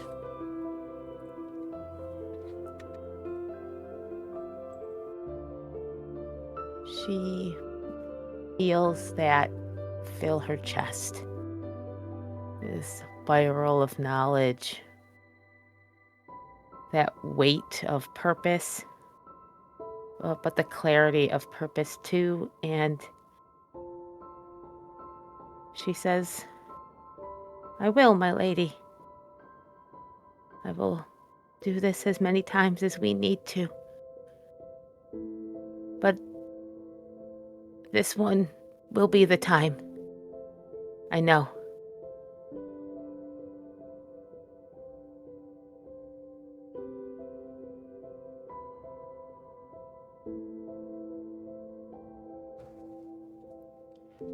You feel her other hand settle on one shoulder and then the other, like she's standing right behind you.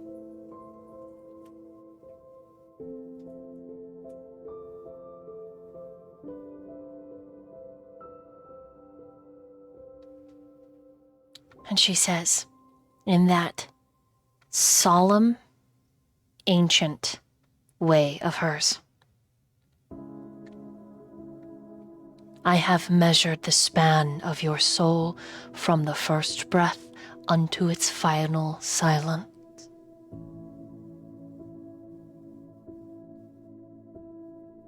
Know this, cleric mine.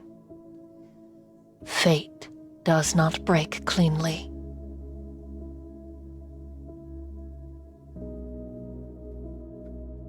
You will become the hammer.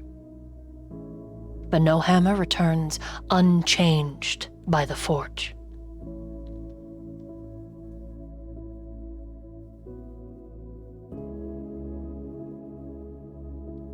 Every blow will echo through the boneyard. But not every echo needs to be answered. And she squeezes your shoulders. Forge your way home, whippoorwill. Understand. Even if a balance is not met and something is made to be unmade, let it be the end that balances the ledger. And choose. Choose what you are willing to gain and what you are willing to lose. For I do not forbid you.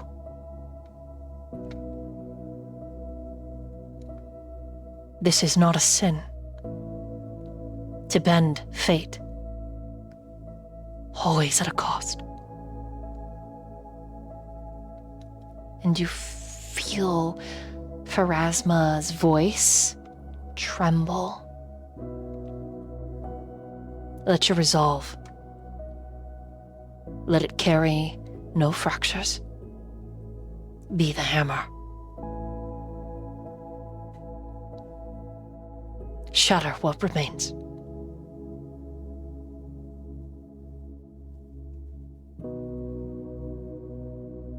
Walk carefully, cleric mine, and know that you will stand before me again, changed.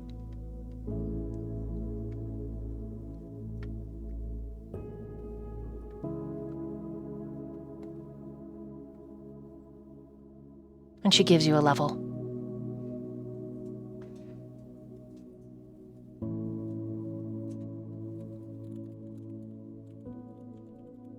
Thank you, my lady. And then she's gone.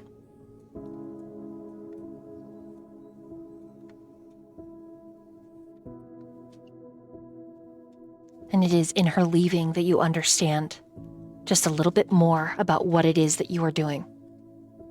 There is no guarantee that in defying fate, in shattering it, you will return. But it must be done.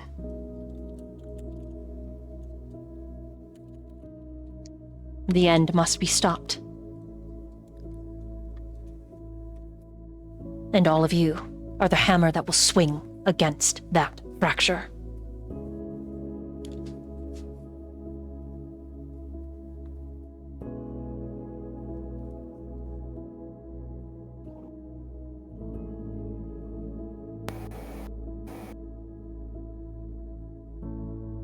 Any last things you want to say before we end for tonight?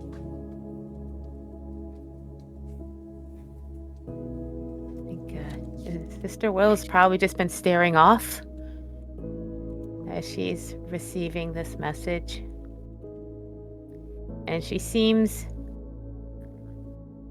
You can... Anyone who can look at her sees her almost a little more restored than her lessened state the last few fights and time, and you see resolve, and she just says, not so much as a declaration, but to herself and anyone who hears this, she says, "We are the hammer, we are the steel.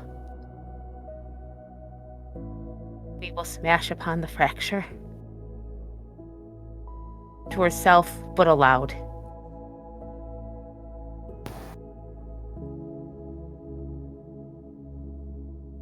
Ash will be coming around the corner about then from upstairs, and there's no sign that she ever broke composure. No. Yeah, Sister Will. I don't know what that means, but I'm down. That also sounds like we're making it worse. Fuck it. Who cares anymore? Don't you? What was... As you I was look, just saying, as you look at Corey, Sister Will, fuck balance. Sometimes fate needs to be defied. Sometimes it needs to be put in a box, and sometimes it doesn't get to decide who lives and who dies. Sometimes it is the measure of a man or a woman that they decide, through their choices alone, who gets to rise and who falls below the crushing weight of a hammer made of steel. So what? They're made of starlight. Even starlight can be burned away when taken to the forge.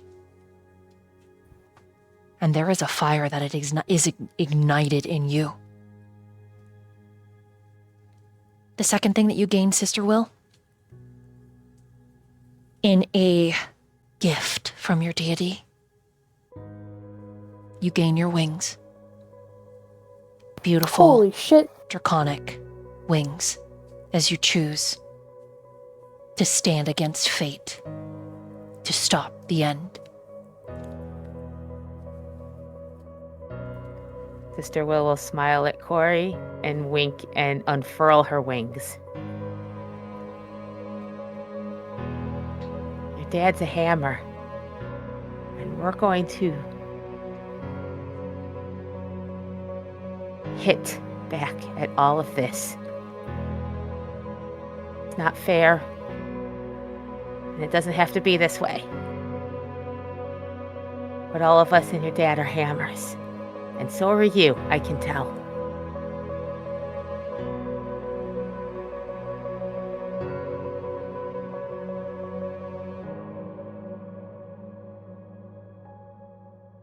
Just show me where I need to swing. I'll be there.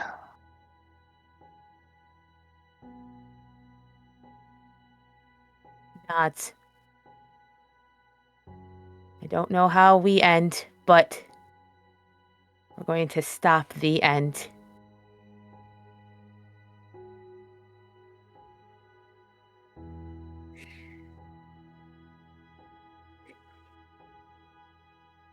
Are we all gonna get wings, or is that just a you thing?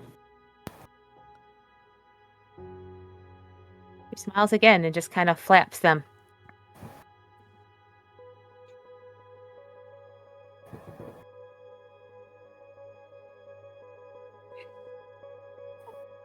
Okay. Well, that's cool. Holy shit. Alright. I'd rather have my feet on the ground, so I'm okay with not having wings. Serenity looks down at your feet and then smirks and says, "Yeah, we still gotta find you matching boots, huh?" Oh, what size are your feet? 14. She runs, finds Maximus's room and gets a pair of boots. As Ash comes running in with a pair of boots for you, Blondie, and they are matching and nice and wonderful, that is where we are going to end session 13 of Steel and Starlight. Hell yeah. And I seriously thought you were gonna be like, she trips and a hole opens up and those boots are busted. Nah, it's the end of the arc, baby. It's the Blondie missing boot arc is over. First season done. Next season, Blondie with 2 good boots. And a hatred for theater kids. And a hatred and a righteous and justified hatred for theater and the kids who do it.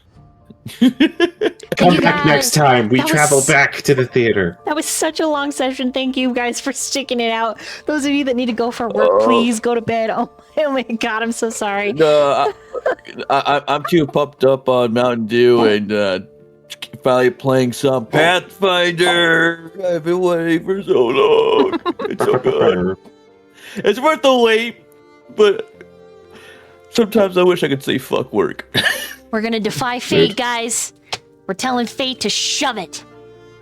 Oh, that's what we're doing? Fuck you, fate. I've been on this side from the very beginning. I love that Vale has absolutely no idea what is going on. It's just like, yeah, I don't really care. Whatever side's trying to kill my daughter, I guess, is bad. Let's do this. It's gonna be hard for Blondie because Blondie's like, honey, accept everything as it comes their way and not look back. And then what Conjur's saying is what he was doing. Maybe there's gonna be a different type of spell. Probably like be like, hey, you could go back, but don't kill people. Maybe that'd be a good start. maybe we start without violence. Hugs, not drugs.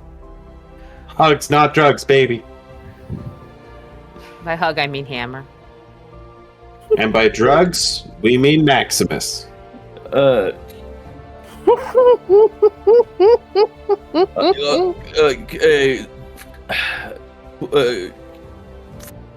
brain's is mush. Murphy, what about? Can you answer my question I posted? Wait, where'd you post a question? On the Pathfinder on the Discord. Okay. On the Discord, okay. Let's read that. I see. Read that. Poetry-wise, no. Sorry. She'd be like, no, sword never came up. And I was talking actually to my god. Like, this is like my god's exact words. And I don't feel like I can reinterpret them.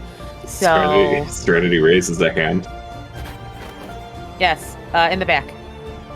Isn't Phrasma's holy symbol a dagger? Could we be a dagger? As long as it's not a shield. That is my dagger. Phrasma's... No. Congratulations, she didn't say shield, so... I have another question. Yes? So, we're going to use Maximus as a hammer. Does that mean you get to hammer Maximus? And with that, we are going to go raid Captain Robert, who is live right now with their Eva Vecna game. Thank you guys so much for being here. Thank you, players. Thank you, chat. Thank you for all the stream loots, the cards, the gifted subs. And I'll see you tomorrow for Whispering Pantheon. Serenity has detention. It's a good worth it. It's a good point. I'm glad your god specified hammer and not like you're the shield against the bad things because some of us have a hard time using shields. It was very inclusive of the god. I do appreciate that. Chosen for a purpose, and it definitely wasn't that. Maybe we could strap like a dinner plate to your left arm and paint it really nice. Maybe distract someone. Listen,